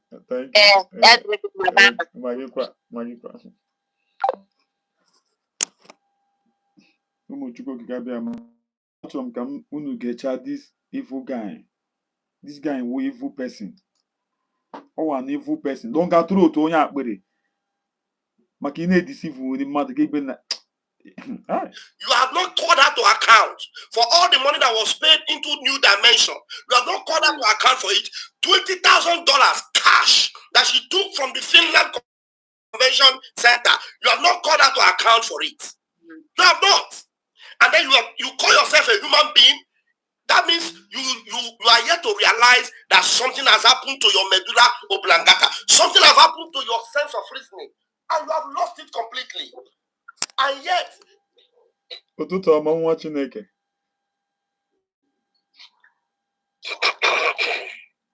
hello? The humble lion. Sir, good morning. Sir. Happy Sunday. I wish you the same. I'm because I'm not so now France. Oh yeah, you got a match. Okay. You want to go to your base? Mbamba. I got a match now France. So now Batakwa. I am people na the program since. So we are on the way coming now. Okay. Yes. I like him. Lekelelem Bia France nile one lekele kwena dinoro inare iwetago. Yes, ihe dị egwu bere yesterday. Ihe mere ihe dị egwu ji mee yesterday na COSI wo na nwaanyị ahụ maka ihe too much. Brain juru eju. Ihe brain ya ihe o ji wee dị ha too much this our government for the people. Yes. Ọwụghọ sọ nke ya nwa. Yes. Ọwụghọ sọ nke oge nkere. Yes. Ịghọtago na-atọ ihe niile. Yes. Na-akpọ anyị ụmụ moron. Ke ihe ọ na-akpọda ihe a. Nikompumpu. Ịghọtala ọ na-asa anyị ụmụ nikompumpu mana nikompumpu rụrụ ya ọrụ. Ịma ihe mere COS ji wee dị too much wụ ịma asị nwata n'isi ụmụ ya how many times ka ihe ga-eme unu nke ọzọ si ọwụ 9 nke ọzọ so 7 nke ọzọ 7 before na-eme sef just like our ọbata obi esi na ya ga-eji ihe mere maazị onye ndu wee mara ihe and ịma echetara m mgbe mmadụ dịka Carol White na-asị ya lọta na Nigeria na bịa mee program ọ na-asị ya iwe onye ara maazị Nnamdị ka lọtara alọta ka ebu ndosara ya so ịma the other time o nwere ihe mere mgbe COS gara weta that good information wee kpọkwa ndị kabinet ya leak dị na-akọrọ ha ihe mere ịma before na-akọcha ya that informant nọ dị ewere ya nye oge nkere agbabata n'ime abalị oge nkere mgbabata n'ime abalị oge nkere mapụta n'ime abalị ote nyezie dị information mana nke a meziri yesterday gbara ya ara ịma ya na onwe ya even ihu na-emere ya megbuo ma bọmba ma akparawa maka Chineke so even ihe akparawa na Nigeria so iji information na ịgwa hụ ya na onwe obodo akparawa nna Chineke akpọla ha ọkụ akwa ịhụrụ COS Chukwu gozie ya Chukwu ga-enyekwu ya more talent ịghọtago ahụbe m onye dịka nwaanyị ka before maka Chineke ọ ṅụjiri mmiri ara afọ ime webere ihe ikwuru mbụ na amamihe awụ ya ịṅụje mmiri ara afọ a na-aṅụta ya na gị ọchị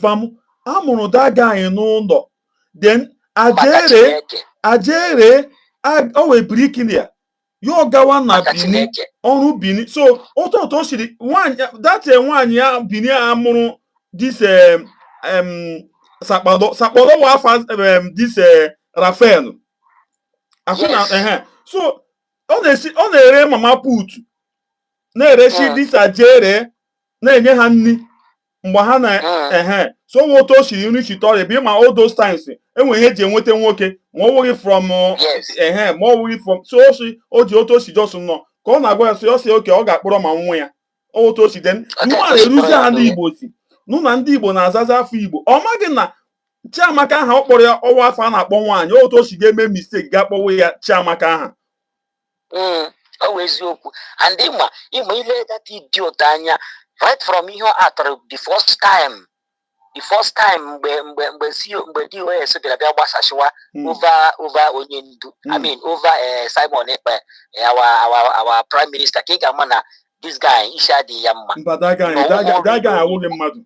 Looking at him, you know that guy is evil. Hapụgonu ka nwa mmụgo tororo.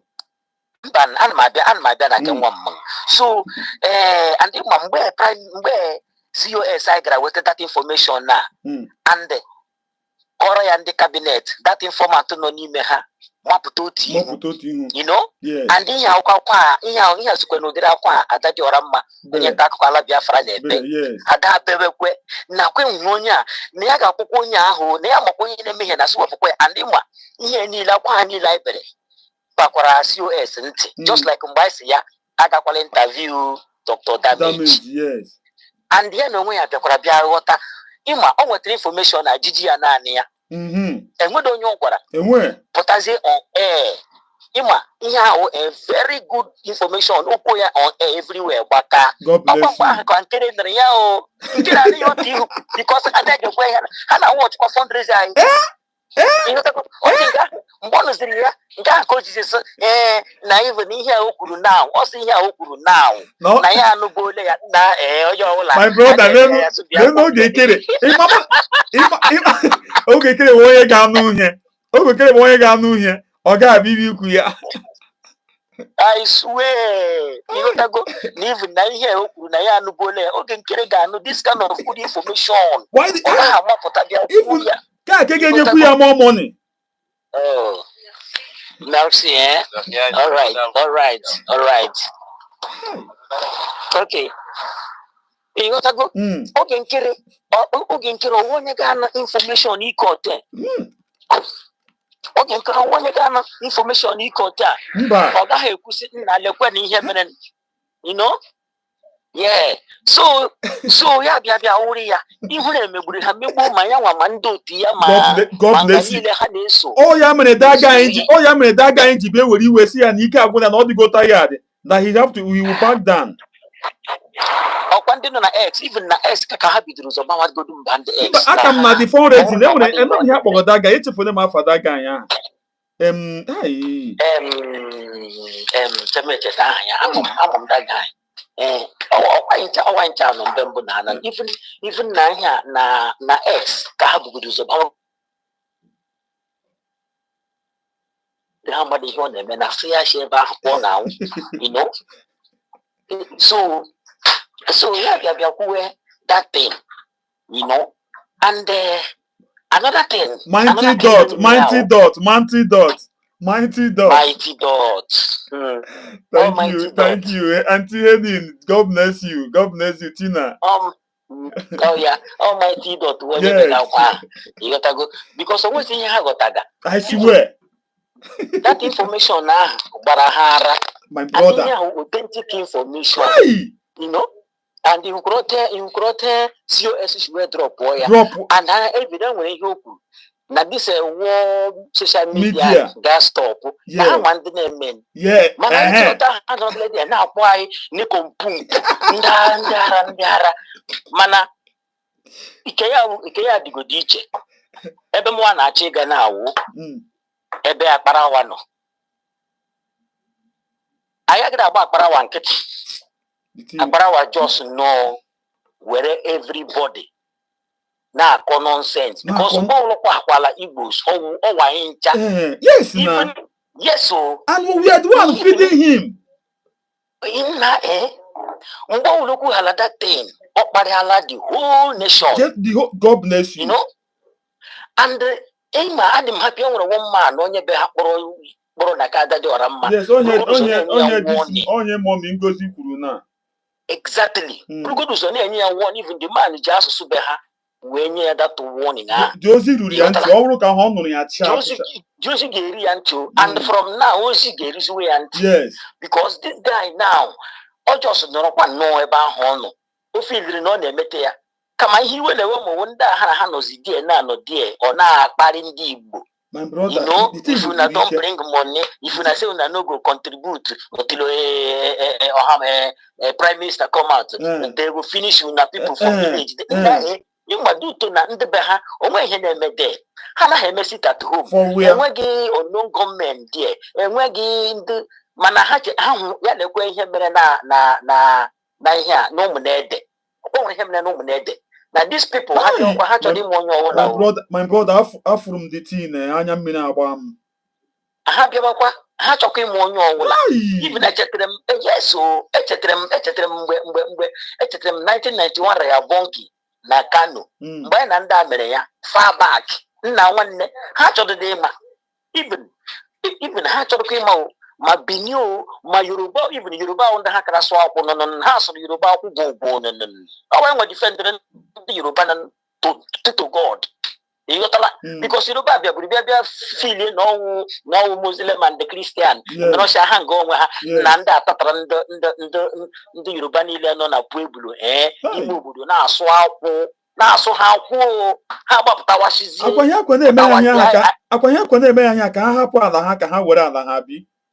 Yes. So I wonder why I power gauge up with Ambola, no Igbo. And you corner ground by okay, just like COS. Udri yona for this woman. My brother. Omakwana diano. Engono ga usef dia sigudia na bia nwa empare adela hapo ihe ine. You got go. Mana nwa ya kweshiri. Kwa mabawa no ya ujiku. Jimako jiputaya even na one of watakere na bia mugi Finland. Na bia gi fit at least if you want person na me man this so yes okay. Somebody reason they say this guy, why are we following this guy? This guy that don't have a passport to look for visa to come to Finland. Why are we following this person? Why are we following him? Yes, so ọkwa ihe ka daga ikpobara ha mbembe mekwe nsima kwa even ihe ọbata obeji na-akwatakwa ha uduto na ọdị anyị na-ele ha minority ka ha ghara ifili na ha ụma asụkwa onye ndu kara iwere nnọọ this 5 steeti asị ya were dee ama ha nwa n'onwe ebewela akwasị ha chọrọ igi sowe anyị eziokwu m niile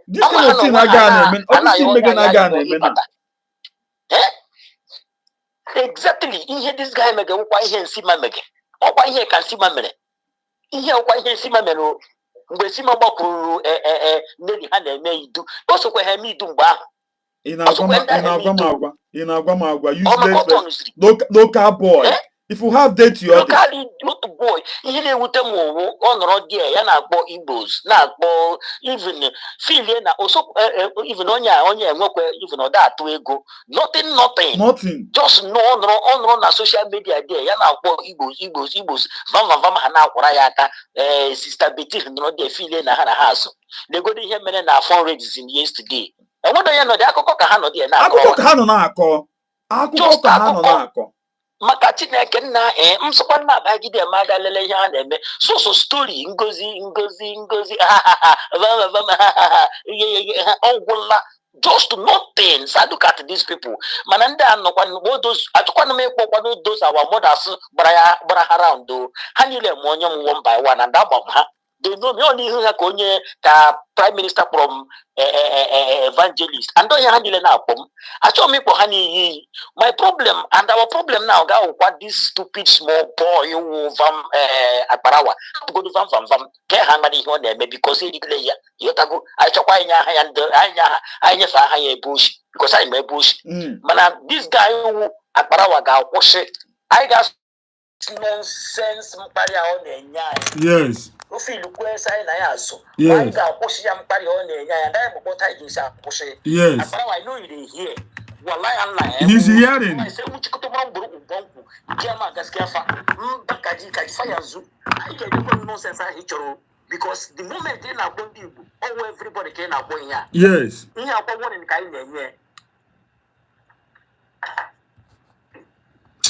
Hey, wow, that guy, Sonny Akbarawa. I thought Oga Huju anya. Oga Huju anya. Oga Huju anya. It's okay. Lion, I said, come kill them this morning. Daddy, we are one. Daddy, Ibandiana. According to Onyantakwala Biafra, we are one. I all journalists could need Leocha. So you all are very Ibandiana, Daddy, Ibandiana. I really appreciate. All right. I really appreciate Ibandiana. Mr. Badegi, thank you.